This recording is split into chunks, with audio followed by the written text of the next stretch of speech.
അപ്പോൾ നമ്മൾ കേൾവഴിക്കാലം പരമ്പരയുടെ 4-ാം അധ്യായത്തിലേക്ക് കടക്കുകയാണ്. കേൾവി പുസ്തകങ്ങൾ അല്ലെങ്കിൽ ഓഡിയോ ബുക്കുകൾ വായിക്കുന്ന ആ മേഖലയിൽ വലിയ സംഭാവനകൾ നൽകിയിട്ടുള്ള 2 പേർ, ശ്രീ ജയകുമാർ രാമകൃഷ്ണനും രഞ്ജിത്ത് വിപിനചന്ദ്രനുമാണ് ഇന്നത്തെ അതിഥികൾ. സ്റ്റോറിറ്റെൽ പോലെയുള്ള ഇൻ്റർനെറ്റ് പ്ലാറ്റ്ഫോമുകളിൽ ഇവരുടെ വായനകൾ ലഭ്യമാണ്. 2 പേരെ ഞാൻ ഈ പരിപാടിയിലേക്ക് ഹൃദ്യമായി സ്വാഗതം ചെയ്യുന്നു. ആദ്യം സംസാരിക്കുന്ന ശ്രീ ജയകുമാർ രാമകൃഷ്ണൻ. ജയകുമാർ രാമകൃഷ്ണൻ 2 പേരിലും രണ്ടോ മൂന്നോ പേരിൽ അദ്ദേഹത്തിൻ്റെ വായനകൾ ഇതിൽ ലഭ്യമാണ്. ഒട്ടേറെ പുസ്തകങ്ങൾ അദ്ദേഹം വായിച്ചിട്ടുണ്ട്. ഹിപ്പി, പൗലോ കൊയ്ലോയുടെ ഹിപ്പി നോവൽ, സേതുവിൻ്റെ ചെക്കുട്ടി, എം ശബരീഷ് എഴുതിയ മദ്രാസിൽ നിന്നുള്ള തീവണ്ടി, ലാൽ ജോസിൻ്റെ ആത്മകഥാംശമുള്ള കുറിപ്പുകൾ, വിശ്വസാഹിത്യമാല പുസ്തകങ്ങൾ ആയ റോബിൻസൺ ക്രൂസോ, ഡാനിയൽ ഡിഫോയുടെ, അലക്സാണ്ടർ ഡ്യൂമിയുടെ മോണ്ടി ക്രിസ്റ്റോ പ്രഭു, ഒ ഹെൻറിയുടെ കഥകൾ, ചാൾസ് ഡിക്കൻസിൻ്റെ ഒലിവർ ട്വിസ്റ്റ്, വിക്ടർ യുഗോയുടെ നോത്രദാമിലെ കൂനൻ തുടങ്ങിയ 30-35 കൃതികൾ അദ്ദേഹത്തിൻ്റെതായി ഇപ്പോൾ തന്നെ സ്റ്റോറിറ്റെൽ ആപ്പിൽ ഉണ്ട്. അദ്ദേഹം അധ്യാപകനാണ്, കോട്ടയം സ്വദേശിയാണ്. സിവിൽ സർവീസ് അതിലെ കോച്ചിങ് സെൻറ്റേഴ്സിൽ അദ്ദേഹം ക്ലാസ്സുകൾ എടുക്കുന്നുണ്ട് മലയാളത്തിന്. കറുകച്ചാൽ ശാരദാ വിദ്യാ മന്ദിരം സ്കൂളിൻ്റെ മുൻ പ്രിൻസിപ്പൽ കൂടിയാണ് അദ്ദേഹം. അപ്പോൾ ആദ്യം സംസാരിക്കുന്നത് ശ്രീ ജയകുമാർ രാമകൃഷ്ണൻ, അതിനുശേഷം ശ്രീ രഞ്ജിത്ത് വിപിനചന്ദ്രൻ സംസാരിക്കും. ഞാനപ്പോൾ അദ്ദേഹത്തെക്കുറിച്ച് കൂടുതൽ കാര്യങ്ങൾ പറയാം. അപ്പോൾ സംസാരിക്കാനായിട്ട് ശ്രീ ജയകുമാറിനെ ക്ഷണിക്കുന്നു. വളരെ നന്ദി സാർ. ഇത്തരത്തിലൊരു പ്ലാറ്റ്ഫോമിൽ ഞാൻ ആക്ച്വലി ക്ലബ് ഹൗസിൽ ഇത്തരമൊരു ആക്ടിവിറ്റിയിലൊക്കെ ആദ്യമായിട്ടാണ് പങ്കെടുക്കുന്നത്. ഞാൻ കേൾക്കാറുണ്ടെങ്കിലും ഇടപെടാറില്ല പലപ്പോഴും. ഇത്തരത്തിലൊരു അവസരം ആദ്യമായിട്ടാണ് അങ്ങനെ നോക്കുമ്പോൾ ഉള്ളത്. ഞാൻ ഈ മേഖലയിലേക്ക് വന്ന കാര്യം ആദ്യം പറയാമെന്നാണ് ഞാൻ ആദ്യം വിചാരിക്കുന്നത്. അത്തരത്തിലൊരു ഇൻട്രൊഡക്ഷൻ ആയിരിക്കില്ല സാർ ഉദ്ദേശിക്കുന്നത്, അല്ലേ? ഞാൻ ആക്ച്വലി എൻ്റെ കുട്ടിക്കാലത്തൊക്കെ ഈ ശബ്ദം എന്ന് പറയുന്നത് മികച്ചതാണെന്നോ അല്ലെങ്കിൽ അങ്ങനെ ആകണമെന്നോ ഒന്നും ഞാൻ വിചാരിച്ചിരിക്കുകയോ അങ്ങനെ ഒന്നും ചെയ്തിരുന്ന ആളല്ല. പക്ഷെ അപ്രതീക്ഷിതമായിട്ട് ഈ നാട്ടിലൊക്കെ നടക്കുന്ന ചില സാംസ്കാരിക പരിപാടികളുടെ അനൗൺസ്മെന്റ് കാര്യങ്ങൾ എഴുതി കൊടുക്കാൻ ഒരു പ്രീ ഡിഗ്രി കാലഘട്ടത്തിലൊക്കെ പലപ്പോഴും സുഹൃത്തുക്കളും നമ്മുടെ ജ്യേഷ്ഠ സഹോദരന്മാരായിട്ടോ ആൾക്കാരൊക്കെ വന്നിട്ട് ജയ ഇതൊന്ന് എഴുതിത്തരാമോ ഞങ്ങൾ പോയി പറഞ്ഞോളാം എന്നൊക്കെ പറഞ്ഞു കൊണ്ടുപോകും. അങ്ങനെ കുറച്ച് നാൾ കഴിഞ്ഞപ്പോൾ ഈ പ്രീ ഡിഗ്രി ഒക്കെ കഴിഞ്ഞ് ഡിഗ്രിയൊക്കെ ആയപ്പോൾ എന്നാൽ ഈ കാര്യം എഴുതുക മാത്രമല്ല ചെയ്യുകയും കൂടി ചെയ്യാമെന്ന് ചോദിച്ച് നാട്ടിലെ അനൗൺസ്മെന്റ് പരിപാടികളെയൊക്കെ ഇടപെട്ട് കഴിഞ്ഞപ്പോഴാണ് മൈക്കിൽ കൂടെ എന്റെ ശബ്ദം വെളിയിൽ വന്ന് ഞാൻ തന്നെ സ്വയമേ കൊള്ളാമല്ലോ, ഇത് കൊള്ളാമെന്ന് എനിക്ക് തോന്നിപ്പോയി. അങ്ങനെ ഇരിക്കുകയാണ് ആകാശവാണിയിൽ ഡിഗ്രി പഠിച്ച് അവസാനമൊക്കെ ആയപ്പോഴത്തേക്ക് ആകാശവാണിയിൽ നേരത്തെ വാണി സർട്ടിഫിക്കറ്റ് കോഴ്സ് എന്ന് പറഞ്ഞൊരു പ്രോഗ്രാം അനൗൺസ്മെന്റ് കേട്ട് കൊച്ചി FM-ലൂടെ കേട്ടു. അത് തിരുവനന്തപുരത്താണ് പ്രോഗ്രാം നടക്കുന്നതെന്നൊക്കെ അറിയുകയും ചെയ്തു. അങ്ങനെ വാണി സർട്ടിഫിക്കറ്റ് കോഴ്സിന് അപ്ലൈ ചെയ്ത് അവിടെ ജോയിൻ ചെയ്തു. അത് 2 ആഴ്ചയോ മറ്റോ ആയിരുന്നു തോന്നുന്നു പരിശീലനം കഴിഞ്ഞതിന് ശേഷം അവരെന്നോട് ചോദിച്ചൊരു ചോദ്യം, ഓക്കെ നിങ്ങൾക്ക് റെഗുലർ ആയിട്ട് ട്രിവാൻഡ്രത്ത് വന്ന് ഈ കാര്യം ചെയ്യാൻ ഒക്കുമോ എന്ന് ചോദിച്ചപ്പോൾ അപ്പോഴത്തെ എൻ്റെ ഒരു പാകതക്കുറവ് കൊണ്ട് ഞാൻ പറഞ്ഞു അത് നോക്കട്ടെ, പറ്റുമായിരിക്കും എന്നൊക്കെ ഞാൻ പറഞ്ഞു. അങ്ങനെയൊക്കെ പറഞ്ഞിട്ട് ഞാനിങ്ങനെ പോന്നു. പക്ഷെ കുറച്ച് നാൾ കഴിഞ്ഞപ്പോൾ എനിക്ക് ഫസ്റ്റ് കോൾ വന്നു. ഇങ്ങനെ തിരുവനന്തപുരത്ത് ഒരു 4 മണിക്കൂർ ഗ്യാപ്പിൽ എത്താമോ എന്ന രീതിയിൽ ചോദിച്ചു. സമയത്ത് അന്ന് എനിക്ക് പോകാനൊക്കില്ല. അന്ന് എനിക്ക് എന്തോ സാഹചര്യം പറ്റില്ല. പക്ഷെ പിന്നീട് ഒരിക്കൽ പോലും എന്നെ വിളിച്ചിട്ടില്ല ആകാശവാണിയിൽ. ഞാൻ വിചാരിച്ചു പോയി. അങ്ങനെ ശബ്ദത്തിന്റെ അവസരം നഷ്ടപ്പെട്ടതിലൊരു കുറ്റബോധമോ സങ്കടമോ വലിയ വിഷമോ ഒക്കെ ആയിട്ടിരിക്കുകയായിരുന്നു. അങ്ങനെ ഇരിക്കുകയാണ് ഒരിക്കൽ അത് പല വർഷങ്ങൾക്ക് ശേഷം, അതിനുശേഷം എത്രയോ വർഷങ്ങൾക്ക് ശേഷം ഫേസ്ബുക്കിലൂടെ ഒരു അനൗൺസ്മെന്റ് വരുന്നു. ഈ പറഞ്ഞ രീതിയിൽ DC ബുക്സിൽ വോയിസ് ആർട്ടിസ്റ്റിനെ ആവശ്യമുണ്ടോ എന്ന് പറഞ്ഞ് ഒരു നോട്ടിഫിക്കേഷൻ വരുന്നു. അങ്ങനെ ആ പരസ്യം കണ്ടിട്ട് ഞാൻ അവർ പറഞ്ഞിരുന്നനുസരിച്ചിട്ട് എൻ്റെ 2 വോയിസ് ഞാൻ നമ്മളുടെ മുകുന്ദന്റെ മയ്യഴിപ്പുഴയുടെ തീരങ്ങളിലെ ഒരു ഭാഗവും മറ്റേതോ ഒരു പുസ്തകത്തിലെ കൂടെ ഏതാനും 2 ഭാഗങ്ങൾ, 2 രീതിയിലുള്ള ശൈലിയിലുള്ള പുസ്തകങ്ങൾ അതിന്റെ വോയിസ് അയച്ചു കൊടുക്കുന്നു. അത് കേട്ടതിന് ശേഷം എന്നെ ഇന്റർവ്യൂവിന് ക്ഷണിച്ചു. അവിടെ എന്നെ ഇന്റർവ്യൂ ചെയ്യാനെന്ന് ഉണ്ടായിരുന്നത് സഞ്ജീവസ് പിള്ള, അന്നവിടെ എന്തായിരുന്നു വോയിസിന്റെ സൗണ്ട് എഞ്ചിനീയർ ആയിട്ടുള്ള സഞ്ജീവസ് പിള്ളയെ, അതുപോലെ തന്നെ എസി ബുക്സിന്റെ അരുൺ, അദ്ദേഹം രവി സാറിന്റെ മകന്, ഇവർ രണ്ടുപേരുടെ ചേർത്തിരുന്നാണ് ഇന്റർവ്യൂ ചെയ്തത്. അന്ന് എന്റെ കൂടെ ഒരു 25ഓളം പേര് ഇന്റർവ്യൂവിന് ഉണ്ടായിരുന്നു ആ ഒരു പ്രോഗ്രാമിൽ, അല്ല ആ ഇന്റർവ്യൂവിൽ. അതിൽ ഞാൻ ഒഴിച്ച് ബാക്കി എല്ലാവർക്കും തന്നെ ശബ്ദ മേഖലയിൽ നല്ല എക്സ്പീരിയൻസ് ഉള്ളവരായിരുന്നു. അതൊരു അത്ഭുതകരമായ കാര്യം. ചിലർ യൂട്യൂബ് ചാനൽ നല്ല രീതിയിൽ റൺ ചെയ്യുന്നവരുണ്ടായിരുന്നു, അതും സംഗീത പ്രോഗ്രാമുകൾ കൈകാര്യം ചെയ്യുന്നവർ, ആർജെമാര്, അങ്ങനെ വലിയ നീണ്ട നിര. അപ്പൊ ഞാൻ ആകെ പകച്ചു നിന്നിട്ടാണ് ഞാൻ ഇന്റർവ്യൂ അറ്റൻഡ് ചെയ്തത്. എന്തായാലും ഭാഗ്യത്തിന് ആ കൂട്ടത്തിൽ എന്നെ മാത്രമേ അന്ന് സെലക്ട് ചെയ്തുള്ളൂ. അത് പിന്നീടാണ് ഞാൻ അറിഞ്ഞത്. ആ കൂട്ടത്തിലുണ്ടായിരുന്ന പലരെയും പിന്നെ കോൺടാക്ട് ചെയ്തപ്പോൾ കിട്ടിയിട്ടില്ല, വിളിച്ചിട്ടില്ല എന്നൊക്കെ അറിഞ്ഞു. അന്ന് ഞാൻ കുറച്ച് പേരുടെയൊക്കെ സെലക്ട് ചെയ്യപ്പെട്ടേക്കാം എന്ന് എനിക്ക് തോന്നിയ 2-3 പേരുടെ ഫോൺ നമ്പറൊക്കെ ഞാൻ വാങ്ങി വെച്ചിരുന്നു. അവരെയൊക്കെ തിരിച്ചു വിളിച്ചപ്പോൾ പലരും ഇല്ല, വിളിച്ചില്ല, വരുമായിരിക്കും എന്നൊക്കെ. പക്ഷെ ഇന്നേ വരെ അവർ വിളിച്ചിട്ടില്ല. ഇപ്പം 4 വർഷമായി. ഞാൻ പറഞ്ഞു വന്നത് അങ്ങനെ തുടങ്ങിയത്. അന്ന് പക്ഷെ ഞാൻ ആദ്യം വായിച്ചത് നമ്മളുടെ എസ് രാമചന്ദ്രൻ സാർ എഴുതിയിട്ടുള്ള ഒരു പുസ്തകമാണ് വായിച്ചത്. എസ് രാമചന്ദ്രൻ നായരല്ല, കേരള ചരിത്രത്തിന്റെ കേരളം 600 കൊല്ലം മുമ്പ് വേലായുധൻ പണിക്കശ്ശേരിയുടെ ഒരു പുസ്തകമുണ്ട്. ആ പുസ്തകമാണ് ഞാൻ ആദ്യമായിട്ട് വായിക്കുന്നത്. തുടങ്ങിയത് സഞ്ജീവ് സാറിന്റെ അടുത്താണ്. സഞ്ജീവ് ചേട്ടൻ ഞങ്ങളെല്ലാവരും വിളിക്കുന്ന സഞ്ജീവ് പിള്ളയുടെ അടുത്താണ് തുടങ്ങിയത്. അതിന്റെ ബാക്കി ഭാഗം ഇപ്പൊ ഈ പ്രോഗ്രാമിൽ ജോയിൻ ചെയ്തിരിക്കുന്ന വിവേകാണ് ബാക്കി കണ്ടിന്യൂ ചെയ്യും. പക്ഷെ എന്നെ സംബന്ധിച്ചിടത്തോളം പിന്നീട് അങ്ങോട്ടുള്ള ദിവസങ്ങൾ എന്ന് പറയുന്നത് ശരിക്കും ഒരു പരിശീലന പരിപാടിയിൽ പങ്കെടുക്കുന്ന പോലെ തന്നെയായിരുന്നു. ഇപ്പം വിവേകനെ പോലുള്ള, അല്ലെങ്കിൽ സഞ്ജീവിനെ പോലുള്ള, വൈശാഖിനെ പോലുള്ള സൗണ്ട് എഞ്ചിനീയർമാരുടെ മുമ്പിൽ, രജിത്തിനെ പോലെ, നിഖിലിനെ, അങ്ങനെ കുറെ പേരുണ്ട് അവിടെ. ആ DC ബുക്സിൽ ധാരാളം. ഇവരൊക്കെ ഉള്ള ഒരു പ്രത്യേകത എന്താണെന്ന് ചോദിച്ചാൽ ഇവരെല്ലാവരും തന്നെ വളരെ ഫ്രണ്ട്ലി ആയിട്ട്, വളരെ കോപ്പറേറ്റീവ് ആയിട്ട് നമ്മളെ മനസ്സിലാക്കി, വളരെ കൃത്യമായ, എനിക്ക് ഉണ്ടായിരുന്ന ഒരു ധാരണ അത്യാവശ്യം ഉച്ചാരണ ശുദ്ധിയുള്ള ഒരാളാണ്, അത്യാവശ്യം ഭംഗിയായിട്ട് ഭാഷ ഉപയോഗിക്കാൻ കഴിയുന്നയാളാണ് എന്നൊരു മൂഢധാരണ എനിക്കുണ്ടായിരുന്നു. അങ്ങനെ പൊളിച്ചടുക്കി തന്നവരായി സൗണ്ട് എഞ്ചിനീയേഴ്സ്. അതിൽ പ്രധാനമായിട്ടും ഈ ചില അക്ഷരങ്ങൾ, എന്ന അക്ഷരം പലപ്പോഴും ചില സ്ഥലങ്ങളിൽ വരത്തില്ല, ആയിരിക്കും വരിക. അതുപോലെ തന്നെ എന്ന അക്ഷരം ഉച്ചരിക്കുമ്പോൾ എന്ന അക്ഷരം ഉച്ചരിക്കും. ഇങ്ങനെ ചില അക്ഷരങ്ങൾ എനിക്ക് കൂട്ടി വായിക്കുന്ന സമയത്ത്, അല്ലെങ്കിൽ ഒരുമിച്ച് പറഞ്ഞു പോകുന്ന സമയത്ത് സ്കിപ്പ് ആകാറുണ്ട്. അങ്ങനെയൊക്കെയുള്ള ഞാൻ അത് തിരിച്ചറിഞ്ഞു.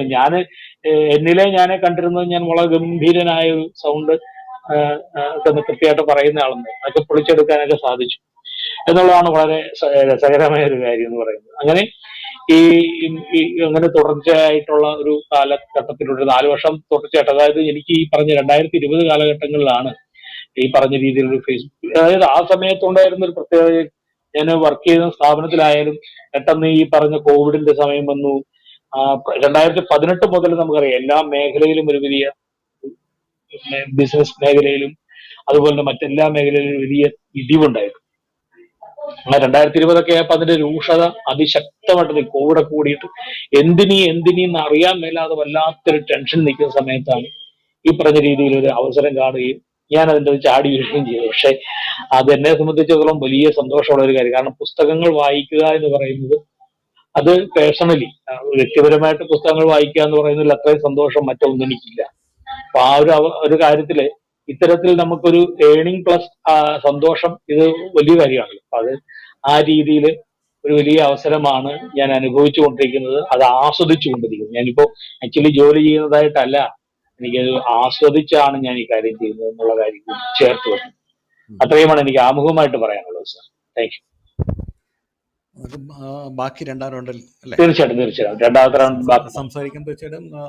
ശരി, അപ്പോൾ നമ്മൾ ഈ പരമ്പരയുടെ കൽമഴിക്കാലം 4ാം ഭാഗത്തിൽ അടുത്തതായി സംസാരിക്കാൻ രഞ്ജിത്ത് വിപിനചന്ദ്രനെ ക്ഷണിക്കുന്നു. അദ്ദേഹം കോട്ടയം ജില്ലയിലെ കുറിച്ചിത്താനം സ്വദേശിയാണ്. സ്വന്തമായി ഓൺലൈൻ സ്ഥാപനം നടത്തുന്നുണ്ട്. ചെറിയ പരസ്യങ്ങൾക്കും അനൗൺസ്മെന്റുകൾക്കും കമന്ററികൾക്കും ഒക്കെ ശബ്ദം നൽകിയാണ് അദ്ദേഹം ഈ രംഗത്തേക്ക് കാലെടുത്ത് വെക്കുന്നത്. ഈ പ്ലാറ്റ്ഫോമിൽ, ഞാൻ നേരത്തെ പറഞ്ഞ സ്റ്റോറിറ്റെൽ പ്ലാറ്റ്ഫോമിൽ ഇദ്ദേഹത്തിൻ്റെ 20ഓളം വായനകളുണ്ട്. തോമസ് ഹാർഡിയുടെ അകലെ എന്ന നോവൽ 4 ഭാഗങ്ങൾ, ഏതാണ്ട് 18 മണിക്കൂറോളം അത് വരും. പൗലോ കൊയ്ലോയുടെ സഹീർ തുടങ്ങിയ നോവലുകൾ, കുറ്റാന്വേഷണ നോവലുകളൊക്കെ അദ്ദേഹം വായിച്ചിട്ടുണ്ട്. ഈ അനുഭവങ്ങൾ പങ്കുവെക്കാൻ ശ്രീ രഞ്ജിത്തിനെ ക്ഷണിക്കുന്നു. നമസ്കാരം. നന്ദി സാർ. നമസ്കാരം. കേൾക്കാമല്ലോ അല്ലേ? കേൾക്കാം. Okay, thank you. ഇത്തരം ഒരു പ്ലാറ്റ്ഫോമിൽ പങ്കെടുക്കാൻ സാധിക്കുന്നത് വലിയൊരു ഭാഗ്യമായിട്ട് ഞാൻ കരുതുകയാണ്. ഞാൻ ഈ ഓഡിയോ ബുക്കിന്റെ മേഖലയിൽ താരതമ്യേന വളരെ ജൂനിയർ ആയിട്ടുള്ള ആളാണ്. ഓഡിയോ ബുക്ക് എന്നുള്ള മേഖലയെക്കുറിച്ചും ആ പുസ്തകം വായിക്കുന്ന ആ ഒരു പ്രക്രിയയെക്കുറിച്ചും പഠിച്ചുകൊണ്ടിരിക്കുന്ന ആളാണ്. വളരെ കുറച്ച് പുസ്തകങ്ങൾ മാത്രമേ എൻ്റെ പേരിൽ വന്നിട്ടുള്ളൂ. കൂടുതലും ലേഖനങ്ങളുടെ രൂപത്തിലുള്ള ബുക്കുകളാണ് ഞാൻ വായിച്ചിട്ടുള്ളത്. കുറച്ച് ബുക്കുകൾ പുറത്തു വരാനുണ്ട്. പുറത്തു വന്നത് വളരെ കുറച്ച് എണ്ണം മാത്രമേ ഉള്ളൂ. ഇതിൽ ആധികാരികമായിട്ട് അഭിപ്രായം പറയാനൊന്നും ഞാനാണല്ല. ഞാൻ ഇതിന്റെ കേൾമൊഴിക്കാലത്തിന്റെ ആദ്യ എപ്പിസോഡ് മുതൽ ഇത് ഫോളോ ചെയ്യുന്ന ആളാണ്. കൃത്യമായി ഇത്തരം മേഖലയിൽ വളരെ എക്സ്പീരിയൻസ്ഡ് ആയിട്ടുള്ള ആളുകൾ ഇത്തരം കാര്യങ്ങളെ കുറിച്ച് സംസാരിക്കുന്നത് കേട്ട് മനസ്സിലാക്കാൻ ശ്രമിക്കുന്ന ഒരാളാണ് ഞാൻ. പഠിച്ചുകൊണ്ടിരിക്കുന്ന ആളാണ്. പിന്നെ എൻ്റെ ഒരു എക്സ്പീരിയൻസ്, ഞാൻ കുറച്ച് നാള്, ഇപ്പൊ ഒരു ഏകദേശം 2 വർഷത്തിന് മേലെ ആയിട്ടുള്ളൂ ഞാനിത് ഈ മേഖലയിൽ പ്രവർത്തിക്കാൻ തുടങ്ങിയിട്ട്. അപ്പം ഞാൻ അതിനകത്ത് വന്നത്, എനിക്ക് ഈ പറഞ്ഞ പോലെ ഞാൻ എൻ്റെ ഒരു സുഹൃത്ത് എനിക്ക് ഈ ഫേസ്ബുക്കിൽ ഇങ്ങനെ വന്ന ഒരു ആഡ് എനിക്ക് വാട്സപ്പിൽ അയച്ചു തന്നു. അപ്പൊ എനിക്ക് വളരെ ആഗ്രഹമുണ്ട്, ഞാൻ ഈ പറഞ്ഞ പോലെ നാട്ടിലുള്ള ലോക്കൽ ഈ അനൗൺസ്മെന്റുകള്, ചെറിയ ഈ ഫുട്ബോൾ പോലുള്ള മത്സരങ്ങളുടെ കമന്ററികൾ അങ്ങനെയൊക്കെ ചെയ്ത് പോകുന്നുണ്ട്. അത്യാവശ്യം കുഴപ്പമില്ല, കൈകാര്യം ചെയ്യുന്നുണ്ടെന്ന് നമ്മുടെ സുഹൃത്തുക്കളൊക്കെ പറയുമ്പോൾ ഒരു ആത്മവിശ്വാസമുണ്ട്. പിന്നെ ആഗ്രഹമുണ്ട്, എനിക്ക് ഓഡിയോ ബുക്ക് എന്നുള്ളൊരു മേഖലയെ കുറിച്ച് അറിയാനേ വയ്യ. ഈ ഒരു അഡ്വർടൈസ്മെന്റ് കണ്ടപ്പം ബുക്കുകൾ ഓഡിയോ ആക്കുന്നു. ഞാനൊരു പ്ലാറ്റ്ഫോമിലും അത്തരം ഓഡിയോ ബുക്കുകൾ കേട്ടിട്ടേ ഇല്ല. അങ്ങനെ ഒരു പ്ലാറ്റ്ഫോം ഉള്ളതായിട്ട് അറിയാനും വയ്യ. എന്റെ പരിമിതമായ അറിവിൽ അത്തരം ഒരു സംഭവം ഉണ്ടായിരുന്നില്ല. ഞാൻ ഇത് ആഡ് കണ്ടു. എന്റെ ഒരു ആഗ്രഹം കൊണ്ട് ഞാൻ അന്നേരം എന്റെ കയ്യിലുണ്ടായിരുന്ന ഏതോ ഈ പറഞ്ഞ പോലെ ജയകുമാർ സാർ പറഞ്ഞ പോലെ എന്റെ കയ്യിൽ അന്നേരം അവൈലബിൾ ആയിട്ടുണ്ടായിരുന്ന ഏതോ ഒരു ബുക്കിൽ നിന്ന് ഒരു ഭാഗം വായിച്ചു. ഒരു ബുക്കേ എന്റെ കയ്യിൽ ഒന്നുള്ളായിരുന്നു. ബാക്കി എന്റെ കളക്ഷൻ ആയിട്ടുള്ള എന്റെ ബുക്കുകളിൽ ഉണ്ടായിരുന്നത് എന്റെ ഷോപ്പിലായിരുന്നു. അത് പോയി എടുക്കാനുള്ള സമയമില്ല. ഞാൻ ഒരു രാത്രി ഇരുന്ന ചെയ്യുന്നത്. പിന്നീട് ഞാൻ എവിടെയോ ഈ പറഞ്ഞ പോലെ ഒരു ഓൺലൈനിലോ മറ്റേ കയറി എന്തോ ഒരു പേജ് ഈ പറഞ്ഞ ഡൗൺലോഡ് ചെയ്ത് അങ്ങനെ 2 ടൈപ്പിലുള്ള ഓഡിയോ അയച്ചു കൊടുത്തു. അയച്ചു കൊടുത്തതിന് ശേഷം ഇതിന്റെ പ്രോസസ്സിന് വലിയ സമയം എടുക്കും. അത് അതിനെക്കുറിച്ച് എനിക്ക് ധാരണയില്ല. അപ്പം പിന്നീട് അതിനെക്കുറിച്ച് അറിവൊന്നുമില്ല. അപ്പൊ ഞാനത് വിട്ടു. നമുക്കത് നമ്മുടെ ഓഡിയോ കേട്ടു, നമ്മളെ എടുക്കുന്നില്ല എന്ന് വിചാരിച്ച് ഞാനത് വിടുകയും ചെയ്തു. പക്ഷെ അതിനുശേഷം എന്നെ ഈ പറഞ്ഞാൽ അവിടെ ഒരു ഇന്ന ദിവസം ഓഡിഷൻ നടക്കുന്നുണ്ട്, ഇത്ര സമയത്ത് പങ്കെടുക്കണമെന്നും പറഞ്ഞ് അങ്ങോട്ട് DC ബുക്സിലേക്ക് വിളിച്ചു. വളരെ ഭയത്തോടും ടെൻഷനോടും ഞാനും പോയി. അവിടെ ചെന്നപ്പോ ജയകുമാർ സാർ പറഞ്ഞ പോലെ ഒരുപാട് ആളുകൾ, അന്ന് ഞാൻ ചെന്നപ്പം ഈ ജയകുമാർ സാർ പറഞ്ഞാൽ 25 ഞാനൊരു വലിയ ഓഡിഷനിലാണ് പങ്കെടുത്തത്. എനിക്ക് തോന്നുന്നു ഈ വിവേക് ഓർക്കുന്നുണ്ടായിരിക്കും. വിവേക്, നമ്മുടെ സൗണ്ട് എഞ്ചിനീയർ ആയിട്ടുള്ള വിവേക് ഒക്കെ അന്ന് ഞങ്ങളെ ഈ ഇന്റർവ്യൂ ചെയ്യാനായിട്ട് വന്ന് നിന്ന 4 പേര്. ആ സൗണ്ട് എഞ്ചിനീയേഴ്സിന്റെ ഒരാള് ഈ വിവേകായിരുന്നു. അതിൽ പങ്കെടുത്തു.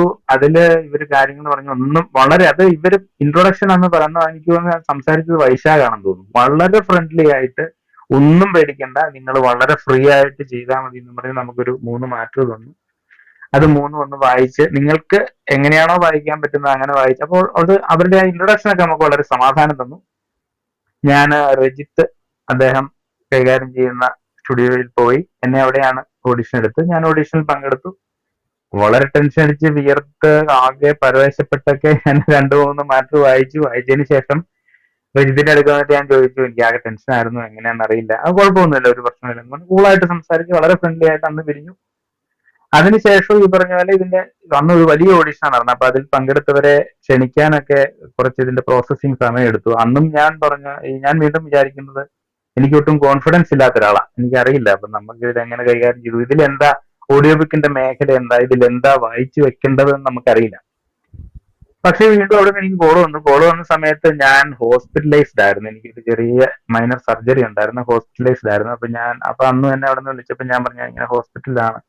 അപ്പൊ ഞാൻ വിചാരിച്ചു ചെല്ലാൻ പറയുന്ന ഗ്യാപ്പിന് ചെല്ലാൻ പറ്റാത്തത് കൊണ്ട് എനിക്ക് ആ അവസരം നഷ്ടപ്പെട്ടു, പോകാൻ പറ്റിയില്ലെന്ന് വിചാരിക്കുമ്പോൾ വളരെ ഫ്രണ്ട്ലി ആയിട്ട് എന്നെ വളരെ സമാധാനിപ്പിച്ചു. തോന്നി കുഴപ്പമില്ല, ഹോസ്പിറ്റലിലൊക്കെ കഴിഞ്ഞിട്ട് സുഖമായിട്ട് വന്നാൽ മതി എന്ന് പറഞ്ഞ് എനിക്ക് സാവകാശം തന്ന് ഞാൻ വീണ്ടും ഇതെല്ലാം കഴിഞ്ഞ് അവിടെ ചെന്ന് ഈ പറഞ്ഞ പോലെ ഒരു ലേഖന സ്വഭാവത്തിലുള്ള കാര്യങ്ങൾ വായിച്ചു. അപ്പൊ എനിക്ക് ഈ പറഞ്ഞ പോലെ എന്റെ ഒരു കോൺഫിഡൻസ് എന്ന് പറയുന്നത്, എന്റെ ഒരു കംഫർട്ടബിൾ സോൺ എന്ന് പറയുന്നത് ഈ നറേഷൻ, ലേഖന രൂപത്തിലുള്ള സംഭവങ്ങൾ ഏതാണ്ട് വലിയ അക്ഷരപ്പിശകില്ലാതെ അക്ഷരശുദ്ധിയോടെ കേട്ടാൽ മനസ്സിലാകാൻ പാകത്തിന് പദം പിരിച്ച് ഒക്കെ വായിക്കാൻ പറ്റുമെന്നുള്ളൊരു കോൺഫിഡൻസ് എനിക്കുണ്ട്.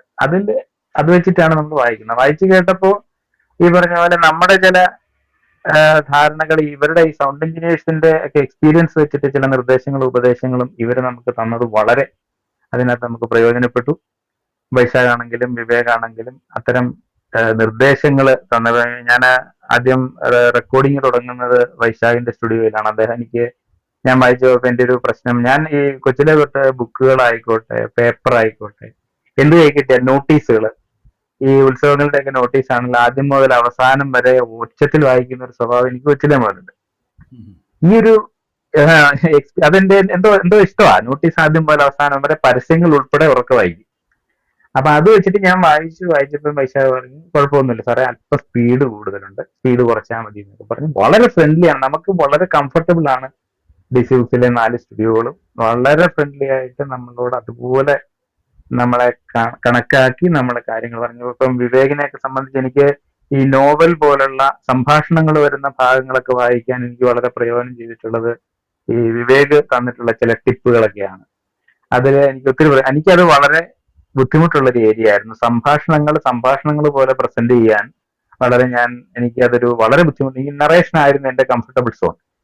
അതിൽ നിന്ന് മെച്ചപ്പെടാൻ എനിക്ക് കിട്ടിയ ഒരു വളരെ ടിപ്പുകൾ, ഈ വിവേക് തന്ന ചില ടിപ്പുകൾ. വിവേക് ഒരു എഞ്ചിനീയർ എന്നതിന് പുറമെ വിവേക് ബുക്കുകൾ വായിച്ചിട്ടുള്ള ആളാണ്. സ്റ്റോറി ടെല്ലിൽ അദ്ദേഹത്തിന്റെ ഒരുപാട് ബുക്കുകളുണ്ട്, ഞാൻ കേട്ടിട്ടുണ്ട്. പിന്നീടാണ് കേൾക്കുന്നത്, എനിക്ക് പ്ലാറ്റ്ഫോം പരിചയപ്പെട്ടതിന് ശേഷം പിന്നീട് കേട്ടത്. അദ്ദേഹം ഒരുപാട് ബുക്കുകൾ വായിച്ചിട്ടുണ്ട്. അപ്പൊ അദ്ദേഹം ഒരു സിംഗറും കൂടിയാണ്. അദ്ദേഹത്തിന്റെ എക്സ്പീരിയൻസ് വെച്ചിട്ടുള്ള ഒരുപാട് കാര്യങ്ങൾ പറഞ്ഞു തന്നത് നമുക്ക് ഒത്തിരി ഹെൽപ്പ് ചെയ്തു. അങ്ങനെ ബുക്കുകൾ വായിച്ച് ബുക്കുകൾ പുറത്തു വരാൻ തുടങ്ങിയപ്പോൾ വളരെ വളരെ സ്വയം വിമർശനാത്മകമായി ഞാൻ ഈ പുസ്തകങ്ങൾ കേട്ടു നോക്കി. അപ്പോൾ എനിക്ക് തന്നെ, ഞാൻ ആദ്യം വായിച്ചിരിക്കുന്ന പുസ്തകങ്ങളുടെ പോരായ്മ എനിക്ക് തന്നെ കുറെ കാര്യങ്ങൾ, നമ്മൾ മറ്റുള്ളവരുടെ കേൾക്കുകയും പ്രഗത്ഭരായിട്ടുള്ള മറ്റുള്ള ആളുകളുടെ കേൾക്കുകയും നമ്മുടെ കേൾക്കുകയും ചെയ്യുമ്പോൾ നമുക്ക് അതിനകത്തുള്ള പോരായ്മകൾ മനസ്സിലായി. ഇപ്പോഴും ഞാനത് മെച്ചപ്പെടുത്താൻ ശ്രമിച്ചുകൊണ്ടിരിക്കുന്നു. ഞാൻ വായിച്ചു വെച്ചിരിക്കുന്നതൊന്നും അല്ല, ബുക്ക് വായിക്കേണ്ട രീതിയിൽ നിന്നും മനസ്സിലാക്കി കറക്റ്റ് ചെയ്തുകൊണ്ട് ഇപ്പോഴും മുന്നോട്ട് പോകുന്ന ഒരാളാണ് ഞാൻ.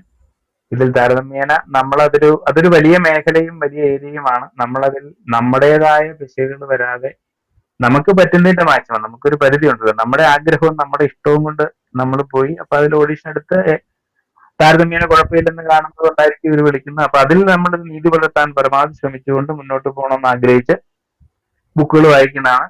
അങ്ങനെ വായിച്ചു പോയി മുന്നോട്ട് പോയിട്ടുള്ള ഏറെ ബുക്കുകൾ ഇനിയും വെളിയിൽ വരാനുണ്ട്. ഇപ്പോഴും വായിക്കുന്നു. ഞാനും ജയകുമാർ സാറും ഇന്നും DC ബുക്സിലുണ്ടായിരുന്നു. ഞങ്ങള് അല്പം നേരത്തെ ഈ 7 മണിക്ക് വീട്ടിൽ വന്ന് ഇതിലൊന്ന് പങ്കെടുക്കാനിരിക്കുന്ന സാവകാശം വരാതിരിക്കാൻ വേണ്ടി നേരത്തെ ഇറങ്ങി ഞങ്ങളെല്ലാം വന്ന് സെറ്റ് ചെയ്ത്, മഴയൊന്നും ഉണ്ടാകരുതെന്ന് പ്രാർത്ഥിച്ചു. നമ്മളൊരു കാര്യം ഏറ്റാൽ നമ്മുടെ ഒരു പ്രശ്നം കൊണ്ട് ആ പ്രോഗ്രാമിൽ ഒന്നും സംഭവിക്കരുതെന്ന് പ്രാർത്ഥിച്ചുകൊണ്ടൊക്കെ ഇരുന്ന് പങ്കെടുക്കുകയാണ്. ഇതൊക്കെയാണ് ഞാൻ ഇതിലേക്ക് വന്ന ഒരുപാട് എക്സ്പീരിയൻസുകളും കാര്യങ്ങളും എനിക്ക് ഇതിൽ പറയാനില്ല. ഞാൻ ഒത്തിരി മറ്റു മേഖലകളിലൊന്നും, ഒരുപാട് ഇത്തരം മേഖലകളിലൊന്നും വർക്ക് ചെയ്തിട്ടില്ല. ഇപ്പോഴും ഈ പ്ലാറ്റ്ഫോമിലും മറ്റ് ഇത്തരം പ്ലാറ്റ്ഫോമുകളിലും വരുന്ന വായനകൾ കേട്ടും മനസ്സിലാക്കി ഇതിലെ ഡൈനാമിക്സ്, നാടകീയത, അത്തരം സംഭവങ്ങൾ പഠിക്കാൻ ശ്രമിക്കുന്ന ഒരാളാണ് ഞാൻ. എനിക്കത് ഇപ്പോഴും പഠിക്കേണ്ടിയിരിക്കുന്നു.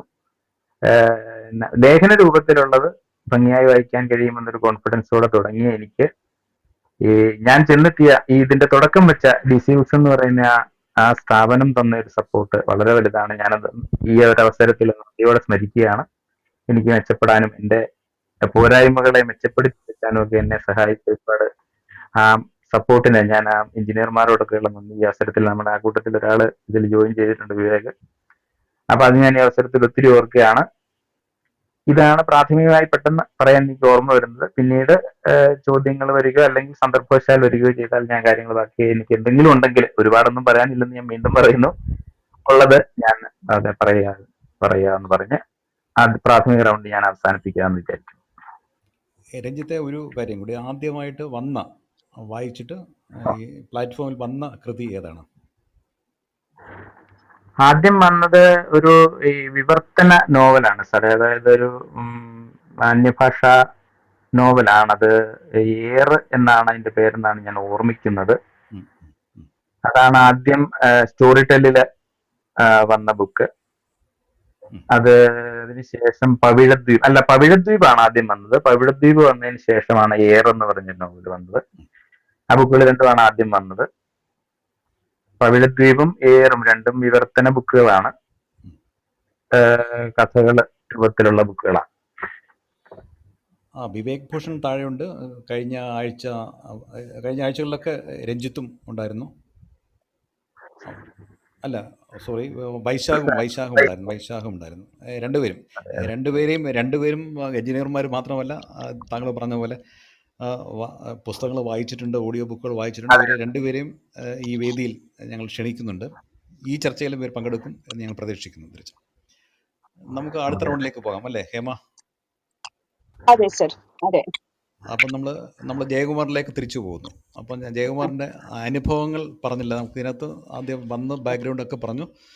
ഇതിലൊരു കിട്ടിയിട്ടുള്ള ഈ പ്രതികരണങ്ങൾ അല്ലെങ്കിൽ ഫീഡ്ബാക്ക്, അങ്ങനെയുള്ള കാര്യങ്ങളിലേക്ക് നമുക്കിനി ഈ റൗണ്ടിൽ സംസാരിക്കാം.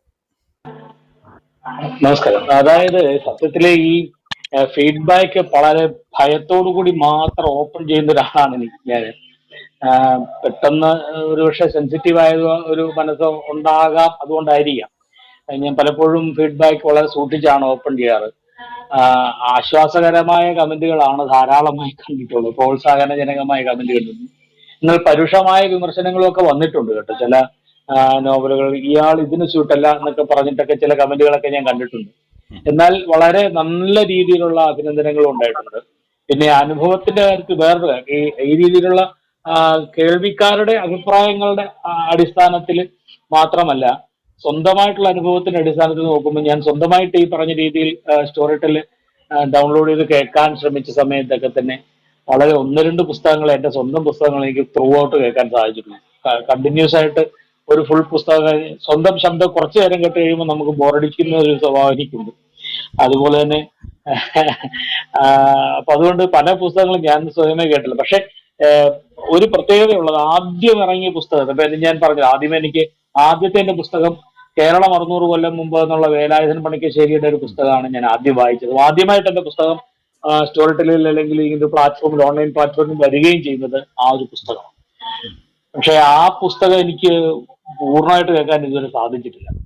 അതിൻ്റെ അകത്തെ സൗണ്ട് മോഡുലേഷൻ, അതുപോലെ തന്നെ ഈ പറഞ്ഞിരിക്കുന്ന പല കാര്യങ്ങളും, ശബ്ദവിന്യാസത്തിൻ്റെതായ പല പോരായ്മകളും വളരെ മുഴച്ചു നിൽക്കുന്ന, ഉച്ചാരണ ശുദ്ധിയിലെ ചില വാക്കുകളുടെ തെളിച്ചമില്ലായ്മ അടക്കമുള്ള കാര്യങ്ങളിലൊക്കെയുള്ള പോരായ്മകൾ വളരെ കൃത്യമായിട്ട് എനിക്ക് ബോധ്യപ്പെടുത്തി തരികയും പതുക്കെ പതുക്കെ ആ കാര്യത്തിൻ്റെ അകത്തുള്ള ഒരു ചേഞ്ച് സ്വമേധയാ വരുത്താൻ ശ്രമിക്കുകയും ഒക്കെ ചെയ്തിട്ടുള്ള ആളാണ്. പിന്നെ മറ്റൊരു പ്രത്യേകത ഉള്ളത് എന്താണെന്ന് വെച്ച് കഴിഞ്ഞാൽ, പിന്നെ ഇങ്ങോട്ട് വന്ന് ആദ്യ സമയത്തൊക്കെ എനിക്ക്, അതുകൊണ്ട് തന്നെ എനിക്ക് DC തന്ന പുസ്തകങ്ങളെല്ലാം തന്നെ ലേഖനങ്ങളാണ്. വലിയ വൈകാരികമായ ഭാഷയുടെ ഉപയോഗമുള്ള അല്ലെങ്കിൽ ഡയലോഗ്സ് ഉള്ള പുസ്തകങ്ങളൊന്നും അധികം ഉണ്ടായിരുന്നില്ല.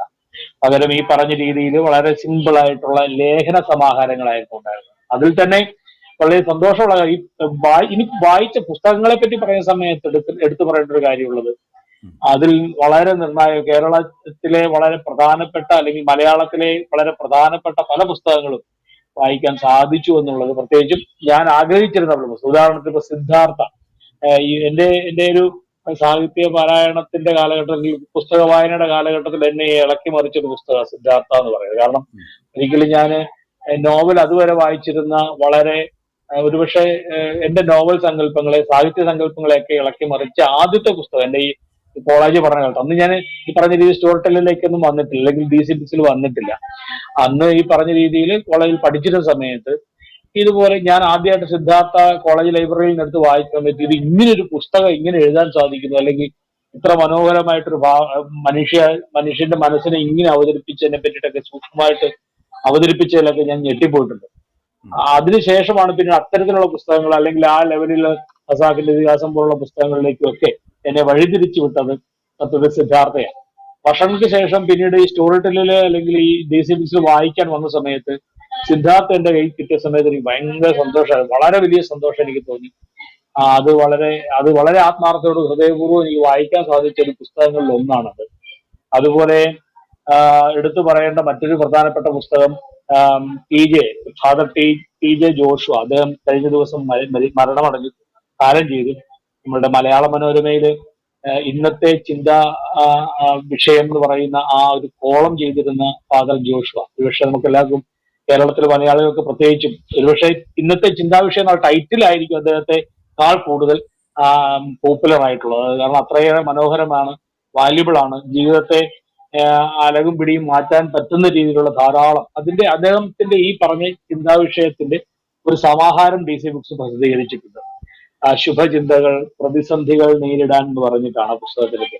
വളരെ ആകർഷകമായ പുസ്തകം. ആ പുസ്തകം വായിക്കാൻ സാധിച്ചു എന്നുള്ളതിനേക്കാൾ ഉപരിയായിട്ട് ഞാൻ വർക്ക് ചെയ്യുന്ന സ്ഥാപനത്തോട് ചേർന്നിട്ട് ഒരു ഒരു ഒരു ഒരു സ്റ്റുഡിയോ ഉണ്ട്, ഒരു സൗണ്ട് എഞ്ചിനീയറിംഗ് സ്റ്റുഡിയോ. അതിന്റെ ഉദ്ഘാടനത്തോടനുബന്ധിച്ചിട്ട് ഈ ജോഷുവ സാർ വരികയുണ്ട്, ഫാദർ വരികയുണ്ടായി. അപ്പൊ ഫാദർ വരുന്ന സമയത്ത് ഞാൻ അത് നടത്തുന്നതും ഈ സ്റ്റുഡിയോയുടെ ഓണറും ഒരു അച്ഛനാണ്, പള്ളിയിലച്ഛനാണ്. അപ്പൊ അദ്ദേഹം ത്തോട് ഞാൻ പറഞ്ഞു, അച്ഛാ ഞാനിങ്ങനെ ഇദ്ദേഹത്തിന്റെ പുസ്തകം TJJ ആണെന്ന് അറിഞ്ഞപ്പോൾ ഞാൻ അദ്ദേഹത്തോട് പറഞ്ഞു, അച്ഛാ ഇദ്ദേഹത്തിന്റെ പുസ്തകം ഞാൻ വായിച്ചിട്ടുണ്ട് ഓഡിയോ ബുക്കായിട്ട്. അദ്ദേഹത്തിന് അറിയാം, അച്ഛനറിയാം ഞാനിങ്ങനെ വായിക്കാൻ പോകുന്നു എന്നുള്ള കാര്യം അറിയാവുന്നതുകൊണ്ട് അച്ഛൻ ആണോ എന്നാ ധൈര്യമായിട്ട് പോകും, അങ്ങോട്ട് ചെന്ന് സംസാരിക്കാന്നൊക്കെ പറഞ്ഞ് എന്റെ അടുത്തോട് അദ്ദേഹത്തോട് കുറച്ചു നേരം വർത്താനം പറയുകയൊക്കെ ചെയ്തു. വളരെ വളരെ ലാളിത്യത്തോടു കൂടി സിമ്പിൾ ആയിട്ട് അദ്ദേഹം എന്റെ വാക്കുകൾ കേൾക്കുകയും സ്നേഹത്തോടു കൂടി തൊട്ടുതലോടുകയൊക്കെ ചെയ്തത് ഞാൻ ഇപ്പോൾ ഓർക്കുന്നു.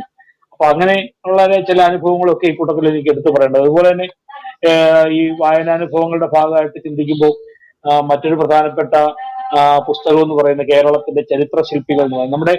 നമ്മുടെ മനസ്സിലുള്ള പല കാര്യങ്ങളുടെയും പല ആൾക്കാരെ പറ്റിയിട്ടും അറിയാൻ പറ്റും. എ ശ്രീധരൻ മേനോൻ സാറിന്റെ പുസ്തകങ്ങളെ പറ്റി കൂടുതൽ ഞാൻ അവതരിപ്പിക്കേണ്ട ആവശ്യമില്ല. ചരിത്രബോധമുള്ള അല്ലെങ്കിൽ ചരിത്ര താല്പര്യമുള്ള കുതുകികളെ സംബന്ധിച്ചും ശ്രീധരൻ മേനോൻ സാറിന്റെ പുസ്തകങ്ങൾ എന്ന് പറഞ്ഞാൽ ആധികാരികമാണ്, അത്രയും കൃത്യമായിട്ടുള്ള. അദ്ദേഹത്തിന്റെ പുസ്തകങ്ങൾ വായിക്കാൻ സാധിച്ചത് വളരെ പ്രധാനപ്പെട്ട ഒരു കാര്യമായിട്ട് അല്ലെങ്കിൽ പ്രധാനപ്പെട്ട അനുഭവമായിട്ട് തോന്നുന്നുണ്ട്. അതുപോലെ തന്നെ ഒരുപക്ഷെ പുത്തൻ തലമുറയിൽപ്പെട്ടവരെ പോലും സ്വാധീനിക്കാൻ കഴിവുള്ള എഴുത്തുകാരനും പ്രസംഗകനും ഒക്കെയാണ് മുരളി കുമ്മാരുകുടി സാർ. അദ്ദേഹത്തിന്റെ രചനാ ശൈലി ഒരേ സമയത്ത് സരസമാണെന്ന് മാത്രമല്ല വളരെ മൂർച്ചയുള്ളതുമാണ്. നമ്മുടെ പല ജീവിതത്തിലെയും നമ്മുടെ നിലപാടുകളെയൊക്കെ വളരെ പരിഹാസ രൂപേണ, സരസ രൂപേണ, ഒരു സത്യാർ രൂപേണ കാര്യങ്ങൾ അവതരിപ്പിക്കാനും അതില് കൃത്യമായ ഒരു തിരിച്ചറിവ് ഉണ്ടാക്കാനൊക്കെ അദ്ദേഹത്തിന്റെ രചന സഹായിക്കുന്നതാണ്. അപ്പൊ അദ്ദേഹത്തിന്റെ ചില പുസ്തകങ്ങൾ, അദ്ദേഹത്തിന്റെ ചില നാട്ടുകാര്യങ്ങൾ എന്ന് പറയുന്ന ഒരു പുസ്തകമുണ്ട്, അത് എനിക്ക് വായിക്കാൻ സാധിച്ചു എന്നുള്ളത് വളരെ സന്തോഷമുള്ള ഒരു കാര്യമാണ്. അങ്ങനെ എടുത്തു പറയാവുന്ന ഒരുപാട് പുസ്തകങ്ങളുണ്ട്. ഇപ്പോ ആദിശങ്കര ഭഗവത്പാദർ ആ കൂട്ടത്തിൽ ഈ പറഞ്ഞ രീതിയിൽ ഇതിന്റെ വ്യത്യസ്തമായ ഒരു മൂഡിലുള്ള പുസ്തകമാണ്. ഇപ്പൊ ബാലസാഹിത്യ കൃതി എന്ന് പറയാവുന്ന ചില പുസ്തകങ്ങൾ എനിക്ക് വായിക്കാൻ സാധിച്ചതും എനിക്ക് വളരെ ഇഷ്ടമുള്ള ഒരു മേഖല ഈ ബാലസാഹിത്യ കൃതികൾ എന്ന് പറയുന്നത്. വായിക്കാനും അത് അവതരിപ്പിക്കുന്നതിലേക്ക് ഇഷ്ടമുണ്ട്. അപ്പൊ അങ്ങനെ അവതരിപ്പിക്കാൻ പറ്റിയതിൽ ആദ്യത്തെ എടുത്തു പറയുന്ന മാലിയുടെ ഒരു പുസ്തകം, മാലിയുടെ സർവജിത്തും സമുദ്ര സഞ്ചാരവും എന്ന് പറയുന്ന ഒരു പുസ്തകമുണ്ട്. വളരെ രസകരമായ പുസ്തകം, ഒരു മലയാളി ത്രില്ലിംഗ് പോലെയുള്ള ഒരു അനുഭവമാണ്. രസകരമായിട്ട് ഒരു സാങ്കല്പിക ലോകം നമ്മുടെ മുമ്പിൽ ഇങ്ങനെ ഒരു സിനിമ കാണുന്ന പോലെ, നമുക്ക് വായിക്കുന്ന സമയത്ത് നമ്മുടെ കൺമുന്നിലൂടെ ഒരു സിനിമ സംഭവിക്കുന്നത് പോലെ നമുക്ക് തോന്നുന്ന അതിമനോഹരമായ ഒരു നോവലാണ് മാലിയുടെ ഈ പറഞ്ഞ സർവജിത്തും സമുദ്ര സഞ്ചാരവും. കൊച്ചുകുട്ടികളെ മാത്രമല്ല ആരെയും ഇഷ്ടപ്പെടുത്തുന്ന രീതിയിലാണ് അത് എഴുതിയിരിക്കുന്നത്. അതുപോലെ തന്നെ നമ്മളെ എല്ലാം ഒന്ന് കണ്ണു നനയ്ക്കാൻ പറ്റുന്ന ഒരു കൃതിയാണ് സേതുവിന്റെ ചേക്കൂട്ടി എന്ന് പറയുന്ന നോവൽ. ഇവിടെ 2018 പ്രളയത്തെ അടിസ്ഥാനമാക്കിയിട്ട് രചിച്ച ഒരു നോവലാണ്. ഒരുപക്ഷെ നമ്മൾ ആരെങ്കിലും വായിച്ചിട്ടുണ്ടെങ്കിൽ ഇത് ഓർക്കുന്നുണ്ടാവും. അതായത് ഈ പറഞ്ഞ രീതിയിൽ ചേറിൽ നിന്ന്, അതായത് അന്നത്തെ പ്രളയത്തിൽ വീട് നഷ്ടപ്പെട്ട, കുടുംബം നഷ്ടപ്പെട്ട ആൾക്കാർക്ക് വീട്, അതുപോലെ തന്നെ അവരുടെ ജീവിത സാഹചര്യം മെച്ചപ്പെടുത്താൻ വേണ്ടിയിട്ട് കുറെ അധികം ആൾക്കാർ, സാമൂഹിക പ്രതിബദ്ധതയുള്ള ആൾക്കാർ ഒത്തുചേർന്നിട്ട് ഈ പ്രളയത്തിൽ ചെളിയിൽ ആണ്ടുപോയ തുണികളൊക്കെ അല്ലെങ്കിൽ അതുപോലുള്ള കാര്യങ്ങളൊക്കെ വീണ്ടെടുത്തിട്ട് അതുകൊണ്ട് പാവ ഉണ്ടാക്കിയിട്ട് ആ പാവ വിറ്റ് അതിൽ നിന്ന് കിട്ടുന്ന വരുമാനം കൊണ്ട് ഈ പറഞ്ഞ വീടും കുടിയും ഒക്കെ നഷ്ടപ്പെട്ടവർക്ക് സഹായിക്കുന്ന ഒരു സാമൂഹിക ദൗത്യം ഏറ്റെടുത്ത പത്രവാർത്തയൊക്കെ നമ്മൾ വായിച്ചു. അതിനെ ബേസ് ചെയ്തിട്ടാണ് ഈ നോവൽ എഴുതിയത്. അങ്ങനെ രക്ഷപ്പെട്ട ഈ പറഞ്ഞ രീതിയിൽ തയ്യാറാക്കിയ ഒരു പാവയ്ക്ക് ജീവൻ വെക്കുന്ന അതിന്റെ കഥ. അങ്ങനെ ചേക്കുട്ടി എന്ന് പേരിട്ട് ഒരമ്മ, ഒരു ടീച്ചറാണ്, അവര് റിട്ടയർഡാണ്, അവരൊരു അമ്മയുടെ സ്ഥാനത്ത് നിന്നുകൊണ്ട് ഈ ഒരു പാവയെ വളർത്തുന്നതും വലുതാക്കുന്നതും ഒക്കെ ആയിട്ട് വളരെ മനോഹരം. അവസാന നിമിഷം ഇത് തിരിച്ചറിഞ്ഞ് ഈ പാവയാണെന്ന് സ്വഭാവം തിരിച്ചറിയുന്നതും ഒക്കെ അതിന് ശേഷമുള്ള ഒരു വളരെ ദുഃഖകരമായ രീതിയിലാണ് നമ്മൾ അവസാനിപ്പിക്കുന്നത്. നമുക്ക് അതിൻ്റെ അകത്തൊരു പേഴ്സോളിഫിക്കേഷൻ ചെയ്യുന്ന സമയത്ത് ഉണ്ടാകുന്ന ഒരു വലിയ ഒരു സുഖമുണ്ട്. അത് ഈ പാവയായിട്ട് മാറുന്ന സമയത്ത് ഉണ്ടാകുന്ന ഒരു നഷ്ടം നമുക്ക് വല്ലാത്തൊരു വേദനയൊക്കെ ഉണ്ടാക്കുന്ന ഒരു ഗംഭീരമായിട്ട് രചിച്ചിട്ടുള്ള ഒരു നോവലാണ് ഈ സേതു. ബാലസാഹിത്യ, പക്ഷെ രസമാണ് വായിക്കാനായിട്ട്, ആർക്കും ഇഷ്ടപ്പെടുന്നത്. അങ്ങനെ എടുത്തു പറയാവുന്ന മറ്റൊരു പ്രധാനപ്പെട്ട നോവൽ ഇന്ന് ഞാൻ വായിച്ചു തീർത്തു. അത്രയും സന്തോഷം കൂടി ഇന്ന് നമ്മുടെ ഈ വായിക്കുന്ന സമയത്ത്. ഇന്ന് അനസ് അഹമ്മദിന്റെ കുംഭസാരം എന്ന് പറഞ്ഞു, ഇതിപ്പം ജസ്റ്റ് ജൂലൈയിൽ റിലീസ് ആയിട്ടുള്ള പുസ്തകം. ഓൺലൈനിൽ വന്നിട്ടില്ല, സ്റ്റോറി ടെല്ലിലെ ആപ്പ് ആപ്പില് വന്നിട്ടില്ല, വോയിസ് ആയിട്ട് അതായത് ഓഡിയോ ബുക്കായിട്ട് റിലീസ് ആയിട്ടില്ല. പക്ഷെ ഇന്ന് അത് വായിച്ച് തീർത്തതേ ഉള്ളൂ. ഇനിയിപ്പോ അതിന്റെ ബാക്കി കാര്യങ്ങളെല്ലാം തീർത്ത് അപ്ലോഡ് ചെയ്യണം, എഡിറ്റിംഗ് എല്ലാം ശേഷം അപ്ലോഡ് ചെയ്യണം. അപ്പോൾ അനസ് അഹമ്മദിന്റെ ഈ കുമ്പസാരം വളരെ ഗംഭീരമായ ഒരു ത്രില്ലിംഗ് നോവൽ, ത്രില്ലിംഗ് എന്ന് വേണമെങ്കിൽ പറയാം, അതുപോലെ സൈക്കോ ആയിട്ടൊരു കത്തുകളെ അടിസ്ഥാനമാക്കിയിട്ടുള്ള ഗംഭീരമായ ഒരു നോവലാണ്. കുറെ കത്തുകളാണ് ആ നോവല്. ഭയങ്കര പരീക്ഷണ നോവലാണ് കേട്ടോ, വളരെ വലിയൊരു പരീക്ഷണ നോവൽ. അതായത് ഈ നമ്മൾ ഈ സാധാരണഗതിയിലൊക്കെ ഈ നോവലുകള് പല രീതിയിൽ ഇപ്പൊ പുതിയ പല ഏത് പേജിൽ നിന്നും ആരംഭിക്കാവുന്ന നോവൽ എന്നൊക്കെ പറഞ്ഞ് പുതിയ പരീക്ഷണം നടത്തുന്നതിനേക്കാളൊക്കെ വ്യത്യസ്തമായിട്ട് മുഴുവൻ കത്താണ്. 30 കത്തുകൾ ഒരാള് ഒരു പെൺകുട്ടിക്ക് അയച്ച 30 കത്തുകളാണ് ഈ നോവലിന്റെ തീം എന്ന് പറയുന്നത്. വേറെ ഒന്നുമില്ല. ആ കത്തുകളിലൂടെ കടന്നു പോകുന്ന സമയത്ത് ഉണ്ടാകുന്ന വൈകാരിക വിക്ഷോഭം എന്ന് പറഞ്ഞ ചെറുതല്ല, അത് വളരെ വലിയ ഗംഭീരമായിട്ട് അവതരിപ്പിച്ചിട്ടുണ്ട്. ഒരുപക്ഷെ ഞാൻ വളരെ പ്രതീക്ഷയോടുകൂടി ഒരു ആൾക്കാരുടെ ശ്രോതാക്കളിൽ നിന്ന് മറുപടി പ്രതീക്ഷിക്കുന്ന അല്ലെങ്കിൽ അഭിപ്രായം പ്രതീക്ഷിക്കുന്ന ഒരു നോവലാണ് ഈ പറഞ്ഞ രീതിയിലുള്ള അനസ് അഹമ്മദിന്റെ കുമ്പസാരം. മുഹമ്മദ് അബ്ബാസ് എഴുതി, അദ്ദേഹത്തിന് 2 പുസ്തകമുള്ളത്, രണ്ടും പ്രസിദ്ധീകരിച്ചിരിക്കുന്നത് DC ആണ്. അത് വളരെ മനോഹരമായിട്ടുള്ള അതിലെ ഈ പറഞ്ഞ രണ്ടാമത്തെ ഈ പുസ്തകം വായിക്കാൻ ഭാഗ്യം, ജൂലൈയിലാണ് ഇത് റിലീസായതായിട്ട് പുസ്തകം റിലീസായിട്ടുള്ളത്, അത് വായിക്കാൻ സാധിച്ചു എന്നുള്ളതാണ് പ്രധാനപ്പെട്ട ഒരു സന്തോഷം ഇപ്പൊ നിലവിലുള്ളത്. അപ്പൊ അതുപോലെ പ്രധാനപ്പെട്ട കാര്യങ്ങൾ ഏതാണ്ട് എന്ന് ഞാൻ പറഞ്ഞു തോന്നുന്നു. മറ്റെന്തെങ്കിലും കോട്ട് ചെയ്യേണ്ടോ? നോത്രദാമിലെ കൂനൻ വായിച്ചു എന്ന് പറഞ്ഞു, അതുപോലെ പൗലോ കൊയ്ലോയുടെ ഒരു പുസ്തകം. ഇതിന്റെ അനുഭവം കൂടി പറയാമോ? തീർച്ചയായിട്ടും പറയാമോ. നോത്രദാമിലെ കൂനൻ കുട്ടിക്കാലത്തൊക്കെ നമ്മൾ ഈ ചെറിയ കഥാപുസ്തകത്തിലും ചിത്രകഥാ രൂപത്തിലും ഒക്കെയാണ് ഉണ്ടായിരുന്നത്. അതിന്റെ ഒരു വിവർത്തന പുസ്തകമാണ് നമ്മൾ വായിച്ചത്. വളരെ മനോഹരമായിട്ട് വിവർത്തനം പറയുന്ന സമയത്ത് നോത്രദാമിലെ കൂനന്റെ കാര്യം ആദ്യം പറഞ്ഞിട്ട് ഞാനൊരു വിവർത്തന പുസ്തകങ്ങളുടെ ഒരു പ്ലസ് ആൻഡ് മൈനസ് ഒന്ന് പറയാൻ ഞാൻ ഉദ്ദേശിക്കുന്നുണ്ട്. അതായത് വേറൊന്നുമല്ല, നോത്രദാമിലെ കൂനൻ വളരെ മനോഹരമായി വിവർത്തനം ചെയ്തൊരു പുസ്തകമാണ്. നമ്മളെ ഈ പറഞ്ഞ രീതിയിൽ ആ ലോക സാഹിത്യത്തെ എന്തുകൊണ്ട് ഇത് ലോക സാഹിത്യമായി ക്ലാസിക്കായിട്ട് മാറുന്നു എന്നുള്ളത് വായിച്ചു വരുന്ന സമയത്ത് അവസാന നിമിഷങ്ങളിലേക്കൊക്കെ വരുന്ന സമയത്തുള്ള ഒരു വല്ലാത്ത അല്ല വലിയ ഒരു മാനസികം നമുക്ക് കുറച്ച് ദിവസത്തേക്ക് നമ്മളെ ഹോണ്ട് ചെയ്യുന്നുള്ള പിന്തുടരുന്ന ഇത്തരം കഥാപാത്രങ്ങൾ ചില കഥാപാത്രങ്ങൾ അങ്ങനെ ഉണ്ട് കേട്ടോ, എടുത്തു പറയാവുന്ന ഇത്തരം ചില കഥാപാത്രങ്ങൾ. ഇപ്പം മോണ്ടി ക്രിസ്റ്റോഫർ പ്രഭുവിന്റെ ഒക്കെ ആണെങ്കിൽ നമ്മുടെ മനസ്സിൽ ഇങ്ങനെ നിൽക്കുക, ഇതിങ്ങനെ അങ്ങനെയുള്ളൊരു വലിയ അനുഭവമുണ്ട്. ഇപ്പൊ ഇനിയിപ്പോ വായിച്ചതിൽ അപ്ലോഡ് ചെയ്യപ്പെട്ട പുസ്തകങ്ങൾ 30-35 എന്ന് പറഞ്ഞില്ല, 200-200-നടുത്ത പുസ്തകങ്ങൾ DC-യിൽ എനിക്ക് വായിക്കാൻ ഭാഗ്യം കിട്ടിയിട്ടുണ്ട് കേട്ടോ. അപ്പൊ അതിൽ പലതിനെ അപ്ലോഡ് ചെയ്യാനുണ്ട്, അപ്ലോഡ് ചെയ്യുമായിരിക്കും കാലക്രമത്തിൽ, അത് പതുക്കെ പലതും വരുമായിരിക്കും. അപ്പൊ ആ സമയത്ത് ആ കൂട്ടത്തിൽ പലതും ഈ പറഞ്ഞ വിശ്വസാഹിത്യ കൃതികൾ പലതും ട്രാൻസ്ലേറ്റ് ചെയ്ത് വായിക്കാൻ ഇടവന്നിട്ടുണ്ട്. അതില് ഒരു ഭീകരമായ ഒരു യാഥാർത്ഥ്യം പറയട്ടെ, പലപ്പോഴും ട്രാൻസ്ലേറ്റ് ചെയ്യുന്നതിന്, അപ്പൊ ഉദാഹരണത്തിന് ഗളിവർ ഇൻ ലില്ലിപുട്ട് എന്ന് പറയുന്ന നോവല് കഥയൊക്കെ നമ്മൾ കുട്ടിക്കാലം മുതലേ കേൾക്കുന്നതാണ്. അതിന്റെ ഒരു ലഘു ട്രാൻസ്ലേഷൻ, പൂർണ്ണമായിട്ടുള്ള ട്രാൻസ്ലേഷൻ ലഘുവായിട്ട് അതിനെ രത്നച്ചുരുക്കം അവതരിപ്പിച്ചൊരു ട്രാൻസ്ലേഷൻ വായിക്കേണ്ട ഒരു അവസ്ഥ ഉണ്ടായി. സത്യത്തിൽ അത് ഭീകരമായിരുന്നു. ട്രാൻസ്ലേഷൻ അല്ലെങ്കിൽ തർജ്ജമ എന്ന് പറയുന്ന കല എത്രമാത്രം കാര്യക്ഷമമായും ശ്രദ്ധാപൂർവം ചെയ്യേണ്ടതാണ് എന്ന് ബോധ്യപ്പെടുത്തുന്ന ഒന്നായിരുന്നു. ഞാൻ PG ഒക്കെ പഠിക്കുമ്പോൾ മലയാളം PG ആയിരുന്നതുകൊണ്ട് ഈ തർജ്ജമ എന്ന് പറയുന്ന ഒരു വിഷയമുള്ളതുകൊണ്ട്, ഈ തർജ്ജമ എന്ന് പറയുന്ന ഒരു ടൈറ്റിൽ ഉള്ളതുകൊണ്ട് അത് എത്രമാത്രം സൂക്ഷ്മമായിരിക്കണം എന്നൊക്കെ പറയുകയും പഠിക്കുകയൊക്കെ ചെയ്തിട്ടുണ്ട്. പക്ഷെ അതിന്റെ അനുഭവം എന്ന് പറയുന്നത് ഇത്തരം ചില കാര്യങ്ങൾ ഈ ലോക സാഹിത്യങ്ങൾ തർജ്ജമ വായിച്ചപ്പോഴാണ് സത്യത്തിലുണ്ടായത്. ഇങ്ങനെ ഇത്ര ഭംഗിയായിട്ട് ചെയ്യേണ്ട സാധനത്തെ ഇങ്ങനെയാക്കി കളഞ്ഞല്ലോ എന്നുള്ളത്. പിന്നെ ഹിപ്പിയുടെ കാര്യം ഇതുപോലെ. ഹിപ്പി പക്ഷെ നല്ല ട്രാൻസ്ലേഷൻ ആയിരുന്നു കേട്ടോ, വളരെ ഗംഭീരമായിട്ട് ട്രാൻസ്ലേറ്റ് ചെയ്തിരിക്കുന്ന പുസ്തകമാണ് ഹിപ്പി എന്ന് പറയുന്നത്. പക്ഷെ എനിക്ക് ഓപ്പണായിട്ട് പറയുന്നത് തെറ്റില്ല, ഞാൻ പൗലോ കൊയ്ലോ ഞാൻ ആദ്യമായിട്ട് ഈ പറഞ്ഞ ആൽക്കമിസ്റ്റ് വായിച്ചപ്പോഴായാലും ഈ ഹിപ്പി വായിച്ചപ്പോഴായാലും ചിലപ്പോഴൊക്കെ എനിക്ക് തോന്നിയൊരു കാര്യം ഞാൻ ഓപ്പണായിട്ട് പറയാണ്, ഈ പറഞ്ഞ പോലെ ആരാധിക്കപ്പെടുന്ന അത്രയും ഒരാളായിട്ട് എനിക്ക് പൗലോ കൊയ്ലോ തോന്നില്ല. വേറൊന്നും കൊണ്ടല്ല, അദ്ദേഹം പറയുന്നത് ചിലപ്പോ ആകർഷകമായ ഭാഷയിലൂടെ നമ്മളെ തെറ്റിദ്ധരിപ്പിക്കുന്നുണ്ടോ എന്ന് പോലും എനിക്ക് തോന്നിപ്പോയിട്ടുണ്ട്. പലപ്പോഴും പറയാറുള്ളൊരു ഡയലോഗ് ഉണ്ടല്ലോ, ഈ പറഞ്ഞ രീതിയിൽ നമ്മൾ ആഗ്രഹിച്ചാൽ ലോകം മുഴുവൻ നമുക്കൊപ്പം നിൽക്കും എന്നൊക്കെ പറയുന്ന പോലുള്ള ചില ഡയലോഗുകളിലെ ആകർഷണീയതയ്ക്ക് അപ്പുറത്ത് ഇതിന്റെ യാഥാർത്ഥ്യ തലത്തിലേക്ക് ഇത് എത്രമാത്രം ശരിയാണ്, അങ്ങനത്തെ ഒരുപാട് ഡയലോഗുകൾ ഇദ്ദേഹത്തിന്റെ ഈ നോവൽ പലയിടത്തും കിടപ്പുണ്ട്. പലപ്പോഴും പൗലോ കൊയ്ലോ ആരാധിക്കപ്പെടുകയും ആദരിക്കപ്പെടുകയും പലപ്പോഴും കോട്ട് ചെയ്യപ്പെടുകയും ചെയ്യുന്ന ഒരൊറ്റ ഡയലോഗില്ല, ലോകം മുഴുവൻ കൂട്ടുനിൽക്കും, ലോകം മുഴുവൻ കൂട്ടുനിൽക്കും എന്ന് പറയുന്ന ഈ ഡയലോഗാണ് പലപ്പോഴും ആവർത്തിക്കപ്പെടുന്നത്.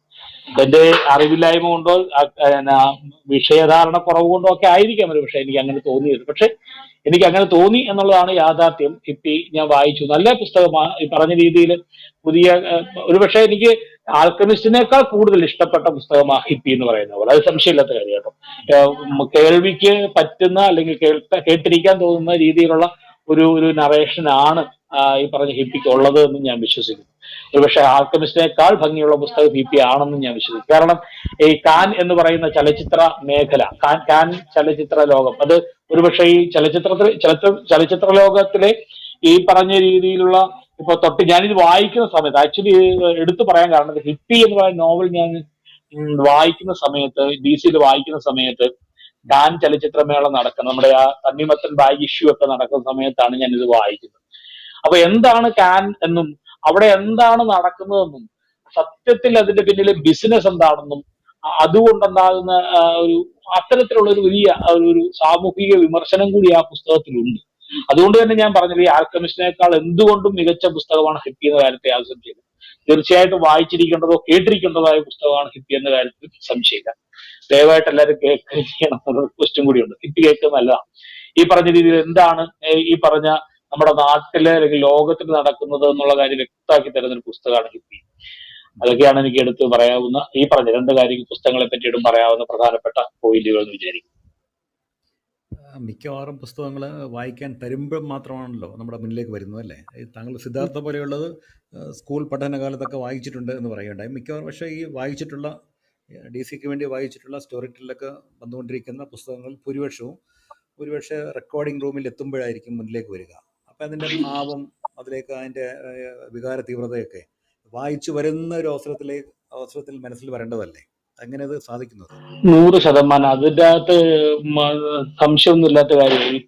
പുസ്തകം തന്നുവിടാന്നൊക്കെ അവർ പറയും, പലപ്പോഴും ചിലപ്പോഴൊക്കെ തന്നുവിട്ട് വായിക്കാന്നൊക്കെ പറയും. പക്ഷെ 900 പേജൊക്കെ ഉള്ള പുസ്തകങ്ങളൊക്കെ നമ്മുടെ തന്നുവിട്ടാലേ നമുക്ക് പൂർണ്ണമായിട്ട് വായിച്ച് പിറ്റേ ദിവസം ഒന്ന് വായിക്കുക, അതൊന്നും സാധിക്കുന്ന കാര്യമല്ല. പിന്നെ അതിലുള്ള ഒരു കാര്യം എന്താ വെച്ചാൽ, നമ്മൾ ഈ പുസ്തകം വായിച്ചൊരു കുറച്ച് 2 പേജ് 3 പേജൊക്കെ ആകുമ്പോൾ തന്നെ ഈ പുസ്തകത്തിന്റെ ഒരു മൂഡ് നമുക്ക് കിട്ടും സാർ, അതിൽ സംശയമില്ല. അതിൽ തന്നെ പിന്നെ വേറൊരു കാര്യം എന്താ വെച്ചാൽ, എന്തായാലും തന്നെയും ഈ പറഞ്ഞ രീതിയിൽ നമുക്കൊരു ചില പോരായ്മകൾ എന്തായാലും കാണും. ആ കാര്യത്തിൽ ഈ പറഞ്ഞ രീതിയിൽ സൗണ്ട് എഞ്ചിനീയേഴ്സ് നമ്മളെ സഹായിക്കും. സാർ അതല്ല വേണ്ട കേട്ടോ, ഈ മൂഡ് അല്ല അതിന് വേണ്ടത്, ഇങ്ങനെയല്ലേ പറയുന്നത്, അതായിരിക്കില്ല കുറച്ചും നല്ലതെന്നൊക്കെ നമുക്ക് സജഷൻസ് അവർ തരും.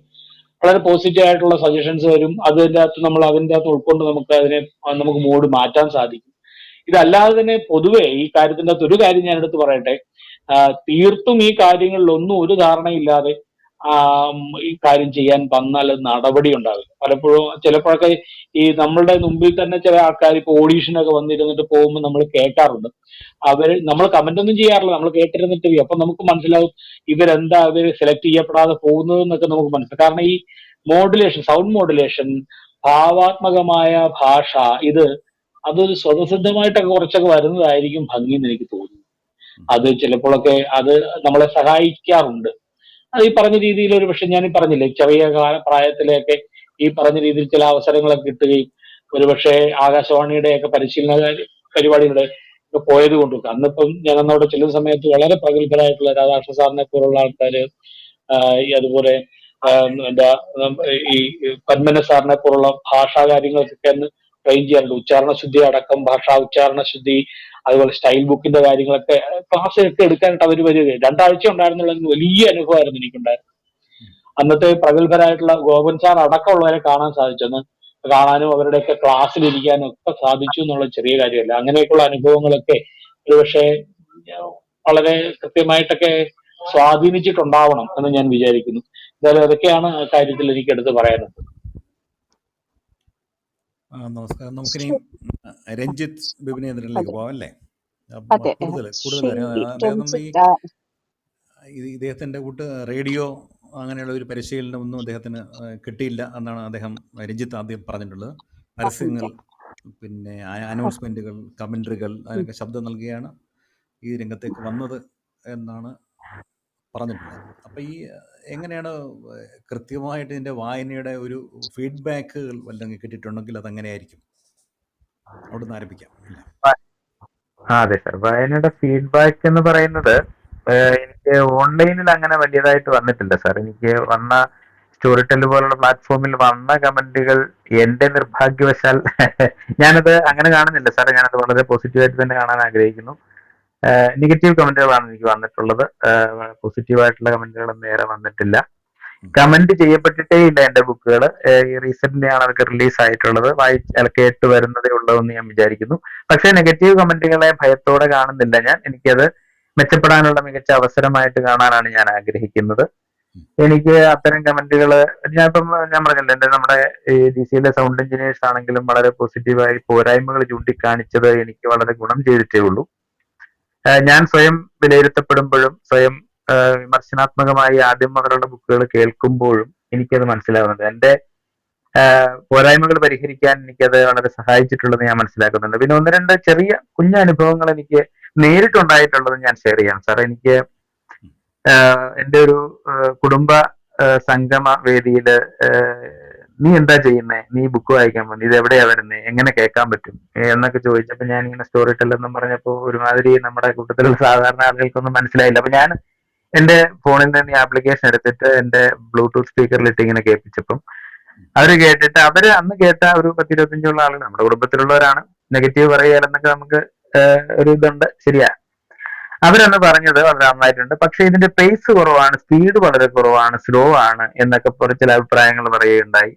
അപ്പൊ ചില ബുക്കുകളെ സംബന്ധിച്ച് കുറച്ചുകൂടെ പേസിൽ വായിച്ചാൽ നന്നായിരിക്കും എന്നുള്ള ചില കമന്റുകൾ എനിക്ക് നേരിട്ട് കിട്ടി. പിന്നെ ഒരു അനുഭവം ഉള്ളത്, ഞാൻ മുൻ DGP ആയിട്ടുള്ള ശ്രീ ഹേമേന്ദ്രൻ, അദ്ദേഹത്തിന്റെ ബുക്ക് നീതി എവിടെ എന്ന് പറഞ്ഞിട്ടുള്ളൊരു ബുക്ക്, അത് അദ്ദേഹത്തിന്റെ ബുക്ക് റിലീസ് ചെയ്തൊരു സമയത്ത് അതിന്റെ ഒരു ഈ സോളാർ വിവാദവുമായിട്ട് ബന്ധപ്പെട്ടൊരു പ്രസ്താവന അതിലുണ്ടായിരുന്നത് പേപ്പറിൽ വലിയ ന്യൂസൊക്കെ ആയി. അപ്പൊ ഈ ബുക്ക് പെട്ടെന്ന് ഓഡിയോ ആയിട്ട് ഇറക്കേണ്ട ഒരു സാഹചര്യം ഉണ്ടെന്ന് പറഞ്ഞിട്ട് DC-യിലൊരു ആവശ്യം വരികയും അന്ന് എനിക്ക് തോന്നുന്നു ഒരുപക്ഷെ പ്രഗത്ഭരായിട്ടുള്ള വായനക്കാരെ അവൈലബിൾ ആകാതെ വരികയും അന്ന് DC-യിലുണ്ടായിരുന്ന ആതിര എന്ന് പറഞ്ഞ ഇത് മാനേജ് ചെയ്തിരുന്ന ഒരു ആളുണ്ടായിരുന്നു. ആതിരയും ഗോവിന്ദും കൂടി, സാറിന്റെ മകൻ ഗോവിന്ദും കൂടി അന്ന് സ്റ്റുഡിയോയിൽ വരികയും എന്നോട്, അപ്പൊ ഇവര് സംസാരിച്ചിട്ടാ വരുന്നത്, ഇതെനിക്കറിയില്ല, ഞാൻ വേറൊരു ബുക്ക് വായിച്ചുകൊണ്ടിരിക്കുകയാണ്. അപ്പൊ പെട്ടെന്ന് അത് നിർത്തിയിട്ട് ഇതിന്റെ ഒരു 2 പേജ് വായിക്കാൻ പറഞ്ഞു. എന്താണെന്ന് എനിക്കൊന്നും മനസ്സിലായില്ല. ഇവര് കൺസോളിലേക്ക് കയറി, ഞാൻ ബൂത്തിലിരുന്ന് അതിന്റെ ഒരു 2-3 പേജ് വായിച്ചപ്പോഴേക്കും കൺസോളിൽ ഇരുന്ന് ഇവര് ഈ ഗോവിന്ദ് തംസപ്പ് കാണിച്ചു എന്നും കുഴപ്പമില്ല, ഓക്കെ ആണെന്ന് പറഞ്ഞിട്ട് ഈ ഞാൻ വായിച്ചുകൊണ്ടിരുന്ന ബുക്ക് നിർത്തി വെച്ചിട്ട്, ഇത് വളരെ അർജന്റ് സ്വഭാവം എനിക്ക് തോന്നുന്നു, പക്ഷെ അത് ഇതുവരെ വെളി വന്നിട്ടില്ലെന്ന് തോന്നുന്നു, എന്തോ സാഹചര്യം എന്നറിയില്ല, കുഴപ്പമില്ലെന്ന് പറഞ്ഞിട്ട് എന്നെ കൊണ്ട് അത് വായിപ്പിക്കുകയും ചെയ്തു. ആ ടെസ്റ്റ് എടുത്തിട്ട് ഒരുപക്ഷെ അത് എനിക്ക് വായിക്കാൻ പറ്റിയില്ലെങ്കിൽ ഒരുപക്ഷെ എന്നെ ബാധിക്കുമായിരുന്നതിന്റെ 100 മടങ്ങ് പ്രോത്സാഹനവും എനിക്കതൊരു വലിയ അംഗീകാരവുമായിട്ട് എനിക്ക് തോന്നി. കാരണം നമ്മളൊരു ബുക്ക് വായിപ്പിച്ച് നോക്കിയിട്ട് കുഴപ്പമില്ല ഇദ്ദേഹം വായിക്കട്ടെ എന്ന് തീരുമാനിച്ച ആ ഒരു സന്ദർഭം വളരെ ഒരു സന്തോഷം തരുന്ന ഒരു സന്ദർഭമായിരുന്നു. അത്തരം ചില ഫീഡ്ബാക്കുകൾ അല്ലാതെ എനിക്ക് ഓൺലൈനിൽ കിട്ടിയതോ നേരിട്ടുള്ളതോ ആയിട്ടുള്ള ഫീഡ്ബാക്കുകളില്ല. ഞാൻ പിന്നെ എന്റെ സുഹൃത്തുക്കളെയൊക്കെ വളരെ ആകാംക്ഷയോടെ ഇതെന്താ സംഭവം, കേൾപ്പിച്ച് എങ്ങനെയാ ചെയ്യുന്നത് എന്ന് പറഞ്ഞ് വളരെയേറെ സുഹൃത്തുക്കളെ ഞാൻ ഇതിങ്ങനെ കേൾപ്പിച്ചിട്ടുണ്ട്. അപ്പൊ അവരൊക്കെ അതില് വളരെ ചുരുക്കം താല്പര്യമുള്ള ചില ആളുകള് ഇത് എങ്ങനെയാ ഇതിനകത്ത് വായിക്കാൻ പറ്റുന്നത്, ഞങ്ങൾക്കും ആഗ്രഹം ഉണ്ടല്ലോ എന്ന് പറയുമ്പോൾ അത്തരം മേഖലയിലേക്ക് കടന്നു വരാൻ ആഗ്രഹിക്കുന്ന ആളുകൾ നമ്മളോട് ചോദിക്കുമ്പോഴൊക്കെ നമുക്ക് ഒരു സന്തോഷം തോന്നും. കാരണം പുതിയൊരു ഓഡിയോ ബുക്ക് എന്ന് പറയുന്നത് താരതമ്യേന പുതിയൊരു സംഭവം, 4-5 വർഷത്തെ പാരമ്പര്യം മാത്രമുള്ള ഓഡിയോ ബുക്ക് എന്ന് പറയുന്ന മേഖലയിലേക്ക് ഇത് കേൾക്കാൻ ആളുകൾ കൂടുതൽ ഇഷ്ടപ്പെടുകയും കടന്നു വരികയും ചെയ്യുന്നത് നമുക്ക് വളരെ സന്തോഷം നൽകുന്ന ഒരു കാര്യമാണ്. നേരിട്ട് ഉണ്ടായിട്ടുള്ള 1-2 അനുഭവങ്ങളല്ലാതെ മറ്റ് കമന്റുകളായിട്ട് എനിക്ക് അങ്ങനെ ഓൺലൈനിൽ കിട്ടിയിട്ടില്ല. പിന്നെ വായനയുടെ ഒരു, സാറ് നേരത്തെ സൂചിപ്പിച്ച വായനയുടെ ഒരു രീതി എനിക്ക് കിട്ടാൻ എനിക്ക് എന്നെ വളരെ സഹായിച്ചത് എനിക്ക് തോന്നുന്നു. എനിക്ക് എന്റെ ചെറുപ്പത്തിലൊക്കെ റേഡിയോയേ ഉള്ളൂ വീട്ടില്. ആകാശവാണിയിലെ തിരുവനന്തപുരം ആലപ്പുഴ സംപ്രേഷണം, വാർത്തകള്, അത്തരം പ്രോഗ്രാമുകള്, ചലച്ചിത്രം. ഞാൻ ഇപ്പോഴും ഓർക്കുന്നു, ഞാൻ അനുകരിക്കുമായിരുന്നു ഈ റേഡിയോയിലെ ചലച്ചിത്ര ഗാനങ്ങളുടെ അനൗൺസ്മെന്റുകള്. അതൊക്കെ ഒരു റേഡിയോയിൽ പറയുന്ന ഒരു ശൈലി ഉണ്ടല്ലോ, അതിന്റെ ഒരു മോഡുലേഷൻ വളരെ ഇഷ്ടമായിരുന്നു. അപ്പൊ അതിങ്ങനെ കേട്ട് അതൊക്കെ എനിക്ക് പറയാൻ ഇഷ്ടമായിരുന്നു. അത്തരം കാര്യങ്ങൾ കേട്ടതിന്റെ ഒരു എക്സ്പീരിയൻസ് ആയിരിക്കാം ഒരുപക്ഷെ ഈ ഭാഷയോടുള്ള ഒരു ഇഷ്ടം. ഭാഷ വൃത്തിയായി ശുദ്ധിയായി കൈകാര്യം ചെയ്യണം, ഭാഷയെ ദ്രോഹിക്കാതെ, അക്ഷരങ്ങളെ ദ്രോഹിക്കാതെ ആശയങ്ങള് കൃത്യമായി സംവേദനം ചെയ്യപ്പെടണമെന്ന് അങ്ങനെയുള്ളൊരു ഒരു ആഗ്രഹവും ഇച്ഛയും നമ്മുടെ മനസ്സിലുണ്ടാകുകയും അതനുസരിച്ചുള്ള ഭാഷ രൂപപ്പെടുകയൊക്കെ ചെയ്തത്. പിന്നെ എനിക്ക് എന്റെ മലയാളം മീഡിയത്തിലെ എന്റെ അധ്യാപകര് ഞാനിപ്പോഴും നന്ദിയോടെ ഓർക്കുന്നു. എന്നെ മലയാളം ക്ലാസ്സുകൾ സ്കൂൾ തലം മുതൽ ഡിഗ്രി കാലത്ത് പഠിക്കുമ്പോൾ മലയാളം പഠിപ്പിച്ചിരുന്ന അധ്യാപകരെല്ലാം ഞാൻ നന്ദിയോടെ ഓർക്കുന്നു. കാരണം കൃത്യമായി ഭാഷ ഉച്ചാരണ ശുദ്ധിയോടെ കൈകാര്യം ചെയ്ത് പഠിപ്പിച്ച എൻ്റെ അധ്യാപകരുൾപ്പെടെ ഉള്ള ആളുകളെ ഞാൻ നന്ദിയോടെ ഓർക്കുന്നു. വിശ്വാസ് സാറ്, ഉള്ളൂർ കോളേജിലെ മാത്യു പ്രാൽ സാർ, അങ്ങനെ ഇവർ എല്ലാം അവരുടെയൊക്കെ ചിത്രം, അവരെ ക്ലാസ് എടുക്കുന്ന ചിത്രം എന്റെ മനസ്സിൽ ഭാഷ ഒരുപാട് നമ്മളെ സ്വാധീനിച്ചിട്ടുണ്ട്. അമ്മയുടെ അച്ഛൻ നിലത്തെഴുത്താശാനായിരുന്നു. അപ്പം അങ്ങനെ ഒരു പാരമ്പര്യം കിടക്കുന്നതുകൊണ്ടായിരിക്കും എനിക്ക് ഇപ്പോഴും സങ്കടം തോന്നുന്ന വാർത്താ ചാനലുകളില് ഞാൻ എപ്പോഴും അത് ഓരോന്നും ഞാൻ എടുത്ത് എനിക്ക് ഭയങ്കര ഇറിറ്റേഷൻ, ഭയങ്കര സങ്കടം തോന്നും വിദ്യാഭ്യാസം പറയുമ്പോൾ. വിദ്യാഭ്യാസം എന്ന് പറയാൻ കഴിയാതെ പ്രഗത്ഭരായിട്ട് വളരെ മാധ്യമരംഗത്ത് പ്രവർത്തിക്കുന്ന അവതാരകരായിട്ടുള്ള ജേർണലിസത്തിലൊക്കെ ഡിഗ്രിയും PG എല്ലാം കഴിഞ്ഞിട്ടുള്ള ആളുകൾ പോലും വിദ്യാഭ്യാസം എന്ന് പറയുമ്പോൾ വളരെ സങ്കടം. ഭാഷ അങ്ങനെയായി മാറുകയാണ്. ഈ ലിപി പോലും മാറ്റി അധ്യാപകൻ എന്നുള്ളതിന് ദായും ധായും ഇല്ല. പുതിയ ബുക്കില് ദായും ധായും ദാ കളഞ്ഞിട്ട് ധാ മാത്രമായിട്ട് അധ്യാപകൻ പറയുമ്പോൾ എനിക്ക് വ്യക്തിപരമായി എനിക്കെന്തോ നഷ്ടം, എന്നിൽ നിന്നെന്തോ പറഞ്ഞു പോകുന്ന ഒരു വേദനയും സങ്കടവും എനിക്ക് തോന്നാറുണ്ട്. അധ്യാപകൻ എന്ന് പറയുന്നതിന്റെ ഒരു സുഖം അധ്യാപകൻ പറയുമ്പോൾ ഇല്ല എന്ന് വിചാരിക്കുന്ന ഒരാളാണ് ഞാൻ. പിന്നെ എനിക്ക് അത്തരം ഒരു കാര്യത്തിൽ ഞാൻ എൻ്റെ ഒരു 10-20 വർഷമായിട്ട് ഞാൻ എൻ്റെ പ്രായം താരതമ്യേന കുറവാണെങ്കിലും, പ്രായം പറയുന്നതിന് ഭയമില്ല, 45 വയസ്സുണ്ട്, പ്രായം വളരെ കുറവാണെങ്കിൽ ഞാൻ 10-20ഓളം വർഷമായിട്ട് രാമായണം കൃത്യമായി അത് സ്വയം പരിശീലിച്ചതാണ്. എങ്ങും കേട്ട് ആരും വായിക്കുന്നത് അനുകരിക്കാൻ ശ്രമിക്കാതെ തപ്പിയും തടഞ്ഞും മുക്കിയും മൂളിയും പദം പിരിക്കാൻ അറിയാതെ 2-3 കർക്കിടക മാസം കൊണ്ട് ഒരു വട്ടം പൂർത്തിയാക്കി അങ്ങനെ വായിച്ച് ഞാൻ താരതമ്യേന ഭേദപ്പെട്ട രീതിയിൽ എൻ്റെ അപ്പോഴത്തെയും രാമായണം വായിക്കുമ്പോഴും എൻ്റെ മനസ്സിലുള്ള ഉദ്ദേശം കേൾക്കുന്നവർക്ക്, ഇത് രാമായണ മാസം കൂടിയാണല്ലോ സാർ, അതുകൊണ്ട് കേൾക്കുന്നവർക്ക് രാമായണത്തിന്റെ ഏത് ഭാഗമാണ് വായിക്കുന്നത്, അതിന്റെ കഥ എന്താ, ഇത് കൃത്യമായി മനസ്സിലാകുകയും കൃത്യമായി പദച്ഛേദം ചെയ്ത് വായിക്കുകയും ചെയ്യാൻ കഴിയണം. അതിന്റെ ഈണത്തെക്കാൾ ഇതിന് പ്രാധാന്യം നൽകണമെന്ന് ആഗ്രഹിച്ച് എന്റെ വ്യക്തിപരമായ അനുഭവം ഇതുമാണ് ഞാൻ പറയുന്നത്. അതിൽ തെറ്റുകളുണ്ടെങ്കിൽ തീർച്ചയായിട്ടും തിരുത്താം. അങ്ങനെയൊക്കെ ഈ ഭാഷ കൈകാര്യം ചെയ്യുകയും വായിക്കുകയും വായിക്കാൻ ശ്രമിക്കുകയും ചെയ്തുകൊണ്ടിരുന്നതിന്റെ ഭാഗമാണ് ഇതെന്ന് ഞാൻ വിചാരിക്കുന്നു. എന്നിൽ ഇല്ലാതിരുന്ന ചില സംഗതികൾ, എനിക്ക് അറിയാൻ വയ്യാതിരുന്ന ചില സംഗതികൾ, ഇപ്പൊ ജയകുമാർ സാർ മുമ്പ് പറഞ്ഞ പോലെ മോഡുലേഷൻ, ഡൈനാമിക്സ്, നാടകീയത, ഇത്തരം സംഭാഷണങ്ങളുടെ ഒരു ശൈലിയിൽ വായിക്കുക, അത്തരം കാര്യങ്ങൾ എനിക്ക് പഠിക്കാൻ സാധിച്ചത് ഈ മേഖലയിൽ കടന്നു വന്നതിന് ശേഷമാണ്. അത് ഈ എഞ്ചിനീയർമാരുടെ വളരെ സഹകരണം അതിനകത്തുണ്ടായിട്ടുണ്ട്, സഹായമുണ്ടായിട്ടുണ്ട്.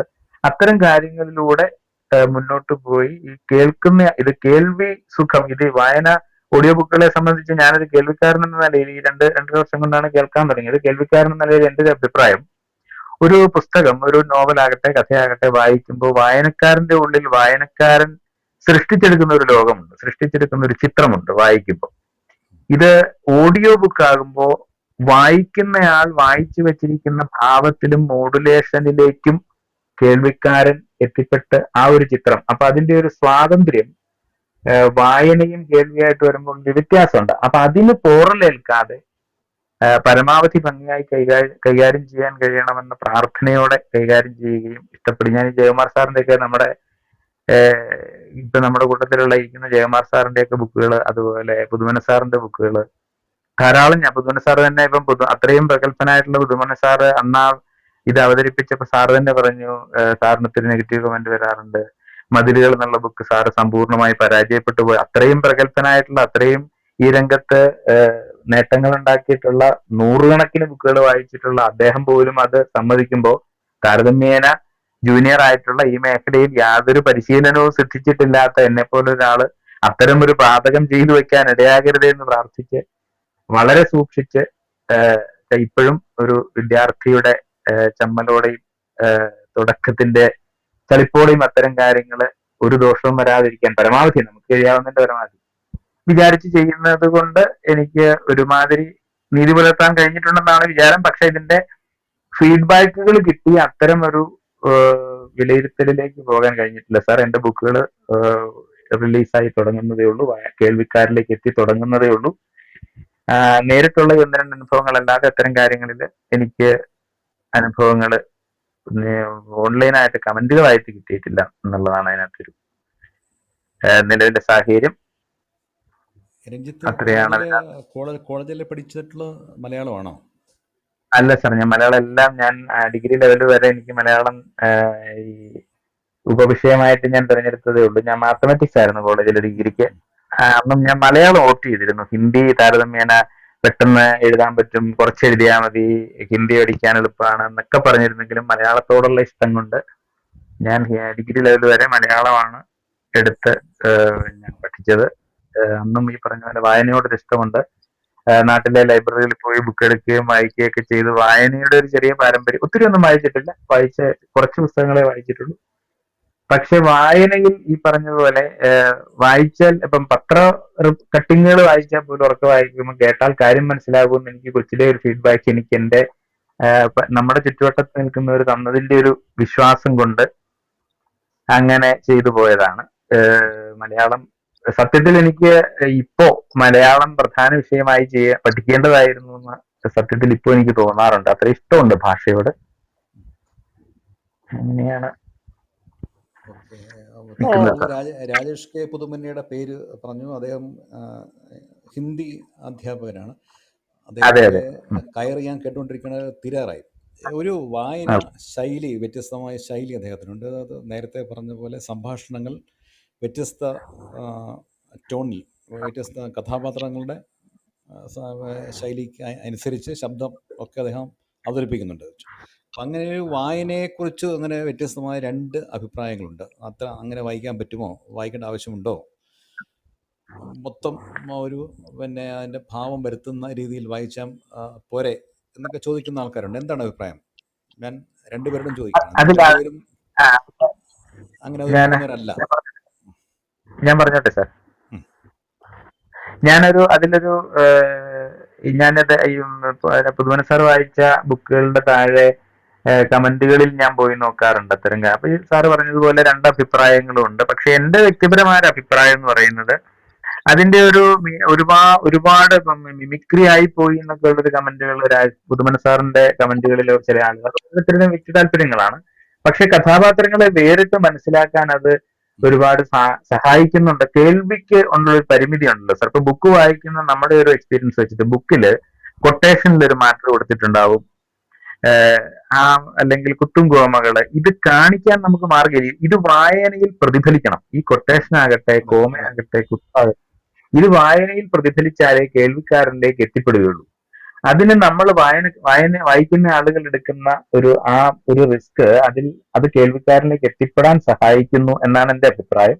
പിന്നെ ഈ പറഞ്ഞ പോലെ ഓവർ മിമിക്രി പോലെ ആകുന്നതിനോട് എനിക്ക് അത്തരം യോജിപ്പില്ല. പിന്നെ ഞാൻ മുമ്പേ പറഞ്ഞ ഒരു വശമുണ്ട് സാർ. ഒരു വായനക്കാരൻ വായിച്ച് മനസ്സിലുണ്ടാക്കിയെടുക്കുന്ന ഒരു ചിത്രം, ഇത് നമ്മൾ ഒരാൾ വായിച്ച് കൊടുക്കുമ്പോൾ ഉണ്ടാകുന്ന ഒരു ചിത്രം. ഉദാഹരണത്തിന് 10 വായനക്കാർ 10 പേര് ഒരു ബുക്ക് വായിക്കുമ്പോൾ 10 പേരുടെ മനസ്സിലുണ്ടാകുന്ന ഒരു ഗ്രാമം വർണ്ണിക്കുമ്പോൾ 10 പേരുടെ മനസ്സിൽ കിട്ടുന്ന ഗ്രാമം 10 ഗ്രാമങ്ങളായിരിക്കും. അത് എന്റെ വ്യക്തിപരമായ അഭിപ്രായം. ഞാൻ ഒരിക്കലും ഓഡിയോ ബുക്കിനെ ഇതാക്കി പറയല്ല. വ്യക്തിപരമായ അഭിപ്രായത്തിൽ ആ 10 ഗ്രാമം സൃഷ്ടിക്കാനുള്ള ഒരു അവസ്ഥയിൽ നിന്ന് അത് 5 ഗ്രാമമായി കുറയുമെന്നാണ് ഞാൻ ചിന്തിക്കുന്നത്. നമ്മളത് വായിച്ചു വെക്കുമ്പോൾ 5 ചിത്രത്തിലേക്ക് ചുരുങ്ങിപ്പോകും എന്നാണ് എനിക്ക് തോന്നുന്നത്. അപ്പൊ എന്റെ മനസ്സിൽ കിട്ടുന്ന ഒരു ചിത്രമായിരിക്കും ഞാൻ പ്രതിഫലിപ്പിക്കാൻ ശ്രമിക്കുക. സംഭാഷണങ്ങളെ സംബന്ധിച്ച് കൃത്യമായി എന്റെ അഭിപ്രായം അത് വളരെ പുതുമന സാറിന്റെ ഒക്കെ വായനാ ശൈലി വളരെ ഗുണം ചെയ്യുന്നുണ്ടെന്ന് തന്നെയാണ്. കാരണം കഥാപാത്രങ്ങളെ വേർതിരിച്ചറിയാൻ നമ്മളെ അത് ഒരുപാട് സഹായിക്കും. അത് ആ ഒരു സംഭാഷണത്തിന്റെ മോഡുലേഷൻ, ശബ്ദ വ്യത്യാസം. സാറിനൊക്കെ ഈ കഥാപ്രസംഗ ബാക്ക്ഗ്രൗണ്ട് ഒക്കെ ഉള്ളതുകൊണ്ട് പുതുമന സാറിനൊക്കെ ആ ശബ്ദ വ്യത്യാസത്തിലൊക്കെ കൃത്യമായി വായിക്കുമ്പോൾ നമുക്കത് എളുപ്പത്തിൽ മനസ്സിലാക്കാൻ കഴിയും. ബുക്കിൽ കൊടുത്തിരിക്കുന്ന ഇപ്പൊ ഒരു മാറ്ററിന്റെ വിശദീകരണം ബ്രാക്കറ്റിലായിരിക്കും കൊടുത്തിരിക്കുന്നത്, അതിന്റെ ഒരു വിവരണം. അപ്പൊ അത് ബ്രാക്കറ്റിലുള്ള സാധനം ഇത് ബ്രാക്കറ്റിലാണെന്ന് മനസ്സിലാക്കി വായിച്ചു കൊടുത്തില്ലെങ്കിൽ അത് തുടർച്ചയായ വായനയാണ്. അത് സെന്റൻസിന്റെ ബാക്കിയായി വായിച്ചു പോകുമ്പോൾ രണ്ടിനുണ്ട്. കാണുമ്പോൾ നമുക്കറിയാം ഇത് ബ്രാക്കറ്റിലാണ്, അത് അതിന്റെ വിവരണമാണ് എന്നറിയാം. പക്ഷെ കോളനിലോ സെമി കോളനിലോ കൊട്ടേഷനിലോ അത്തരം കാര്യങ്ങളിൽ കൊടുത്തിരിക്കുന്ന മാറ്റം നമ്മൾ അങ്ങനെ തന്നെ എടുത്തു വായിക്കേണ്ടതാണ്. അതിനൊരു ശബ്ദവ്യത്യാസം കൊടുത്ത് വായിക്കേണ്ടതാണ്. കഥാപാത്രങ്ങളെ വ്യത്യസ്ത രൂപത്തിൽ തന്നെ അവതരിപ്പിക്കുന്നതാണ് ഭംഗി. അതിന് ഭംഗി ഉണ്ടെന്ന് ഞാൻ വിചാരിക്കുന്നു. ഈ പറഞ്ഞ പോലെ അത് ഓവറായി പോകാതിരുന്നാൽ അത് ഭംഗി തന്നെയാണെന്നാണ് എന്റെ വ്യക്തിപരമായ അഭിപ്രായം. ജയകുമാർ സാറ് അദ്ദേഹത്തിന്റെ അഭിപ്രായം പറയട്ടെ.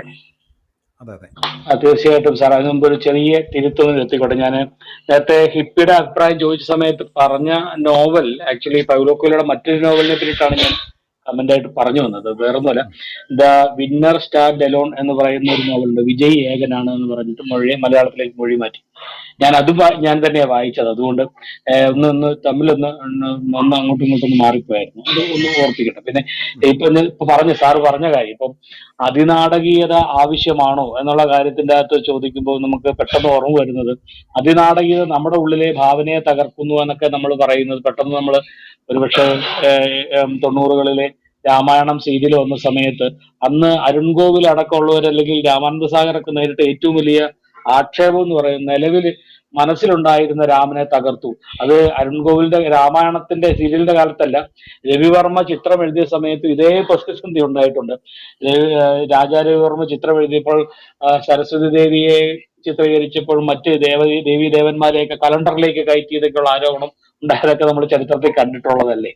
എന്ന് പറഞ്ഞതുപോലെ തന്നെയാണ് അതിനാടകീയത ആവശ്യമാണോ അല്ലയോ എന്നൊക്കെ ചോദിക്കുന്നത്. ഇപ്പോൾ രഞ്ജിത്ത് സാർ പറഞ്ഞു തന്നെയാണ് ആ കാര്യത്തിന്റെ അകത്ത് എടുത്തു സൂചിപ്പിക്കുന്നത്. അതായത് അത് ഇഷ്ടപ്പെടുന്നവരുണ്ടാകും. പിന്നെ ഏറ്റവും വലിയ സംഗതി എന്ന് പറയുന്നത്, രാജേഷ് സാറൊക്കെ അത് അവതരിപ്പിക്കുന്ന സമയത്ത് എടുക്കുന്ന റിസ്ക് ഞങ്ങൾ കാണുന്നുണ്ട്, അല്ലെങ്കിൽ ഞങ്ങൾക്ക് തിരിച്ചറിയാം, അല്ലെങ്കിൽ ഞങ്ങളുടെ പരസ്പരമുള്ള ചർച്ചകളിലൊക്കെ സാർ ഞങ്ങൾക്ക് ഇപ്പോൾ ഗൈഡൻസ് പോലെ പറഞ്ഞു തരാറുണ്ട്, അല്ലെങ്കിൽ നമ്മൾ നേരിട്ട് കാണാറുണ്ട്. സാറിന്റെ റെക്കോർഡ് സ്റ്റുഡിയോ ഇരിക്കുന്ന സമയത്ത് അദ്ദേഹം കൊടുക്കുന്ന എഫർട്ട് എത്രയാണ്.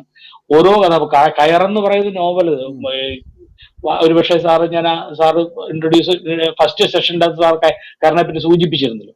സാർ അതിന്റെ 1000-ലധികം കഥാപാത്രങ്ങൾക്കുള്ള സൗണ്ട് വേർഷൻ സാറൊന്ന് ആലോചിച്ചു, എത്ര റിസ്ക് ആണ്. അത്രയും കഥാപാത്രങ്ങൾ ഓർത്തിരിക്കുകയും അതനുസരിച്ചുള്ള രീതിയിൽ സൗണ്ട് മോഡുലേഷൻ കൃത്യമായിട്ട് കീപ്പ് ചെയ്യുകയും ചെയ്യുക എന്ന് പറയുന്നതിലെ ഭീകര. ഒരുപക്ഷെ അദ്ദേഹത്തിന് ഈ പറഞ്ഞ ഒരു മിമിക്രി പാരമ്പര്യം ഉള്ളത് കൊണ്ട് ആയിരിക്കാം, അത് അറിയാവുന്നവരായിരിക്കാം എന്ന് എനിക്ക് തോന്നുന്നു അദ്ദേഹത്തെ അത്തരത്തിൽ രൂക്ഷമായ വിമർശനം നടത്തുന്നതെന്ന് ഞാൻ വിചാരിക്കുന്നു. പക്ഷേ ഈ പറഞ്ഞ രീതിയിൽ അദ്ദേഹം പഠിപ്പിക്കുന്ന സ്കൂളിന് തൊട്ട് താഴെയാണ് താമസിക്കുന്നത്. അതുകൊണ്ട് തന്നെ ഈ നാട്ടുമ്പുറത്തെ പല വിദ്യാർത്ഥികളുടെയും കണ്ണിലുണ്ണിയായ അധ്യാപകനാണ് സാറ്. കാരണം സാറിന്റെ ക്ലാസ് പലപ്പോഴും ഒരു സിനിമ കാണുന്ന പോലെ സുഖമാണെന്ന് കുട്ടികൾ പറയാറുണ്ട്.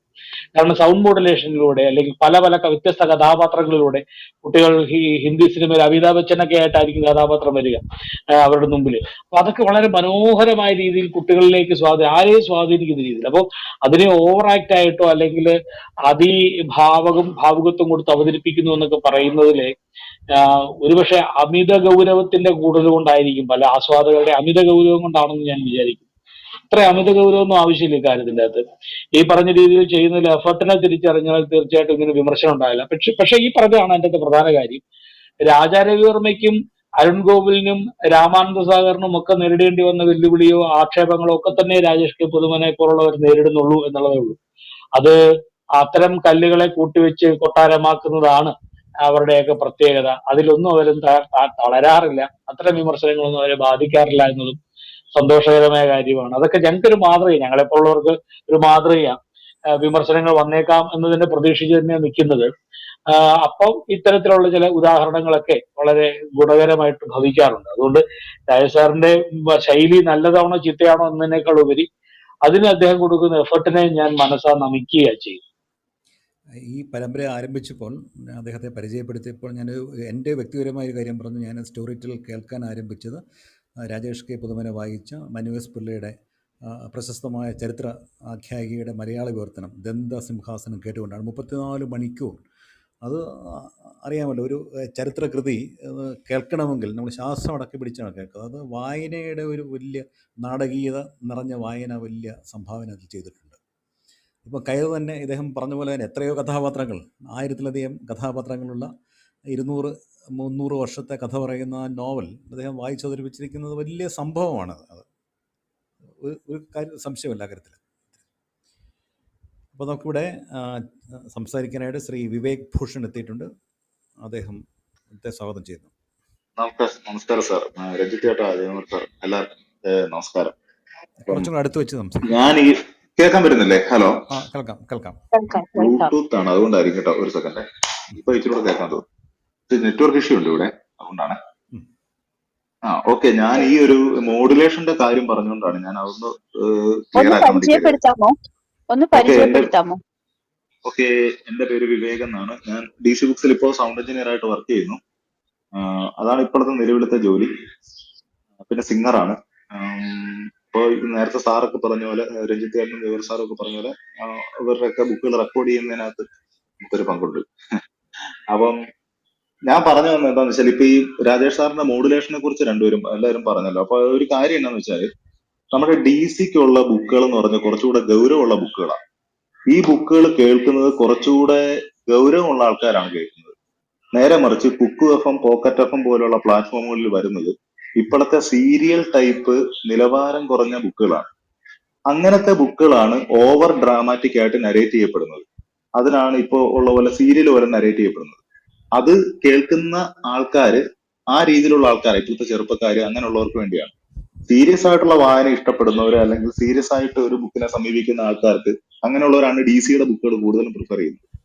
അപ്പൊ അങ്ങനെയുള്ള ആൾക്കാരാണ് ഈ ഓവറായിട്ട് ഡ്രാമാറ്റിക് ആയിട്ട് വായിക്കുമ്പോൾ അക്സെപ്റ്റ് ചെയ്യാത്തത്. കാരണം അവരുടെ ഉള്ളിൽ ഇച്ചിരൂടെ വേറൊരു രീതിയിലായിരിക്കും ബുക്കിനെ സമീപിക്കുന്നത്. അപ്പൊ ആ ഒരു അഭിപ്രായം ഒന്ന് പറയാൻ വേണ്ടി ഞാൻ വന്നതാണ്. അപ്പൊ പ്ലാറ്റ്ഫോം മാറുന്നതനുസരിച്ചും കണ്ടന്റിന്റെ വ്യത്യാസം അനുസരിച്ചും നരേഷന്റെ രീതി മാറേണ്ടതുണ്ട് എന്നാണ് എന്റെ ഒരു അഭിപ്രായം ഇതിനകത്ത് കേട്ടോ.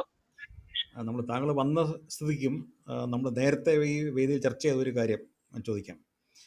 ഈ പ്രത്യേകിച്ച് 2 പ്ലാറ്റ്ഫോമിലാണ് ഇപ്പം ഡി സിയുടെ പുസ്തകങ്ങളുള്ളത്. മറ്റേ പ്ലാറ്റ്ഫോമിലുണ്ടല്ലേ, കുക്കു എഫ് എമ്മിലുണ്ടല്ലേ? അതെ, pocket F M, Kuku F M, അതിനകത്ത് കുക്കു എഫ് എമ്മിന് ഇപ്പം കുറച്ച് ബുക്കുകൾ പോകുന്നുണ്ട്. ഉണ്ട്. അപ്പോൾ ഈ മുഖ്യമായിട്ടുള്ളത് മേജർ ഉള്ളത് സ്റ്റോറി ടെല്ലിലാണ്. അപ്പോൾ ഇതിലെ ഞാൻ ഒത്തിരി ബുക്കുകളുടെ പ്രതികരണങ്ങൾ എഴുതിയിട്ടുള്ള ആൾക്കാരുടെ ബയോഡാറ്റയൊക്കെ നോക്കിയിട്ട് ബയോഡാറ്റ ഒന്നും അതിനകത്തില്ല. പേരുകൾ വെച്ച് നോക്കുമ്പോൾ ഒരു പരിചയമില്ലാത്ത ഒത്തിരി പേര്, നമുക്കെല്ലാവരും പരിചയം ഉണ്ടാകണം നിർബന്ധമില്ല. എങ്കിലും സാധാരണ സാഹിത്യ പ്രസിദ്ധീകരണങ്ങളിലൊക്കെ പ്രതികരിക്കാറുള്ള ആൾക്കാരെ ഒന്നും ഇതിൽ കാണാറില്ല.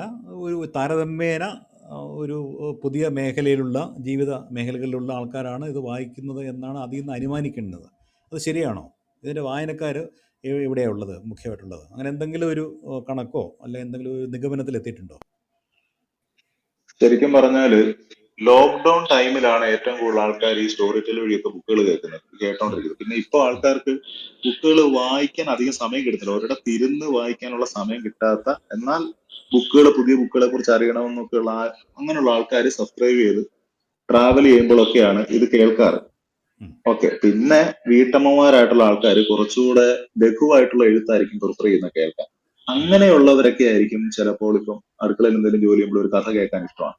എന്നാൽ വളരെ ഗൗരവമുള്ള ബുക്കുകൾ അവർ കേൾക്കത്തില്ല. അവർക്ക് ഈ സീരിയൽ സ്റ്റൈലിലുള്ള മോഡുലേഷൻസ് ആയിരിക്കും ചിലപ്പോൾ ഇഷ്ടം. അങ്ങനെയുള്ളവർ എപ്പോഴും ചൂസ് ചെയ്യുന്നത് pocket F M, Kuku F M പോലുള്ള പ്ലാറ്റ്ഫോമുകളായിരിക്കും. കാരണം ശരിക്കും ഒരു സിനിമ കേൾക്കുന്ന പോലെ തന്നെ മ്യൂസിക്കിന്റെ ഒക്കെ അകമ്പടിയോടുകൂടി ആയിരിക്കും അതിനകത്ത് ബുക്കുകൾ ചെയ്തിട്ടേക്കുന്നത്. പക്ഷെ ഡി സിയുടെ ബുക്ക് എന്ന് പറഞ്ഞാൽ വളരെ ഗൗരവമുള്ള ബുക്കുകളാണ് കിടക്കുന്നത്. അപ്പൊ അതിന്റെ ലിസണേഴ്സ് എന്ന് പറഞ്ഞാൽ ഇച്ചിരി ഞാൻ നേരത്തെ പറഞ്ഞല്ലോ തന്നെ. അപ്പോ അതിനകത്തുള്ള പ്രതികരിക്കുന്ന ആൾക്കാരും ശ്രദ്ധിച്ചാൽ മനസ്സിലാവും, അത്യാവശ്യം നല്ല ഭാഷയിലായിരിക്കും അവർ കമന്റുകളൊക്കെ എഴുതിയിട്ടേക്കുന്നത്. അതിന്റെ അർത്ഥം അവർക്ക് നല്ല വായനയുള്ളവരാണ്, ഇതിനുവേണ്ടി സമയം നീക്കി വെക്കുന്നവരാണ് എന്നുള്ളത് തന്നെയാണ്. അതുകൊണ്ട് തന്നെ ആയിരിക്കും ചിലപ്പോൾ എല്ലാവരും ഒന്നും കമന്റ് ചെയ്യാനും മെനക്കെടത്തില്ലായിരിക്കും. അതേപോലെ ഇതിലെ ഫിക്ഷൻ, അതായത് നോവലുകൾ, കഥകൾ, അതാണ് ഏറ്റവും കൂടുതൽ ആൾക്കാർ കേൾക്കുന്നത്, കൂടുതൽ ഡിമാൻഡ് ഉള്ളത്. അതെ അതെ, ഇതിനകത്ത് ഈ നമ്മളിപ്പോ പറഞ്ഞ സ്റ്റോറി ടെല്ലിനെ കുറിച്ചാണെങ്കിൽ അവർ എല്ലാ ലാംഗ്വേജിലെ എല്ലാ ടൈപ്പ് ബുക്കുകളും എടുത്തിട്ടുണ്ട്. പക്ഷെ നമ്മൾ അതിനുവേണ്ടി ഇതിനകത്ത് ഏത് കാറ്റഗറിക്കാണ് ഏറ്റവും കൂടുതൽ ലിസണേഴ്സ് എന്ന് ചോദിച്ചു കഴിഞ്ഞാൽ ഫിക്ഷന് തന്നെയായിരിക്കും. എപ്പോഴും ഫിക്ഷന് തന്നെയാണ് ഏറ്റവും കൂടുതൽ. പിന്നെ ചരിത്രത്തിന് ഒരു സെറ്റ് ഓഫ് ലിസണേഴ്സ് ഉണ്ട് എപ്പോഴും. ഡി സി ഒത്തിരി ഈ ശ്രീധര മേനോന്റെ മുതൽ ഇങ്ങോട്ട് ഞാൻ നേരത്തെ പറഞ്ഞ മനോജ് പുള്ളിയുടെ വരെയുള്ള എത്രയോ തലമുറയിൽപ്പെട്ട ചരിത്രകാരന്മാരുടെ പുസ്തകങ്ങൾ വരുന്നുണ്ട് അതിനകത്തല്ലേ? അതെ അതെ അതെ അതെ. ഡി സി ആണോ ചരിത്ര ശില്പികൾ ചെയ്തിട്ടുള്ളത്? ഡി സി ആണോ എ ശ്രീധര മേനോന്റെ? അതെ അതെ അതെ അതെ അതെ അതെ അല്ലേ? അതെ. അപ്പോ മലയാളത്തിലെ ഒരു 85 അല്ലെങ്കിൽ 90% കണ്ടന്റും ഡി സിയുടെ കയ്യിൽ തന്നെയാണ്. അപ്പൊ ബാക്കി 10% ഇപ്പം മറ്റു പ്ലാറ്റ്ഫോമുകളൊക്കെ ആൾക്കാരെ കൊണ്ട് എഴുതിക്കുവാണ് അവർക്ക് ആവശ്യമുള്ള രീതിയിലുള്ള സ്ക്രിപ്റ്റ്. കാരണം നമ്മൾ അങ്ങനെയുള്ള വർക്കുകളുടെ ഭാഗമാകാറുണ്ട് പലപ്പോഴും, വേറെ ഔട്ട്സൈഡ് വർക്കുകൾ. അപ്പൊ അതിനകത്ത് അവര് സ്ക്രിപ്റ്റ് കൊടുക്കും, ഒരു സബ്ജക്ട് കൊടുത്തിട്ട് അവരെ കൊണ്ട് എഴുതിച്ച് കൂടുതൽ ഡയലോഗ്സ് ഉള്ള രീതിയിൽ സ്ക്രിപ്റ്റ് എഴുതിക്കുവാണ് ചെയ്യുന്നത്. എന്നിട്ട് ഒരാളെ കൊണ്ട് നരേറ്റ് ചെയ്യിക്കണം. അപ്പം അത്രയും ഡയലോഗ്സ് ഉള്ളത് കൊണ്ട് തന്നെ ഓവർ മോഡുലേഷനും ആവശ്യമായിട്ട് വരുന്നുണ്ട്. സ്ക്രിപ്റ്റിംഗ് രീതിയുടെ പ്രത്യേകതയും കൂടെ ഉണ്ട്. അല്ല, ഇത് പഴയ റേഡിയോ നാടകത്തിൻ്റെ ഒരു വികസിത രൂപം, അല്ലെങ്കിൽ അതിൻ്റെ ഒരു പുതുകാല വേർഷൻ എന്നൊക്കെ പറയാവുന്ന ലെവലിലെ റേഡിയോ സീരിയലുകൾ പരമ്പരകൾ വരുന്നുണ്ടല്ലോ അതിനകത്ത്. അതെ അതെ, ഒരു സീരിയലുകൾ പിന്നെ പോലെ വരുന്നത്. സീരിയൽ പോലെ, എന്നാൽ അതെ പൂർണ്ണമായിട്ട് സീരിയലല്ല, ആഖ്യായിക ഉണ്ടാകും അതിനകത്ത്, അതെ അതെ. നറേഷൻ ഒക്കെ ഉണ്ടാകും, ആ ലെവലിലും ഇതിൽ വരുന്നുണ്ട്. ഏതെങ്കിലും നാടകം ഇതുപോലെ ശബ്ദം കൊടുത്തിട്ടുണ്ടോ? അറിയാമോ? മൾട്ടിപ്പിൾ ക്യാരക്ടേഴ്സ് ഉള്ള ബുക്കുകളൊന്നും നമ്മൾ അങ്ങനെ ചെയ്യാൻ തുടങ്ങിയിട്ടില്ല, DC യുടെ ഭാഗത്തു നിന്നാണ് പറയുന്നത്. ശരി. ഇപ്പം മറ്റു പല ആ, ആ, പ്ലാറ്റ്ഫോമുകളിലും ആ. അവൈലബിൾ ആണ്. അതും കുക്ക് ഒരു 1 കുക്ക് അവറിൽ ഫോമിലുള്ളതാണ്. കൂടുതൽ ലെങ്ത് ഉള്ളതൊന്നും അങ്ങനെ വരാറില്ല. കാരണം അത് അത്ര എളുപ്പമല്ല. അത്ര ആ. അത് ഒരുപാട് ആർട്ടിസ്റ്റുകളുടെ ഒരു ഇതുണ്ടെങ്കിലേ ചെയ്യാൻ പറ്റത്തുള്ളൂ. അപ്പൊ അതുകൊണ്ട് അതിന്റെ ഒരു ബുദ്ധിമുട്ടുണ്ട്. ഉം, ഉം. ഹേംലത അത് നാടകമല്ലേ, അത് റേഡിയോ നാടകമല്ലേ അത്? ശരിട്ടോ, അത് അതെ അതല്ല, അതിന്റെ ഈ അതിന്റെ പുസ്തകം പ്രൊഡക്ഷൻ ആ, നിൽക്കില്ല, വലിയ കോസ്റ്റ്ലിയാണത്. ഇത്രയും അതല്ല, റേഡിയോ നാടകമല്ല, ഇതുപോലെ പുസ്തകം നാടകങ്ങളുണ്ടല്ലോ. ഉദാഹരണത്തിന് CL ജോസിന്റെ ഒരു പുസ്തകം, അത് ഏതെങ്കിലും തരത്തിൽ ഒരു ഓഡിയോ ബുക്കായിട്ട് മാറിയിട്ടുണ്ടോ എന്നാണ് ഞാൻ ചോദിച്ചത്. നാടകമല്ലേ അത്? ആ, നാടക ആവിഷ്കാരങ്ങള് ഓഡിയോ ബുക്സ് ആയിട്ട് ഇറങ്ങിയിട്ടുണ്ടോ? അതിനെക്കുറിച്ച് എനിക്ക് അതാണ് അത്ര ഇപ്പൊ മനസ്സിലാക്കുന്നത്. പിടിപാടില്ല. ഞാൻ ഏതാണ്ട് ഒരു 4.5 വർഷമായിട്ട് അവിടുത്തെ ആ, റെക്കോർഡിസ്റ്റ് ആണ് DC ബുക്സിലെ. ഉം, ഉം, നമ്മുടെ ഒരു അത്രയും സമയത്തിൽ DC യുടെ ഭാഗത്തുനിന്ന് അങ്ങനെ ഒരു നാടകം രീതിയിൽ പല ക്യാരക്ടേഴ്സ് പറയുന്ന ഒരു ബുക്ക് ഇറങ്ങിയിട്ടില്ല. പിന്നെയും ഇല്ല. രാജേഷ് സാറിന്റെ നരേഷനുകളിൽ ഡിഫറന്റ് ക്യാരക്ടേഴ്സിന് ഡിഫറന്റ് ശബ്ദങ്ങൾ കൊടുക്കാൻ ശബ്ദം. പരമാവധി ശ്രമിക്കാറുണ്ട്. ഉം, അതാണ് എനിക്ക് പിന്നെ ഒരു കാര്യമുണ്ട്, ഈ സ്റ്റോറി ടെല്ല് മുഖാന്തരം ഇതിനെ ഇച്ചിരി കൂടെ ജനകീയമാക്കിയത് പുള്ളിക്ക് വന്നിട്ടുള്ള നെഗറ്റീവും പോസിറ്റീവും ആയിട്ടുള്ള ഫീഡ്ബാക്കാണ്. ശ്രദ്ധിച്ചാൽ മനസ്സിലാവും, ഏറ്റവും കൂടുതൽ ആൾക്കാർ ഫോളോ ചെയ്യുന്നത് അദ്ദേഹത്തെയാണ് സ്റ്റോറി അതെ അതെ ടെല്ലിലൊക്കെ. അതെ. ഒരു പരിധി വരെ ക്രിട്ടിസൈസ് ചെയ്യപ്പെടുന്ന ഒരു സാധനത്തിനായിരിക്കും ഏറ്റവും കൂടുതൽ ആൾക്കാർ ചെവി കൊടുക്കുന്നത്, അല്ലെ? ഉം. അപ്പൊ അതെ. അങ്ങനെ ഒരു സംഭവം കൂടെ ഉണ്ട് അതിനകത്ത്. എന്തൊക്കെ പറഞ്ഞാലും അത് ആൾക്കാർ കേൾക്കുന്നുണ്ട് എന്നുള്ളൊരു വലിയ കാര്യമാണ്. കാരണം അദ്ദേഹത്തിന് ആരാണ് നമ്മുടെ ആ കർണൻ വായിച്ചപ്പോഴാണ് തോന്നുന്നു അതിന്റെ ഓത്തർ കാരണം നേരിട്ടൊക്കെ അഭിനന്ദിച്ച ഒരുപാട് കാര്യങ്ങൾ ഉണ്ടായിട്ടുണ്ട്. ഇല്ല, അതുപോലെ യഥാർത്ഥത്തില് ഈ ഓഡിയോ ബുക്സിന്റെ കേൾവിക്കാരെന്ന് പറഞ്ഞു കഴിഞ്ഞാൽ ഇപ്പോ വായിക്കാൻ പറ്റുന്ന ആളുകള് അവരുടെ സമയക്കുറവ് കൊണ്ടായിരിക്കും ഇത് കേൾക്കുന്നത്. പക്ഷെ യഥാർത്ഥത്തില് ഇതിന്റെ ഗുണഭോക്താക്കൾ കണ്ണു കാണാൻ പറ്റാത്ത ആളുകളാണ്.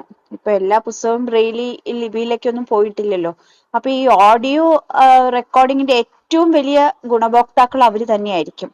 അപ്പൊ അവർക്ക് ഇത് എങ്ങനെ അനുഭവവേദ്യമാകുന്നു എന്നുള്ളതാണ് ഏറ്റവും പ്രധാനമായിട്ട് നോക്കേണ്ടത് തോന്നുന്നു. നേരത്തെ രഞ്ജിത്ത് പറഞ്ഞതുപോലെ ആ ഭാവനയുടെ ഒരു ലോകം അവർക്കുണ്ടല്ലോ, അത് നമ്മൾ സാധിച്ചു കൊടുക്കുകയാണ് ചെയ്യുന്നത് ശബ്ദത്തിന്റെ സാന്നിധ്യം കൊണ്ട്. അപ്പൊ അവർക്ക് അത് ഏത് രീതിയിൽ അവർ സ്വീകരിക്കുന്നുവോ അതായിരിക്കും അതിന്റെ യഥാർത്ഥത്തിലുള്ള സ്വീകാര്യത എന്നാണ് എനിക്ക് തോന്നുന്നത്. അതെ, കറക്റ്റ് ആണ്. തീർച്ചയായിട്ടും അങ്ങനെ തീർച്ചയായിട്ടും. വരുമ്പോഴാണ് സാറേ അല്ല ഒരു കാര്യം ജസ്റ്റ് എന്ന് പറഞ്ഞാൽ അതിന് അങ്ങനെ വരുന്ന സാഹചര്യത്തിലാണ് ഇച്ചിരി ഓവർ ഡ്രാമാറ്റിക് ആകേണ്ടതിന്റെ ഒരു ഗുണം കിടക്കുന്നത്. ഇവർക്ക് ഇപ്പൊ നമ്മൾ അവിടെ ഒരു ആന നിൽപ്പുണ്ടായിരുന്നു എന്ന് വായിക്കുകയാണ്, പക്ഷെ നേരെ മറിച്ച് അവിടെ ഒരു ആന നിൽപ്പുണ്ടായിരുന്നു എന്ന് പറഞ്ഞാൽ എന്തോ വലിയൊരു വസ്തുവാണെന്ന് നമുക്ക് പിടികിട്ടും. ഉം, ഉം, അങ്ങനെയുള്ള ഉം, വോയിസ് മോഡുലേഷന്റെ ഇമ്പോർട്ടൻസ് ഇങ്ങനെയുള്ള ആൾക്കാരിലേക്ക് എത്തേണ്ടപ്പോൾ മാത്രമാണ് അതിന്റെ ഒരു പ്രാധാന്യം വരുന്നത്. ശരിയല്ല? നേരെ മറിച്ച് ഉം. നോർമലായിട്ട് ഇതിനെക്കുറിച്ച് എല്ലാം അറിയാവുന്ന ഒരാൾക്ക് അവിടെ ഒരു ആന നിൽപ്പുണ്ടായിരുന്നു എന്ന് അതെ. പറഞ്ഞാൽ ക്ലിയർ ആണ്. എന്നാൽ ഉം, ആന എന്ന് നമ്മൾ ഊന്നി പറയുമ്പോൾ ഉം, ചിലപ്പോ എന്തോ ഒരു വലിയ സാധനമാണെന്നുള്ളൊരു പിക്ചർ ഉം, അവർക്ക് കിട്ടും. ഉം. അത്രയൊക്കെ ഉള്ളൂ വോയിസ് മോഡുലേഷന്റെ ഒരു അല്ലെ? അതെ. തീർച്ചയായിട്ടും അതിൻ്റെ അകത്ത് ഏറ്റവും പ്രധാനപ്പെട്ട ഹേമമാം പറഞ്ഞ പോലെ ഒരു കാര്യം വളരെ പ്രധാനപ്പെട്ടതാണ്. അതായത് കണ്ണ് കാണാൻ പാടില്ലാത്തവര് അല്ലെങ്കിൽ ഇത്തരത്തിലുള്ള കാര്യങ്ങളിൽ വളരെ പ്രയോജനകരമായ ഒരു കാര്യമാണ്. കണ്ണ് കാണാൻ പാടില്ലാത്തവരുടെ ഭാവനാ ലോകത്തെ തീർച്ചയായിട്ടും സഹായിക്കുന്നതാണ് ഓഡിയോ ബുക്ക് എന്ന കാര്യത്തിൽ സംശയമില്ല. മാത്രമല്ല, കണ്ണ് കാണാൻ പാടില്ലാത്തവർ എന്നൊരു കാറ്റഗറി മാത്രമല്ല, അതിലേറെ ഇപ്പോൾ ഏറ്റവും വലിയ കാര്യം, എൻ്റെ ഒരു വളരെ അടുത്തൊരു സുഹൃത്തൊരു ചാർട്ടേഡ് അക്കൗണ്ടന്റ് ഒരു ആളുണ്ട്, മിസ്റ്റർ രാജേഷ് കോട്ടയത്തുള്ള ആളാണ് അദ്ദേഹം. ആം, ഈ സ്റ്റോറി ടെൽ അടക്കമുള്ള വിവിധ ഓഡിയോ ബുക്കുകളുടെ സീരിയസ് ബുക്കുകളുടെ ഒരു കൃത്യമായ ലിസണറാണ്. അപ്പം എൻ്റെ അടക്കമുള്ള പലരുടെയും പുസ്തകം കേട്ട് എനിക്ക് കൃത്യമായ അഭിപ്രായം അദ്ദേഹം തരുന്ന ഒരാളാണ്. വലിയ ഒരു പ്രത്യേകിച്ചും ഇന്റർനാഷണൽ ലെവലിലുള്ള പുസ്തകങ്ങളൊക്കെ അദ്ദേഹം ഈ പറഞ്ഞ രീതിയിൽ കേൾക്കാറുണ്ട്. മറ്റ് ഈ വേൾഡ് ലെവലിലുള്ള പല അന്താരാഷ്ട്ര ഈ ഓഡിയോ ബുക്ക് ആപ്പുകൾ അദ്ദേഹത്തിനുണ്ട്. അതിൽ ഈ പറഞ്ഞ രീതിയിൽ പലപ്പോഴും പലപ്പോഴും ചാർട്ടേഡ് അക്കൗണ്ടന്റ് ആയതുകൊണ്ട് കേരളത്തിൽ പലയിടങ്ങളിലും നല്ല തിരക്കോടുകൂടി യാത്ര ചെയ്യുന്നതാണ്. ലോങ് ഡ്രൈവ് ചെയ്യുന്ന സമയത്തെല്ലാം ഇദ്ദേഹത്തെ ഇത് വളരെയേറെ സ്വാധീനിക്കാറുണ്ട് പുസ്തകങ്ങൾ. അപ്പം അദ്ദേഹം ഇപ്പൊ കഴിഞ്ഞ ദിവസം കണ്ടപ്പോൾ പറഞ്ഞു, ഞാനൊരു 4 ബുക്ക് ഇപ്പൊ കേട്ടോ എന്ന് പറഞ്ഞു. അപ്പൊ അങ്ങനെ ഒരു 2-3 ദിവസം കൂടുമ്പോൾ ഒരു പുസ്തകമൊക്കെ തീർക്കുന്ന രീതിയിൽ അദ്ദേഹത്തിന് സാധിക്കുന്നുണ്ട് യാത്രയ്ക്കൊക്കെ. അപ്പൊ വളരെയേറെ അത് ഒരു പക്ഷേ ഈ പറഞ്ഞ രീതിയിൽ നമ്മുടെ സാംസ്കാരികമായി പോലും ഇത് ഒരു വ്യക്തിയെ സ്വാധീനിക്കുന്നുണ്ട് എന്ന കാര്യത്തിൽ സംശയമില്ല. കാരണം ഈ പറഞ്ഞ അനാവശ്യ ചിന്തകളോ അബദ്ധ ചിന്തകളോ ഒന്നും ഇല്ലാതെ ഇത്തരത്തിലുള്ള വളരെ ഗൗരവമുള്ള പുസ്തകങ്ങളും വളരെ എന്തായാലും പുസ്തകങ്ങൾ എപ്പോഴും നമ്മളെ നേർവഴിക്ക് നടത്തുന്ന സഹിതഭാവം തരുന്നതാണല്ലോ സാഹിത്യം. അതുകൊണ്ട് തീർച്ചയായിട്ടും ആ സഹിതഭാവം ഉണർത്താൻ കഴിയുന്ന സംഗതികളാണ് ഇവരെല്ലാം കേൾക്കുന്നത്. അത് തുടർച്ചയായി കേൾക്കാൻ എല്ലാവർക്കും സാധിക്കട്ടെ എന്നുള്ളതാണ് ഞാൻ പറയുന്നത്. കാരണം കേൾക്കണം. കേൾക്കുമ്പോൾ ഈ പറഞ്ഞ രീതിയിലുള്ള ഒരു ഭാവാത്മകത അവർക്കുണ്ടാകും.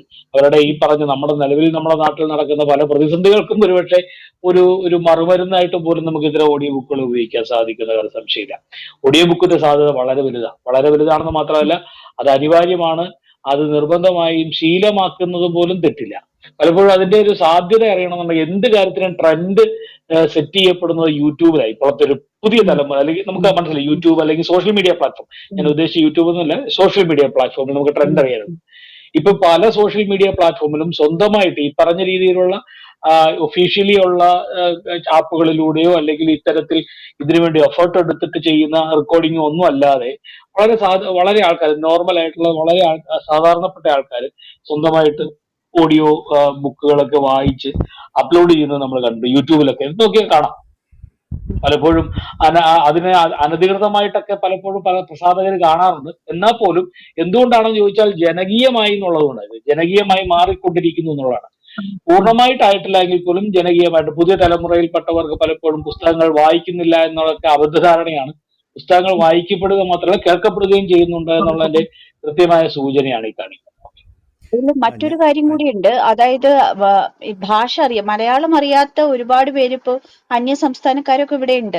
അവരും ഇപ്പൊ സ്കൂളിലൊക്കെ പോയി അവരുടെ കുട്ടികളൊക്കെ പുതിയ തലമുറ പഠിച്ചു തുടങ്ങിയിട്ടുണ്ട്. അപ്പോ അങ്ങനെയാണല്ലോ ഈ നമ്മളുടെ കൾച്ചറൽ കമ്മ്യൂണിക്കേഷൻ നടക്കുന്നത്. അപ്പൊ ഈ വായന കേട്ടാൽ അവർക്ക് ഭാഷ മനസ്സിലാവും. വായിക്കാൻ പറ്റില്ല എന്നേ ഉള്ളൂ. അക്ഷരം വായിക്കാൻ പറ്റാത്തവർക്ക് പോലും ഇത് കേട്ടാൽ മനസ്സിലാകും എന്നുള്ളത് ഒരു വലിയ സംഗതിയാണ്. അപ്പൊ അവരും ഇത് ആസ്വദിക്കുന്നുണ്ടാവും. മറ്റ് സംസ്ഥാനക്കാര് മലയാള ഭാഷ മാതൃഭാഷ അല്ലാത്തവരും ഇത് കേൾക്കുന്നുണ്ടാവും. വിവേക് വന്നുകൊണ്ട് ഞാൻ വിവേകിന്റെ പറഞ്ഞ ഒരു കാര്യം കൂടെ ഇവിടെ പറയേണ്ടതുണ്ട്. എസ് ഹരീഷിൻ്റെ അവാർഡ് കിട്ടിയ മീശ ഞാൻ 3 പ്രാവശ്യം വായിച്ചിട്ട് പരാജയപ്പെട്ടതാണ്. ഇത് ആദ്യമായി ഈ സ്റ്റോറി ടെൽ കേൾക്കുന്ന നോവൽ മീശയാണ്. അത് വായിച്ചത് വിവേക് ഭൂഷണാണ്, അല്ലേ വിവേക്? അതെ സാർ, അതിനകത്തൊരു പ്രശ്നം പറയാനുണ്ട്. ഞാൻ അതിനകത്ത് 1% കൂടി സാറ്റിസ്ഫൈഡ് അല്ല. കാരണം എന്റെ ആദ്യത്തെ ബുക്കാണ് മീശ. അത് വളരെ ബുദ്ധിമുട്ടുള്ള ഒരു ബുക്കാണ്. അതിന്റെ സെന്റൻസുകളൊക്കെ വളരെ ലോങ് ആണ്. പക്ഷെ ഞാൻ ആദ്യമായിട്ട് വായിച്ചുകൊണ്ടിരുന്നത് അക്ഷരങ്ങളുടെ ക്ലാരിറ്റിക്ക് പ്രശ്നം ഉണ്ടായിട്ടുണ്ട്. എന്റെ മോഡുലേഷൻ, ഡയനാമിക്സ് എല്ലാത്തിനും പ്രശ്നം ഉണ്ടായിട്ടുണ്ട്. അത്രയും വലിയൊരു എക്സ്പീരിയൻസ് ഇല്ല. കാരണം ഞാൻ ആ സമയത്ത് റേഡിയോയിൽ RJ ആയിട്ട് വർക്ക് ചെയ്തുകൊണ്ടിരുന്ന സമയമാണ്. RJ കമ്മിറ്റർ ആയിരുന്നു, ലണ്ടൻ മലയാള റേഡിയോ എന്ന് പറഞ്ഞ ഒരു റേഡിയോയിൽ. ആ സമയത്ത് ഇടസമയങ്ങളിൽ വന്ന് ശകലമായിട്ട് വായിച്ചു തീർത്തൊരു ബുക്കാണ്. അത്ര ഗൗരവമായിട്ടുള്ള എനിക്കറിയില്ല സത്യം പറഞ്ഞാൽ. കാരണം എന്റെ തൊട്ടടുത്തുള്ള എന്റെ ഒരു അടുത്ത സുഹൃത്താണ് ഹരീഷ് ഏട്ടൻ. പിന്നെ നീണ്ടൂരാണ് ഞാൻ താമസിക്കുന്നത്. അതുകൊണ്ടൊക്കെ കൂടി ആവാം, നീണ്ടൂരിന്റെ ഒരു കൾച്ചറൊക്കെ അറിയാവുന്നതുകൊണ്ടാവാം എനിക്ക് തന്നെ ആ ബുക്ക് സഞ്ജീവ് ഏട്ടൻ തന്നു. അന്നത്തെ സീനിയർ സൗണ്ട് എഞ്ചിനീയർ സഞ്ജീവ് ചേട്ടനാണ്, സഞ്ജീവ് എസ് പിള്ളൈ. നേരത്തെ ഇവിടെ ജയകുമാർ സാർ മെൻഷൻ ചെയ്തിരുന്നു അദ്ദേഹത്തെ. അപ്പൊ ആ ബുക്കിന്റെ പിന്നെ രാജീവ് രാമേന്ദ്രൻ എന്ന് പറഞ്ഞ സീനിയർ ജേർണലിസ്റ്റ് ഒക്കെ അതിനെക്കുറിച്ച് ഒരുപാട് വലിയ ആർട്ടിക്കിൾ എഴുതി എന്നെ മെൻഷൻ ചെയ്തുകൊണ്ടും വായന രീതി ഇഷ്ടപ്പെട്ടു എന്നൊക്കെ പറഞ്ഞുണ്ട്. പക്ഷെ എനിക്കറിയില്ല, ഞാൻ രണ്ടാമത് കേട്ട് നോക്കിയിട്ടില്ല അത് എങ്ങനെയാണ് ഞാൻ വായിച്ചേക്കുന്നത്. ഞാൻ വാങ്ങിച്ച പുസ്തകം ഇപ്പോഴും അങ്ങനെ തന്നെ ഇരിപ്പുണ്ട്. അതിപ്പം കഥാകൃത്ത് ജോർജ് ജോസഫ് കെയുടെ കയ്യിലുണ്ട്. അദ്ദേഹം അത് വാങ്ങിക്കൊണ്ടുപോയി. പക്ഷെ ഞാൻ പല പ്രാവശ്യം അത് വായിക്കാൻ നോക്കിയിട്ട് അത് പൂർത്തിയാക്കാൻ പറ്റില്ല. ഇത് കേൾവിയിലാണ് ആ നോവലിൻ്റെ മനസ്സിലേക്ക് കടന്നു വന്നത്. അത് അഭിനന്ദനം ഞാൻ ഇപ്പോൾ രേഖപ്പെടുത്തുകയാണ് ഈ വേദിയിൽ. വളരെ സന്തോഷമുണ്ട്. അത് എന്റെ ആദ്യമായിട്ട് ഞാൻ വായിക്കുന്ന ഒരു നരേഷനാണ്. അത് അതിനകത്ത് വളരെ സന്തോഷം. അപ്പൊ നമുക്ക് ഇത് സത്യത്തില് ഈ വായന എന്ന് പറഞ്ഞാലേ, ONV എഴുതുന്ന കവിത യേശുദാസിന്റെ ശബ്ദത്തിൽ കേൾക്കണോ ചിത്രയുടെ ശബ്ദത്തിൽ കേൾക്കണോ എന്നുള്ളത് മാത്രമേ വ്യത്യാസമുള്ളൂ. ഇപ്പോ ഇതിലെ ചെറിയ താരോദയങ്ങളെയാണ് നമ്മളിപ്പോ കണ്ടുകൊണ്ടിരിക്കുന്നത്. കാരണം കുറെ കഴിയുമ്പോ ഈ ശബ്ദത്തിൽ കേട്ടില്ലെങ്കിൽ സുഖം പോരാ എന്ന് നമുക്ക് തോന്നുന്ന ഒരു അവസ്ഥ വരും എന്നാണ് എനിക്ക് തോന്നുന്നത്. അല്ല മാത്രമല്ല അത് ഇപ്പോൾ ഈ 100% ശരിയാണ്. ആ കാര്യത്തിന്റെ അകത്ത് സംശയമില്ല സാറേ. ഇപ്പൊ നമുക്കിപ്പോ സതീഷ് ചന്ദ്രൻ TP രാധാമണി ആ കോമ്പിനേഷനൊക്കെ മാറിക്കഴിഞ്ഞിട്ട് നമുക്ക് അതിനെ പകരം ഒരാളെ പ്ലേസ് ചെയ്യുന്നതിനെ പറ്റി ഒരു കാലഘട്ടത്തിൽ ചിന്തിക്കാൻ പോലും ആകുമായിരുന്നില്ല. അല്ല ജയകുമാർ, അതുപോലുള്ള ഞാൻ ഒരു നേരത്തെ ഉള്ള ഒരു വേദിയിൽ സതീഷിനെയും TP രാധാമണിയെയും കുറിച്ച് ആകാശവാണിക്കകത്ത് ഉള്ള ഒരു പിന്നെ ശൈലിയുണ്ട്, അവരെ വിശേഷിപ്പിക്കാൻ ഉപയോഗിക്കുന്നത്. അത് മലയാള റേഡിയോ പ്രക്ഷേപണത്തിലെ പ്രേം നസീറും ഷീലയുമാണ്. 100% ആപ്റ്റായിട്ടുള്ള ഫയർ. എന്റെ കുട്ടിക്കാലത്തൊക്കെ ഇന്ദിലേഖയും മാധവനും ഒക്കെ ആയിട്ട് ഒരു മാറുകയും അവരുടെയൊക്കെ പ്രണയമൊക്കെ അവതരിപ്പിക്കുന്നതിലേക്ക് ആ സൂക്ഷ്മത എത്ര ഭംഗിയായിട്ടാണ് സതീഷ് സാറും TP രാധാമണിയും കൂടെ പറയുന്ന സമയത്ത് നമുക്കങ്ങ് തോന്നും ഇവർ തമ്മിൽ പ്രണയമാണ്, ഏതോ ഒരു സുന്ദരനും സുന്ദരി. ആ വാക്കുകളിലെ ഭംഗിയും സൗന്ദര്യവും. പിന്നീട് എപ്പോഴൊക്കെ അവരുടെ ചിത്രം കണ്ടപ്പോ ഈ അപ്പോൾ ആകാശവാണി നായകനും DC-യുടെ ഉൾപ്പെടെ ധാരാളം പുസ്തകങ്ങൾ വായിച്ചിട്ടുള്ള സജികുമാർ പോത്തൻകോട് ഉണ്ട്, താഴെയുണ്ട്. അദ്ദേഹം കൂടെ ഇതിൽ പങ്കെടുക്കണം. അദ്ദേഹത്തിന് കാണുന്നില്ല. ഇവിടെ ഉണ്ട് സജികുമാരൻ. മുൻ അധ്യായത്തിൽ അദ്ദേഹമായിരുന്നു ഒരു ഗസ്റ്റുകൾ ഒരാൾ. ഈ ഓഡിയോ ബുക്കുകൾ വന്നതോടുകൂടി ഈ വായന ഒരിക്കലും സാധ്യമാകാത്ത, ഒന്നാമത് ഈ വിദേശ രാജ്യങ്ങളിലുള്ള ആൾക്കാർ, IT മേഖലയിലുള്ള ആൾക്കാർ, അതിന് സമയമില്ലാത്ത ആൾക്കാർ, പിന്നെ നമ്മൾ ആദ്യമേ പറഞ്ഞവരുടെ കുറ്റമല്ല, സ്കൂൾ സിലബസിൽ മലയാളം പഠിച്ചിട്ടില്ലാത്ത ആൾക്കാർ, അത്യാവശ്യം പത്രത്തിൻ്റെ ഹെഡ്ലൈനോ ബസ്സിൻ്റെ പിന്നെ സ്ഥലപ്പേര് മാത്രം വായിക്കാൻ അത്രയും ഭാഷാജ്ഞാനമുള്ള ആൾക്കാർ, അവരെല്ലാം സാഹിത്യത്തിലേക്ക് വരുന്നത് ഈ ഒരുപക്ഷെ ഓഡിയോ ബുക്കുകൾ കേട്ടുകൊണ്ടാണ്. അതൊരു വലിയ ട്രെൻഡാണ് കേരളത്തിലെ.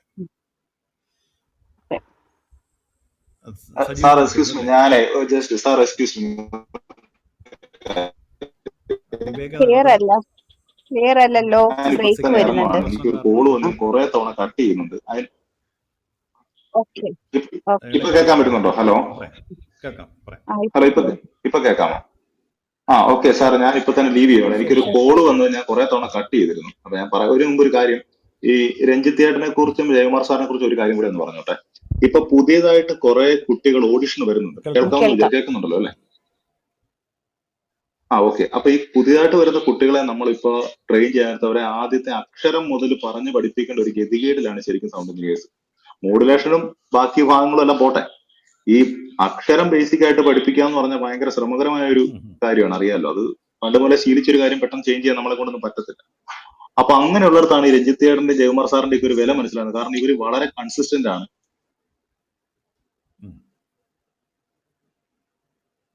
ഹലോ, വിവേകിന്റെ മൈക്ക് ഓഫായി, മൈക്കെല്ലാം സിഗ്നൽ വലിയ കേമന്മാരാണ്. അപ്പൊ അതിനകത്ത് വലിയ അഭിനന്ദനം അർഹിക്കുന്നു രണ്ടുപേർക്കും. ഇത്രയും നാളുള്ള സർവീസിനും ഇനി മുന്നോട്ടുള്ളതിനും എല്ലാ ഭാവുകങ്ങളും നേരുന്നു കേട്ടോ. വളരെ സന്തോഷം ഇവരുടെ കൂടെ ഈ വേദി പങ്കിടാൻ സാധിച്ചത് എല്ലാവരുടെയും ഒപ്പം. Thank you Hema ma'am, sir, എല്ലാവരോടും നന്ദി പറഞ്ഞുകൊണ്ട് ഞാൻ ഇറങ്ങുവാണ് കേട്ടോ. Thank you. നമസ്കാരം. നമസ്കാരം സജികുമാർ. നമസ്കാരം സാർ, പ്രദീപ് സാർ, ക്യാമറമാൻ, നമസ്കാരം. നമസ്കാരം. ഇതെല്ലാം കേട്ടുകൊണ്ടിരിക്കുകയാണ്. നമ്മുടെ ജയകുമാർ സാറിന്റെയും അതുപോലെ രഞ്ജിത്ത് സാറ്, പിന്നെ ഇവരുടെയൊക്കെ, പിന്നെ വിവേക് ഭൂഷൺ, ഇവരുടെയൊക്കെ സംസാരം ഞാൻ കേട്ടുകൊണ്ടിരിക്കുകയായിരുന്നു. വളരെ നല്ല കുറെ അഭിപ്രായങ്ങൾ, അതായത് ഈ ഓഡിയോ ബുക്സിന്റെ പല പല സാധ്യതകളെ കുറിച്ചും ഒരു വളരെ വിശദമായിട്ട് സംസാരിച്ചതെല്ലാം കേട്ടു. ഞാനും DC ബുക്സിന്റെ ഒരു ഭാഗമായിരുന്നു. ഒത്തിരി ബുക്കുകൾ വായിച്ചിട്ടുണ്ട് ഈ നമ്മുടെ ഓഡിയോ ബുക്സിന് വേണ്ടി. കഴിഞ്ഞ ലക്കത്തിൽ ഞാൻ പങ്കെടുത്തിരുന്നു. അതില് വളരെ വിശദമായിട്ട് പല കാര്യങ്ങളും സംസാരിച്ചു. അതില് വളരെ സന്തോഷം പങ്കിടുന്നു. ഒപ്പം ഇത് ഇവരുടെയൊക്കെ അനുഭവങ്ങൾ, ഇവരുടെ വായനയുടെ അനുഭവങ്ങളും അതിന്റെ ഓരോ അതിന്റെ ഓരോ കാര്യങ്ങളും കേൾക്കുമ്പോൾ പുതിയ പുതിയ പല കാര്യങ്ങളും നമുക്ക് പഠിക്കാൻ പറ്റുന്നതാണ്. എന്റെ ഒരു ചോദ്യം, ഇപ്പോ ജയകുമാർ സാറും രഞ്ജിത്തും ഇതിനകത്ത് ഉണ്ടെങ്കിൽ ഞാൻ അവരുടെ ചോദിക്കുന്ന ഒരൊറ്റ ചോദ്യം ചോദിക്കാമല്ലോ അല്ലേ സാർ? ചോദിക്കാം. അതായത് നമുക്കിപ്പോ ഈ രംഗത്ത് ഇപ്പൊ നമ്മളെ പോലെ കുറച്ച് എക്സ്പീരിയൻസ്ഡ് ആയിട്ടുള്ള റേഡിയോ ബാക്ക്ഗ്രൗണ്ട് ആയിരിക്കും, ചിലർക്ക് ഡബിങ് ബാക്ക്ഗ്രൗണ്ട് ആയിരിക്കും, ചിലർക്ക് ശബ്ദം കൊണ്ടുള്ള മറ്റ് പരസ്യങ്ങൾ വായിച്ചുള്ള ഒരു ബാക്ക്ഗ്രൗണ്ട് ആയിരിക്കും. ഇതൊന്നുമല്ലാതെ അതൊന്നും ഇപ്പൊ ഒത്തിരി പേര് അവസരങ്ങൾ കിട്ടാതെ പുറത്തു നിൽക്കുന്ന ഒത്തിരി പേര് ഇതിന്റെ പിന്നിലുണ്ട്. ഓഡിഷൻസ് ഒക്കെ നടത്തിയ ഒരു വ്യക്തി എന്ന നിലയിൽ എനിക്കറിയാം. ഈ DC ബുക്സിന് വേണ്ടി 300 പേരുടെ ഓഡിഷൻ നടത്തിയ ഒരു വ്യക്തിയും കൂടിയാണ് ഞാൻ. അപ്പോൾ ഈ പുറത്തു നിൽക്കുന്ന എക്സ്പീരിയൻസ്ഡ് ആവാത്ത ആൾക്കാർക്ക് ഇതിലേക്ക് വന്നുകൂടെ, വരാനുള്ള സാഹചര്യങ്ങൾ എന്തൊക്കെയാണെന്ന് കൂടെ ഒന്ന് പറയണം. കാരണം ഈ എക്സ്പീരിയൻസ് ഇല്ലാത്ത ആൾക്കാരുടെ നല്ല ശബ്ദങ്ങൾ നമുക്ക് എങ്ങനെ ഇതിലേക്ക് കൊണ്ടുവരാൻ പറ്റും, അവരെയും കൂടെ പ്രൊമോട്ട് ചെയ്യുന്ന രീതിയിൽ കാര്യങ്ങൾ കൂടി. കാരണം ഞാൻ ഓൾ ഇന്ത്യ റേഡിയോ തിരുവനന്തപുരം നിലയത്തിൽ വർക്ക് ചെയ്യുന്നുണ്ട് ഇപ്പോഴും. അപ്പൊ അവിടെ നിന്ന് ഒത്തിരി പേർക്ക് ഇതുപോലെ അവസരം കിട്ടാത്ത ഒത്തിരി പേര് ഉണ്ട്. അവർക്കൊക്കെ അതുപോലെ പുറത്തുനിന്നുള്ള ആൾക്കാരുണ്ട്, വെളിയിൽ നിന്നുള്ള ഈ റേഡിയോയുടെ ബന്ധമില്ലാത്ത ആൾക്കാർ. അവർക്കൊക്കെ ഇതിലേക്ക് വരാനുള്ള ഒരു സാഹചര്യം എന്താണ്, അതുകൂടെ ഒന്ന് വിശദീകരിക്കാമോ? രണ്ടുപേർക്കും ജയകുമാർ ആദ്യപ്പെട്ടല്ലേ? സാറേ, അതിലൊരു ശ്രേഷ്ഠമായ കാര്യം, എൻ്റെ ഒരു തോന്നലും അഭിപ്രായം ഞാൻ പറയാം. അതായത് ആക്ച്വലി ഈ അമിത ട്രെയിനിങ് കിട്ടിയിട്ടുള്ളതെന്ന് അല്ലെങ്കിൽ ട്യൂൺ ചെയ്യപ്പെട്ടുള്ള ഒരാളെ വീണ്ടും ട്യൂൺ ചെയ്യാൻ വളരെ ബുദ്ധിമുട്ടായിരിക്കും. ഫ്രഷേഴ്സിനാണ് പെട്ടെന്ന് ഈ കാര്യം വഴങ്ങുക എന്നാണ് എനിക്ക് തോന്നുന്നത്. ഞാൻ ഈ രംഗത്തേക്ക് വരുമ്പോൾ ഞാൻ ഫ്രഷ് ആയിട്ടുള്ള ആൾ തന്നെയായിരുന്നു. 4 വർഷം മുമ്പ് ഈ ഒരു മേഖലയിൽ ശബ്ദം കൊണ്ട് അല്ലെങ്കിൽ വോയിസ് ആർട്ടിസ്റ്റ് എന്ന ലേബൽ എനിക്ക് യോജിക്കുമോ, എൻ്റെ കഴുത്തിൽ അത് ഇടാൻ ഒക്കുന്നതാണോ എന്നുള്ളതിനെ പറ്റി യാതൊരു ധാരണയും ഇല്ലാതെയാണ് ഞാൻ ഈ ഒരു മേഖലയിൽ കടന്നു വരുന്നത്. അങ്ങനൊരു ഭാവി എനിക്ക് ഉണ്ടാകുമോ എന്നും അറിയാൻ പറ്റില്ല. പക്ഷെ പെട്ടെന്ന് എനിക്ക് അഡാപ്റ്റ് ചെയ്യാൻ സാധിച്ചു എന്നുള്ളത് വേറൊരു കാര്യമാണ്. അതിൻ്റെ അകത്തൊക്കെ തന്നെ സാറേ എനിക്ക് സാറിന് തന്നെ അറിയാവുന്ന ഒരു കാര്യമെന്ന് ഞാൻ പറയട്ടെ. ഇതിനൊക്കെ തന്നെയും നമ്മുടെ ഉള്ളിൽ ഒരു കലാകാരൻ ഉണ്ടായാൽ മാത്രമേ ഒരു അധ്യാപകനാകാനൊക്കെ ഉള്ളൂ, ഒരു വോയിസ് ആർട്ടിസ്റ്റ് ആകാനൊക്കെ ഉള്ളൂ, നല്ലൊരു അനൗൺസർ ആകാനൊക്കെ ഉള്ളൂ. ഇതെല്ലാത്തിനും ഉള്ളിൽ ഒരു കല അല്ലെങ്കിൽ ഒരു സുകുമാര കലകളോടുള്ള ഒരു ആഭിമുഖ്യം, ഒരു സൗകുമാര്യത നമ്മുടെ ഉള്ളിൽ ഉണ്ടാകണം. ഇതില്ലാതെ സാധിക്കുകയില്ല. അതുണ്ടെങ്കിൽ തീർച്ചയായിട്ടും നിങ്ങൾക്ക് എക്സ്പീരിയൻസ് ഉണ്ടാകണമെന്ന് നിർബന്ധമില്ല, ഈ പറഞ്ഞ രീതിയിലുള്ള പരിശീലനത്തിലൂടെ കടന്നു പോകണമെന്ന് നിർബന്ധമില്ല. ഈ മേഖലയിൽ ഒത്തിരി സാധ്യത അവർക്ക് ചെയ്യാനായിട്ടുണ്ട്, അല്ലെങ്കിൽ ഒത്തിരി ഇടപെടാൻ സാധിക്കും. അത് ഡബിങ്ങിന്റെ മേഖലയിലായാലും അല്ലെങ്കിൽ സൗണ്ട് കൊണ്ട് എന്ത് അഭ്യാസം കാണിക്കാനാണേലും ഈ പറഞ്ഞ രീതിയിലുള്ള ഒരു മനസ്സുകൊണ്ട് ഈ പറഞ്ഞ ഒരു കാര്യങ്ങളെ കാണാനും ഒരു സഹിതബോധത്തോടു കൂടി കാണാനും ഒരു കലാബോധം ഉണ്ടായാലും സാധിക്കുന്നതാണ് എനിക്ക് തോന്നുന്നത് സാർ. അതല്ലാതെ പരിശീലനം ഉണ്ടാകണമെന്ന് നിർബന്ധമൊന്നുമില്ല. അത് തീർച്ചയായിട്ടും ഞാൻ യോജിക്കുന്നു സാർ. കാരണം ഞാനും അതിനോട് യോജിക്കുന്നു. കാരണം ഞാൻ ഒരു തരത്തിലുള്ള പരിശീലനവും ലഭിക്കാതെ ഈ മേഖലയിൽ കടന്നു വന്ന ഒരാളെന്നുള്ള നിലയിൽ എനിക്കും അത് തന്നെയാണ് തോന്നുന്നത്. പിന്നെ നമ്മുടെ നേരത്തെ വിവേക് സംസാരിച്ചതുപോലെ നമ്മൾ അവിടെ DC-യിൽ സഹകരിക്കാൻ വർക്ക് ചെയ്യാൻ തുടങ്ങിയതിന് ശേഷം പല ആളുകളും ചെറുപ്പക്കാരായിട്ടുള്ളവരും ഓഡീഷന് വരികയും അല്ലെങ്കിൽ അല്പം പ്രായമുള്ളവരാണെങ്കിൽ പോലും ഓഡീഷന് വരികയും. ഞാൻ എൻ്റെ ഒരു വ്യക്തിപരമായ അഭിപ്രായം, ഞാൻ അവിടെ കണ്ടത് ഒരു ചാനലിൽ വർക്ക് ചെയ്യുന്നപ്പം, ചാനലും പേരൊന്നും ഞാൻ പറയുന്നില്ല, വർക്ക് ചെയ്തിരുന്ന ഒരാളാണ്. അദ്ദേഹം വാർത്താവതാരകനായിരുന്നു. പക്ഷെ അദ്ദേഹം അദ്ദേഹം ഒരു മിടുക്കനായ വാർത്താവതാരകനാണ്. പക്ഷെ ബുക്ക് വായിച്ചിട്ട് അദ്ദേഹത്തിന് അതിൽ വിജയിക്കാൻ പറ്റിയില്ല. അദ്ദേഹം തന്നെ സ്വയം അത് നിർത്തിപ്പോയെന്നാണ് ഞാൻ അദ്ദേഹത്തെ പറ്റി പിന്നീട് തിരക്കി പറഞ്ഞത്. അപ്പൊ അദ്ദേഹം ഈ മേഖലയിൽ പരിശീലനത്തെക്കാൾ ഉപരി ഇപ്പം അവരവിടെ ഓഡീഷൻ എടുക്കുമ്പോൾ ഞാൻ കണ്ടുള്ളവർ ഇപ്പം വിവേക് മുമ്പ് പറഞ്ഞ പോലെ ഭാഷാശുദ്ധി, പദച്ഛേദം, ഇത്തരം കാര്യങ്ങളിൽ സാമാന്യം വൃത്തിയായി കൈകാര്യം ചെയ്യുന്നുണ്ടെങ്കിൽ തീർച്ചയായും DC അത്തരം ആളുകളെ പ്രോത്സാഹിപ്പിക്കുന്നുണ്ടെന്നാണ് ഞാൻ മനസ്സിലാക്കുന്നത്. കാരണം മോഡുലേഷനോ അല്ലെങ്കിൽ അതിന്റെ മറ്റ് ഡൈനാമിക്സ് പോലുള്ള നാടകീയത പോലുള്ള കാര്യങ്ങളിൽ തുടക്കത്തിൽ നമുക്ക് അത്രയും പ്രാഗൽഭ്യം ഇല്ലെങ്കിൽ പോലും DC അത്തരം ആളുകളെ പ്രോത്സാഹിപ്പിക്കുകയും വിളിക്കുകയും ബുക്കുകൾ വായിപ്പിച്ചു നോക്കുകയും ബുക്കുകൾ വായിപ്പിക്കുകയും ചെയ്യുന്നുണ്ടെന്നാണ് ഞാൻ മനസ്സിലാക്കുന്നത്. പിന്നീട് ഇവരുടെ വായനയുടെ ഘട്ടത്തിൽ ഈ എഞ്ചിനീയേഴ്സ് അവരെ അത്തരം കാര്യങ്ങളിൽ ഹെൽപ്പ് ചെയ്ത് തീർച്ചയായും പ്രോത്സാഹിപ്പിക്കുന്നുണ്ട്. പരമാവധി ആളുകളെ ഈ മേഖലയിലേക്ക് വായിക്കാനുള്ള മേഖലയിലേക്ക് ആളുകളെ പ്രോത്സാഹിപ്പിക്കുന്ന ഒരു സ്ഥാപനമാണ് DC. ഇപ്പോഴും അവിടെ നിരന്തര ഓഡിഷനുകൾ നടക്കുന്നുണ്ട്. അക്ഷരശുദ്ധി ഇല്ലെങ്കിൽ നമുക്കത് ക്ലിയർ ചെയ്തെടുക്കാൻ പറ്റത്തില്ല. അത് ഇവർക്കും അതിനുള്ള സമയമൊന്നും കിട്ടത്തില്ല. അത് പറഞ്ഞു കൊടുത്ത് അത് ക്ലിയർ ചെയ്ത് വായിച്ചു കൊണ്ടുപോകാൻ പറ്റത്തില്ല. അക്ഷരശുദ്ധിയും പദച്ഛേദവും വായിക്കുന്നതും കേട്ടാൽ കേൾവിക്കാരന് ആശയം മനസ്സിലാക്കാൻ എളുപ്പമുള്ള വായനയെ തീർച്ചയായിട്ടും DC പ്രോത്സാഹിപ്പിക്കുന്നുണ്ടെന്നാണ് ഞാൻ മനസ്സിലാക്കുന്നത്. അത്തരം ഒരു പരിശീലനം ലഭിക്കാത്തവർക്ക് ബാക്കി തുടർന്നുള്ള വായനയുടെ ഘട്ടത്തിൽ DC-യിൽ നിന്ന് ലഭിക്കുന്നത് മികച്ച പരിശീലനം തന്നെയാണ്. അത് വായനയുടെ അടുത്ത ഘട്ടങ്ങളിലേക്ക് കടക്കുമ്പോൾ DC-യിൽ നിന്ന് അത് ലഭിക്കുന്നുണ്ട്. അവരെ അതിനാരും ചുമതലപ്പെടുത്തിയിട്ടില്ലെങ്കിൽ പോലും സൗണ്ട് എഞ്ചിനീയേഴ്സ് എന്നുള്ള അവരുടെ ആ ഉത്തരവാദിത്തത്തിൽ നിന്നുകൊണ്ട് ഭംഗിയായി, കൃത്യമായി, സൗഹൃദപരമായി അവരത് തിരുത്തി ശുദ്ധീകരിച്ച് കൃത്യമായി റെക്കോർഡ് ചെയ്യുന്നുണ്ടെന്നാണ് എൻ്റെ ഒരു അനുഭവത്തിൽ ഞാൻ കണ്ടിട്ടുള്ളത്. അപ്പൊ പരിശീലനത്തിന് വലിയ പ്രാധാന്യമില്ല, ഇതിനോടൊരു താല്പര്യം ഉണ്ടാകുക എന്നുള്ളതാണ്. ഭാഷയോടൊരു താല്പര്യം ഉണ്ടാകുക, വായനയോടൊരു താല്പര്യം ഉണ്ടാകുക, അത്തരം ആളുകൾക്ക് തീർച്ചയായും മേഖലയിലേക്ക് കടന്നു വരാൻ മികച്ച അവസരങ്ങൾ ഉണ്ടെന്നാണ് ആ സ്ഥാപനവുമായിട്ട് ബന്ധപ്പെട്ട് പ്രവർത്തിക്കുമ്പോൾ എനിക്ക് മനസ്സിലാക്കാൻ കഴിഞ്ഞിട്ടുള്ളത്. നല്ല നന്നായിട്ട് രണ്ടുപേരും മറുപടി പറഞ്ഞു. പ്രദീപ് സാറിന്റെ ഒരു കാര്യം ചോദിച്ചോട്ടെ സാർ. സാർ, നമുക്ക് ഇപ്പൊ ഇവരുടെ എല്ലാ അഭിപ്രായങ്ങള്, ഞങ്ങൾ കഴിഞ്ഞതിന് പറഞ്ഞ അഭിപ്രായങ്ങള്, ഇതെല്ലാം നമുക്ക് ക്രോഡീകരിച്ച് ഇതെല്ലാം ഇപ്പം ഇതിലേക്ക് കടന്നു വരാൻ ആഗ്രഹിക്കുന്ന, അല്ലെങ്കിൽ എന്ത് പറയുക, ഓഡിയോ ബുക്സിന്റെ പ്രാധാന്യം കുറിച്ച് മനസ്സിലാക്കുന്ന, ഇതിലേക്ക് വരാൻ ആഗ്രഹിക്കുന്നവർക്ക് ഈ ഇത്തരത്തിലുള്ള സന്ദേശങ്ങൾ ഇപ്പൊ ഇത്ര പേരിലേക്ക് നമുക്ക് എത്തിക്കാൻ കഴിയും സാർ. ഇപ്പൊ പല പല പ്ലാറ്റ്ഫോമുകളുണ്ട്, സോഷ്യൽ മീഡിയയിലുണ്ട്. നമുക്ക് ഇതിന്റെ മൊത്തം റെക്കോർഡിങ്സും മാക്സിമം പേരിലേക്ക് എത്തിക്കാൻ എന്തൊക്കെയാണ് സാർ വഴികൾ? അതും കൂടെ ഒന്ന് പറയാമോ? കാരണം ഞാൻ അത് ചോദിക്കുന്നത് വിചാരിച്ചിരിക്കാൻ സാറിന്റെ പേഴ്സണലായിട്ട്. അതൊന്ന് ഇതിൽ ഷെയർ ചെയ്യാമോ? നമ്മൾ ഇത് മാത്രമല്ല, നമ്മൾ ഇതുവരെയുള്ള ഇപ്പം 4ാം വർഷത്തിലാണ് നമ്മൾ ഈ പരമ്പരകൾ 2021 ജൂൺ 19 മുതലുള്ള എല്ലാ പരമ്പരയും, ഇത് 14ാമത്തെ പരമ്പരയാണ്. എല്ലാ പരമ്പരകളുടെയും ആദ്യത്തെ 1-2 പരമ്പരകൾ ഒഴിച്ച് അന്ന് റെക്കോർഡിംഗ് ഇല്ല. ദൂരദർശൻ്റെ എനിക്കൊന്ന് മലയാള ടെലിവിഷൻ്റെ നാൾവഴികൾ എന്നാണ് പരമ്പരയുടെ പേര്. അതിൻ്റെ ഒരു 3-4 അധ്യായം കഴിഞ്ഞിട്ടുള്ള അധ്യായം മുതൽ 2021 ഓഗസ്റ്റ് മുതലുള്ള മുഴുവൻ പരമ്പരകളും യൂട്യൂബിലുണ്ട്. അത് പിന്നെ ഇതോട് ബന്ധപ്പെട്ട എൻ്റെയും ഹേമലതയുടെയും ഉൾപ്പെടെയുള്ള സോഷ്യൽ മീഡിയ പേജുകളിൽ മുഴുവൻ ഇതിൻ്റെ ലിങ്കുണ്ട്. പിന്നെ ഇതിൻ്റെ ഒരു ഒട്ടേറെ പേർക്ക് നമ്മളത് അയച്ചു കൊടുക്കുന്നുണ്ട്.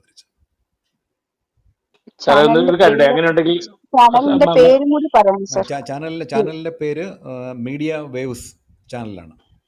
ഒരു കാര്യം മീഡിയ വേവ്സ് ഒരു കാര്യം സാറേ കൂട്ടിച്ചേർത്തോ. നമ്മൾ ഈ അങ്ങനെ ചെയ്യുമ്പോൾ നമ്മൾ അതിനകത്ത് ചിലപ്പം നമ്മൾ 3 സെഷനായിട്ടല്ലേ ഇത് ചെയ്തിരിക്കുന്നത്. അപ്പൊ ആ സെഷൻ വൈസിൽ പ്രധാനപ്പെട്ട കാര്യങ്ങൾ ഇപ്പം സജീവകുമാർ സാർ പറഞ്ഞ ഈ ഒരു പർട്ടിക്കുലർ ചോദ്യത്തിനുള്ള ഉത്തരം മാത്രമായി കിട്ടിയിരിക്കുന്ന ഭാഗത്തെ കട്ട് ചെയ്തിട്ട് ഒരു പോസ്റ്റ് ചെയ്യാൻ സാധിക്കുകയാണെങ്കിൽ നന്നായിരിക്കും. ചെറിയ പോർഷൻ. അത് വലിയ പ്രയാസമുണ്ട്. കാര്യം വെച്ച് കഴിഞ്ഞാൽ ഇത് ഓഡിയോ എഡിറ്റിംഗ് അറിയാമല്ലോ, സമയമെടുക്കുന്ന കാര്യമാണ്. നമ്മളതിൻ്റെ ഒരു ഓപ്പണിങ്ങിൽ 10 മിനിറ്റ്, അത് 10 മിനിറ്റ് നമ്മൾ ശബ്ദം പരിശോധിക്കാൻ എടുക്കുന്ന സമയം കഴിഞ്ഞിട്ട് 7:10 ആരംഭിക്കുന്ന ആമുഖം മുതലുള്ളത് അങ്ങനെ തന്നെയാണ് കൊടുക്കാറുള്ളത്. തിരിച്ച് പിന്നീട് അതിന് ഒരു എഡിറ്റ് ചെയ്തിട്ട് പല പോർഷനാക്കി ചെയ്യാവുന്നതാണ്. പക്ഷെ ഇത് ചെയ്തിട്ടില്ല ഇതുവരെ. പക്ഷെ ഇതിന്റെ പല സമയത്താണല്ലോ പറയുന്നത്. പല സമയത്താണ് പല കമ്മ്യൂണിറ്റി റേഡിയോ നിലയങ്ങളും ഇതിന്റെ പല പരമ്പരകളുടെയും ശബ്ദലേഖനങ്ങൾ ഉപയോഗിക്കുന്നുണ്ട്. ഇനിയും ഭാവിയിലും വരും, അത് വരുന്നുണ്ട്. അതൊരു പക്ഷേ എനിക്ക് തോന്നുന്നു സാറേ, അത് ചാനലിൽ കൊടുക്കുന്ന സമയത്ത് അത് ചെയ്യാമെന്ന് തോന്നുന്നു. അതായത് ഈ ഇതിന്റെ ഡിസ്ക്രിപ്ഷൻ കൊടുക്കുന്ന സമയത്ത് ഇത്ര മിനിറ്റിൽ ഇന്ന കാര്യം പരാമർശിക്കുന്നു എന്നൊരു സംഭവം, ഒരു ക്ലൂ ചാനൽ കയറി കാണുന്നവർക്ക്, ചാനലിൽ കയറി കാണുന്നവരെ സംബന്ധിച്ച് ഞാൻ പറയുന്നത്, ആളുകളിലേക്ക് എത്തിക്കുന്നതിനെ പറ്റിയല്ല, ഇത്തരം ഒരു ചോദ്യം അതിന്റെ മറുപടി ഉണ്ടെന്നൊരു സൂചന കൊടുത്താൽ എളുപ്പത്തിൽ ആ ഭാഗം പ്ലേ ചെയ്ത് അത്തരം ആളുകൾക്ക് കേൾക്കാൻ പറ്റുമെന്ന് എനിക്ക് തോന്നുന്നു. അങ്ങനെ ഒരു സാധ്യത ഉണ്ട്.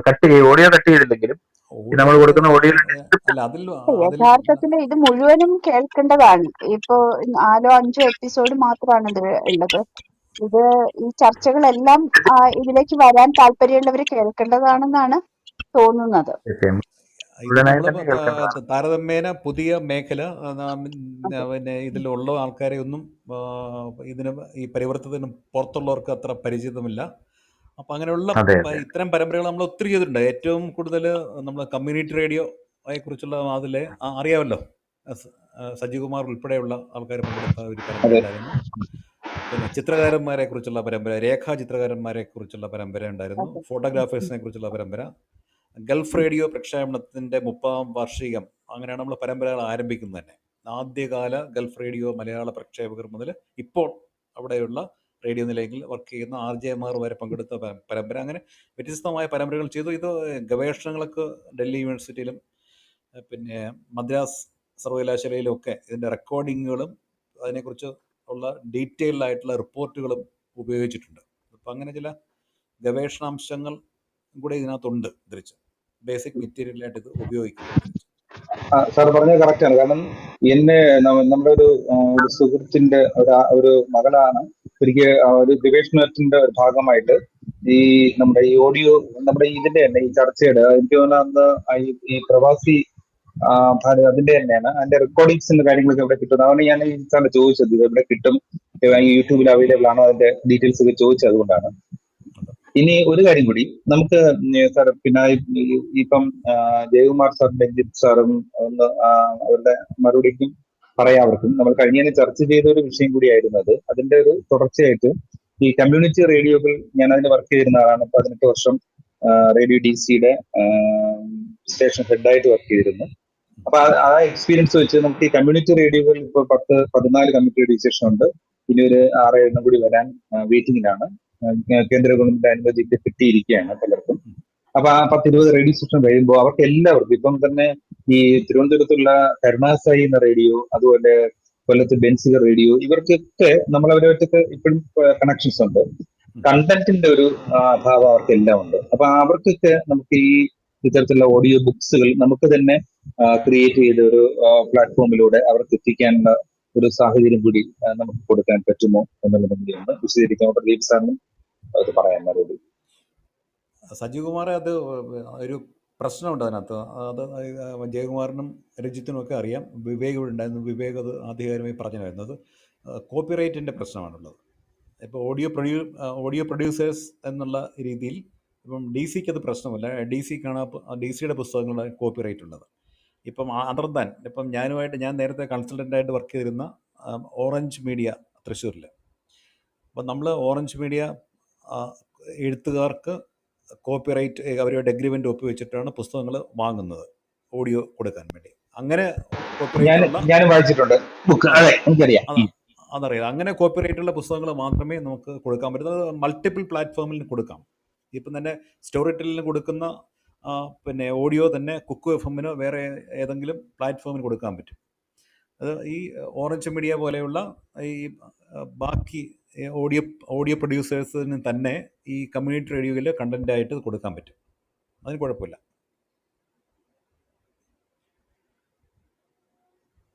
ഹലോ,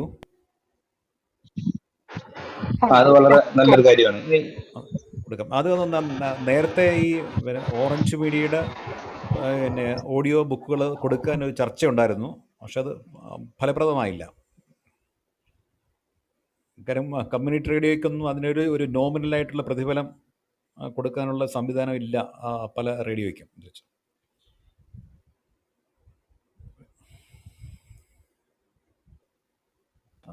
ചോദ്യങ്ങളിലേക്ക് കിടക്കാം അല്ലേ? അത് മാത്രമല്ല, ഞാൻ പിന്നെ ഒരു കാര്യം കൂടെ പറയാൻ വിട്ടുപോയി.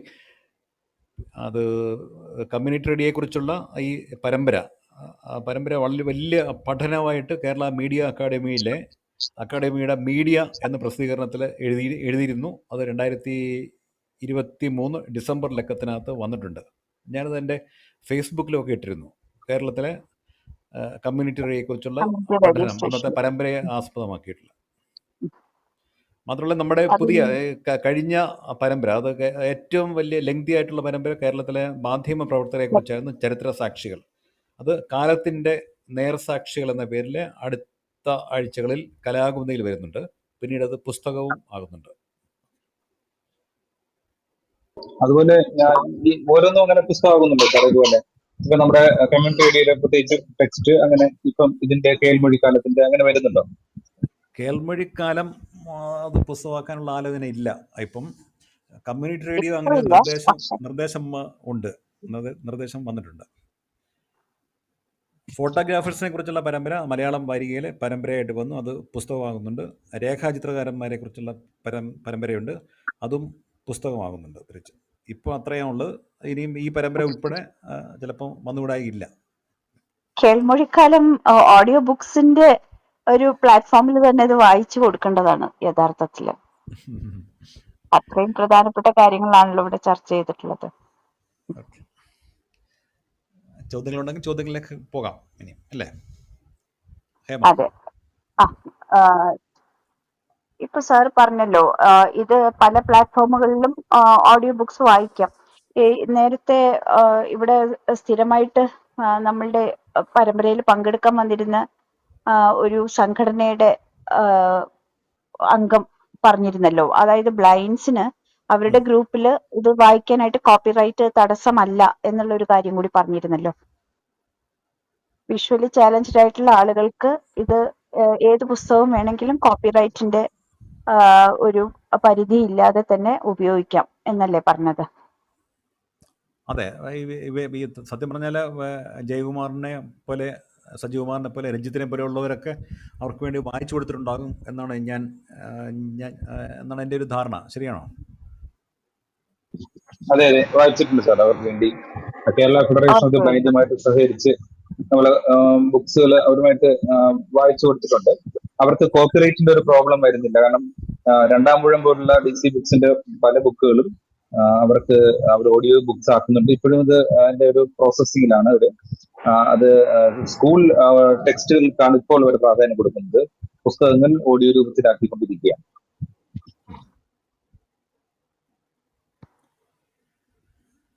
ജയകുമാർ? ഇല്ല, ഞാൻ അത്തരത്തിലുള്ള എക്സ്പീരിയൻസ് ഇല്ല സാർ. എനിക്ക് അത്തരം ഈ പറഞ്ഞ രീതിയിലുള്ള ഒരു കാര്യം ചെയ്ത് പരിചയമില്ല. ഇല്ല, ചെയ്തിട്ടില്ല അല്ലേ? ഞാനും ചെയ്തിട്ടില്ല സാർ. ഞാൻ അത്തരം കാര്യങ്ങളായിട്ട് ബന്ധപ്പെട്ടില്ല. ഞാനിത് കേട്ടിരുന്നു, നമ്മുടെ പഴയ എപ്പിസോഡുകളിൽ ഇത്തരം ചോദ്യം വന്നതും അത്തരം ആ ഒരു നിയമപ്രശ്നം തടസ്സമല്ലെന്ന് പറഞ്ഞാൽ ഞാൻ കേട്ടിരുന്നു. പക്ഷെ ഞാൻ അങ്ങനെ വായിച്ചിട്ടില്ല സാർ. അവരിതിൻ്റെ ഒരു വലിയ ഡാറ്റ ബാങ്ക് ഉണ്ടാക്കിയിട്ടുണ്ട്. അവർ നിരന്തരമായി അത് തന്നെ ഇതിലൂടെ ഗ്രൂപ്പുകളിലൂടെ അത് ഷെയർ ചെയ്യുന്നുണ്ട്. അതിങ്ങനെ വായിച്ചു തരുമോ എന്ന് ചോദിച്ച് ഒത്തിരി പേരെ സമീപിച്ചിട്ടുണ്ട്. ഞാൻ കുറേ പേരുടെ നമ്പറും കൊടുത്തിട്ടുണ്ടായിരുന്നു.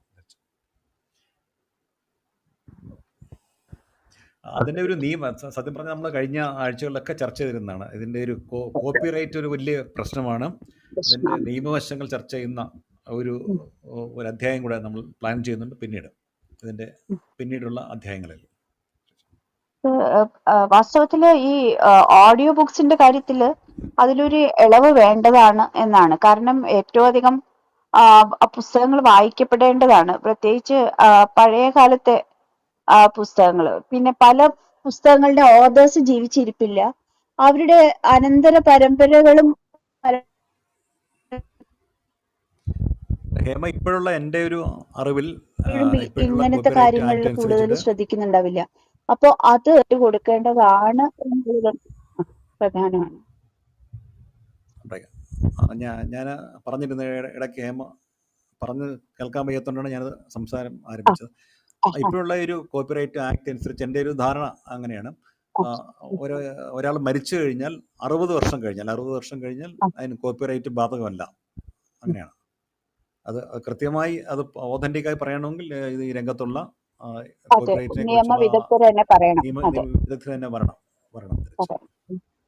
ഇല്ല, അങ്ങനെ ആലോചിക്കേണ്ടതാണ് ഈ ഓഡിയോ ബുക്സിന്. കാരണം പല പഴയ ഓതേഴ്സും ഇപ്പൊ ജീവിച്ചിരിപ്പില്ല. ഇപ്പൊ ഉദാഹരണത്തിന് ഇപ്പൊ SK പൊറ്റക്കാടിന്റെ അതിന് ഏതെങ്കിലും തരത്തിലുള്ള ട്രസ്റ്റുകളോ അങ്ങനെയൊക്കെ രൂപീകരിച്ചിട്ടുണ്ടെങ്കിൽ മാത്രമേ ഇതിന് അനുമതി കൊടുക്കണോ വേണ്ടോ എന്നുള്ളത് തീരുമാനിക്കാൻ പറ്റുള്ളൂ. അങ്ങനെ ആരും ഇല്ലാത്ത പക്ഷം എങ്ങനെയാണ് നമ്മൾ ഇത്തരം ബുക്സിന് വേണ്ടിയിട്ട് കോപ്പിറൈറ്റ് ആക്ട് നിലവിലുണ്ടോ, അതിന്റെ കാലപരിധി കഴിഞ്ഞോ എന്നുള്ളത് അന്വേഷിച്ചറിയുന്നത്?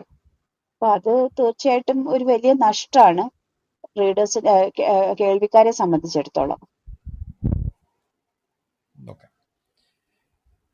പബ്ലിക് ഡൊമൈനിലുള്ള പുസ്തകങ്ങൾ ചെയ്യാം. കാര്യം ഗൂഗിൾ ബുക്സ് ഉൾപ്പെടെയുള്ള പബ്ലിക് ഡൊമൈനിലുള്ള പുസ്തകങ്ങൾ ചെയ്യാം എന്നാണ് ഒരു ധാരണയുണ്ട്. അതങ്ങനെ കോപ്പറേറ്റ് ഫോർഗോ ചെയ്തിട്ട് കൊടുക്കുന്ന പുസ്തകങ്ങൾ ചെയ്യാം. മറ്റേ പുസ്തകങ്ങൾ പറ്റില്ല. പക്ഷെ ഗൂഗിൾ തന്നെ അവകാശവാദം ഉന്നയിക്കാൻ സാധ്യതയുണ്ടോ? അല്ല, അതിനകത്ത് കോമൺ പബ്ലിക് ഡൊമൈനിൽ അങ്ങനെ ഉപയോഗിക്കാം എന്നുള്ള ക്ലോസോടുകൂടി കൊടുത്തിട്ടുള്ള പുസ്തകങ്ങളുണ്ട്, ധാരാളം പുസ്തകങ്ങളുണ്ട് ചെയ്യാൻ പറ്റും. അതുപോലെ ഈ ഹരികുമാറിൻ്റെ പുസ്തകങ്ങൾ, ഇടശ്ശേരിയുടെ മകൻ കഥാകൃത്ത് അന്തരിച്ച ഈ ഹരികുമാറിൻ്റെ പുസ്തകങ്ങൾ ആർക്കും ഉപയോഗിക്കാമെന്ന് അദ്ദേഹം പ്രഖ്യാപിക്കുകയും എനിക്ക് തോന്നുന്നു ഗൂഗിൾ ബുക്സിലോ വിക്കി ബുക്സിലോ ഒക്കെ കൊടുക്കുകയും ചെയ്തിട്ടുണ്ട്. അങ്ങനെ കൊടുക്കുന്ന ആൾക്കാരുണ്ട് തിരിച്ച്. എന്തായാലും നമുക്ക് അതിലേക്ക് പിന്നീട് ഒരു അധ്യായത്തിൽ നമ്മൾ വരുന്നുണ്ട് തിരിച്ച്. അപ്പോൾ നമ്മളിന്ന് ഒത്തിരി കാര്യങ്ങൾ ചർച്ച ചെയ്തു അല്ലേ? ജയകുമാറിൻ്റെയും രഞ്ജിത്തിൻ്റെയും അനുഭവങ്ങൾ, പിന്നെ പ്രതികരണങ്ങൾ, പിന്നെ ഇതുമായി ബന്ധപ്പെട്ട ഒട്ടേറെ വിഷയങ്ങൾ നമ്മൾ ചർച്ച ചെയ്തു. അത് ഒരു കാര്യം കൂടി ഇതിൽ ചോദിക്കേണ്ടതാണ്. നമ്മൾ ആലോചിക്കുമ്പോൾ അതും കൂടി ഈ വിവർത്തനം ചെയ്യപ്പെടുന്ന പുസ്തകങ്ങൾ, അതിന്റെ കോപ്പിറൈറ്റ് എങ്ങനെയാണ് എന്നുള്ളതും കൂടി വിവർത്തനം അതിനെപ്പറ്റി ചെയ്യപ്പെടുന്ന കൃത്യമായി ആ, അതും കോപ്പിറൈറ്റിന്റെ പരിധിയിൽ വരുന്നതാണ്. ആർക്കും വിവർത്തനം ചെയ്യാൻ പറ്റില്ലല്ലോ. ഉം.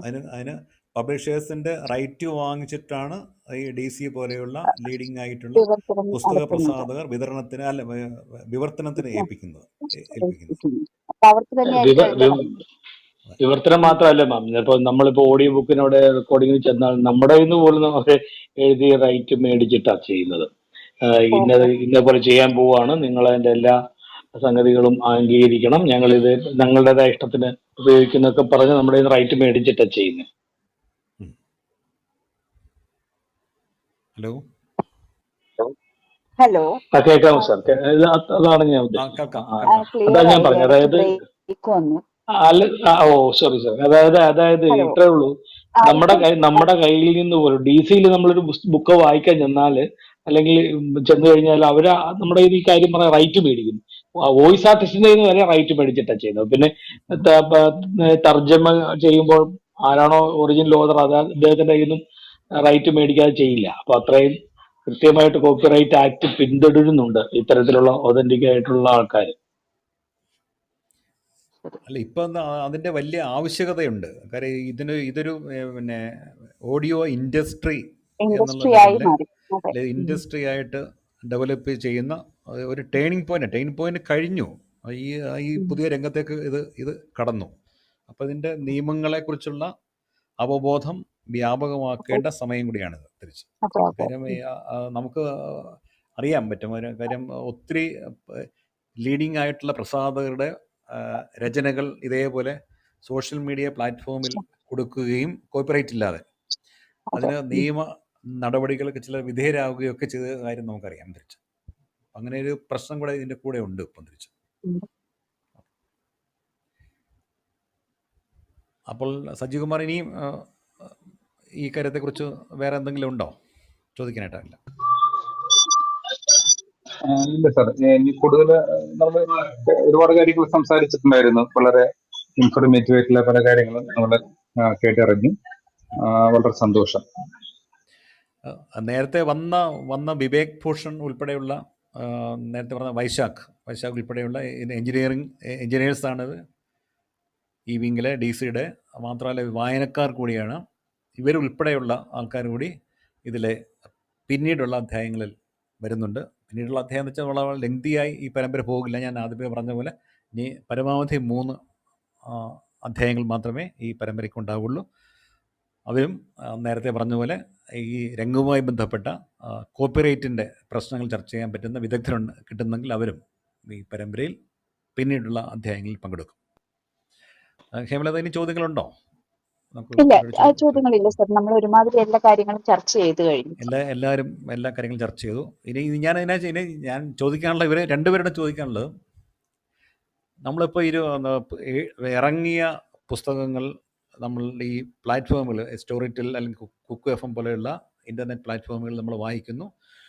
താരതമ്യേന പുസ്തകവുമായി ബന്ധമില്ലാത്തതെന്ന് അതൊക്കെ അനുമാനങ്ങളാണ്. കൃത്യമായി ഇതിനെക്കുറിച്ചുള്ള പഠനങ്ങളോ കണക്കുകളോ ഒന്നും വന്നിട്ടില്ല. ഒരു വിഭാഗം ആൾക്കാർ പുതുതായി പുസ്തകങ്ങളിലേക്കും സാഹിത്യത്തിലേക്കും വരുന്നു.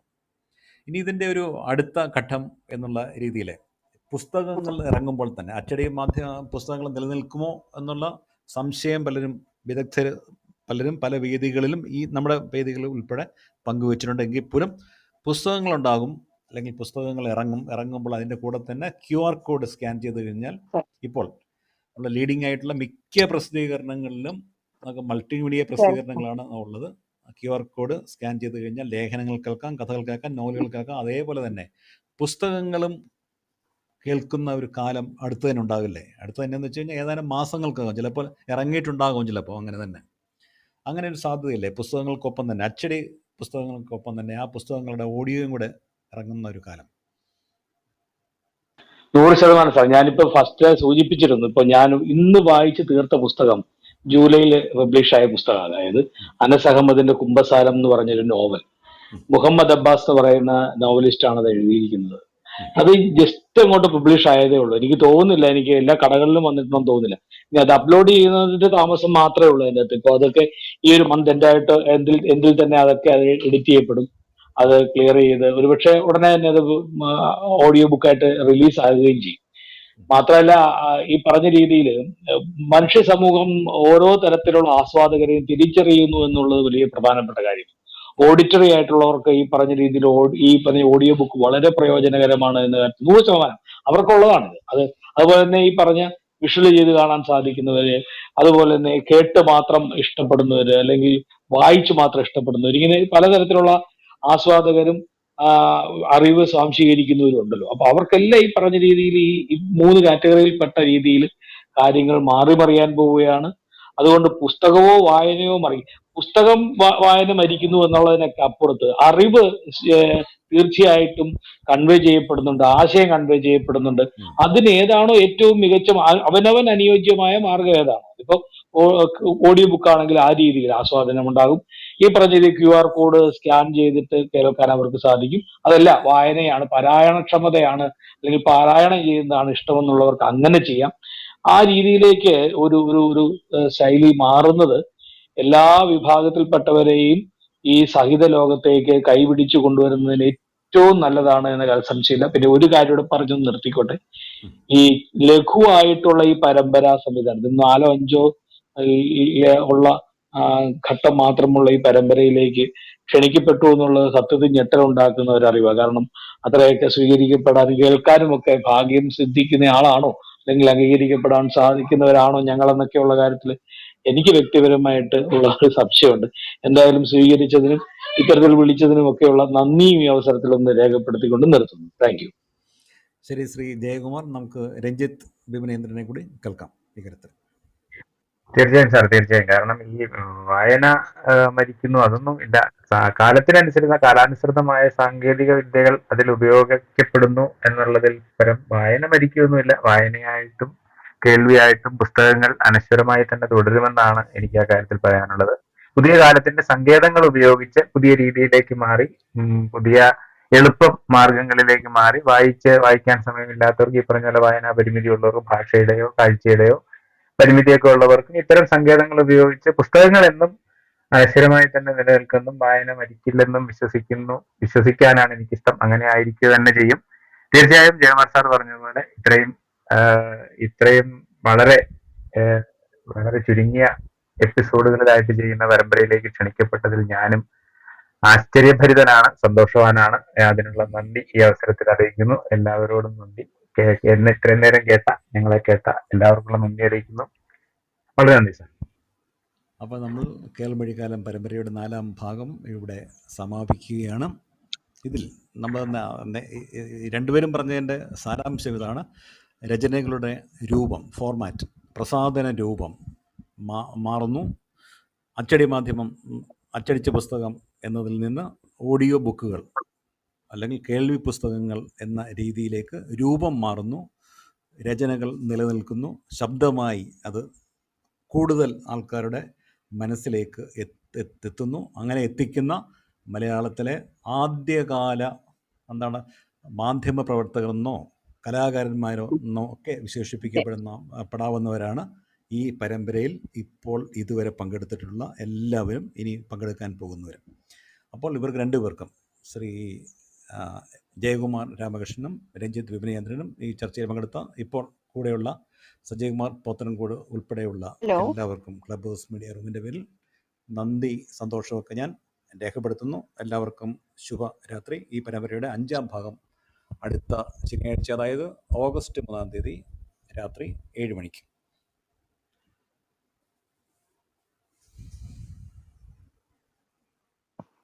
നന്ദി, ശുഭരാത്രി.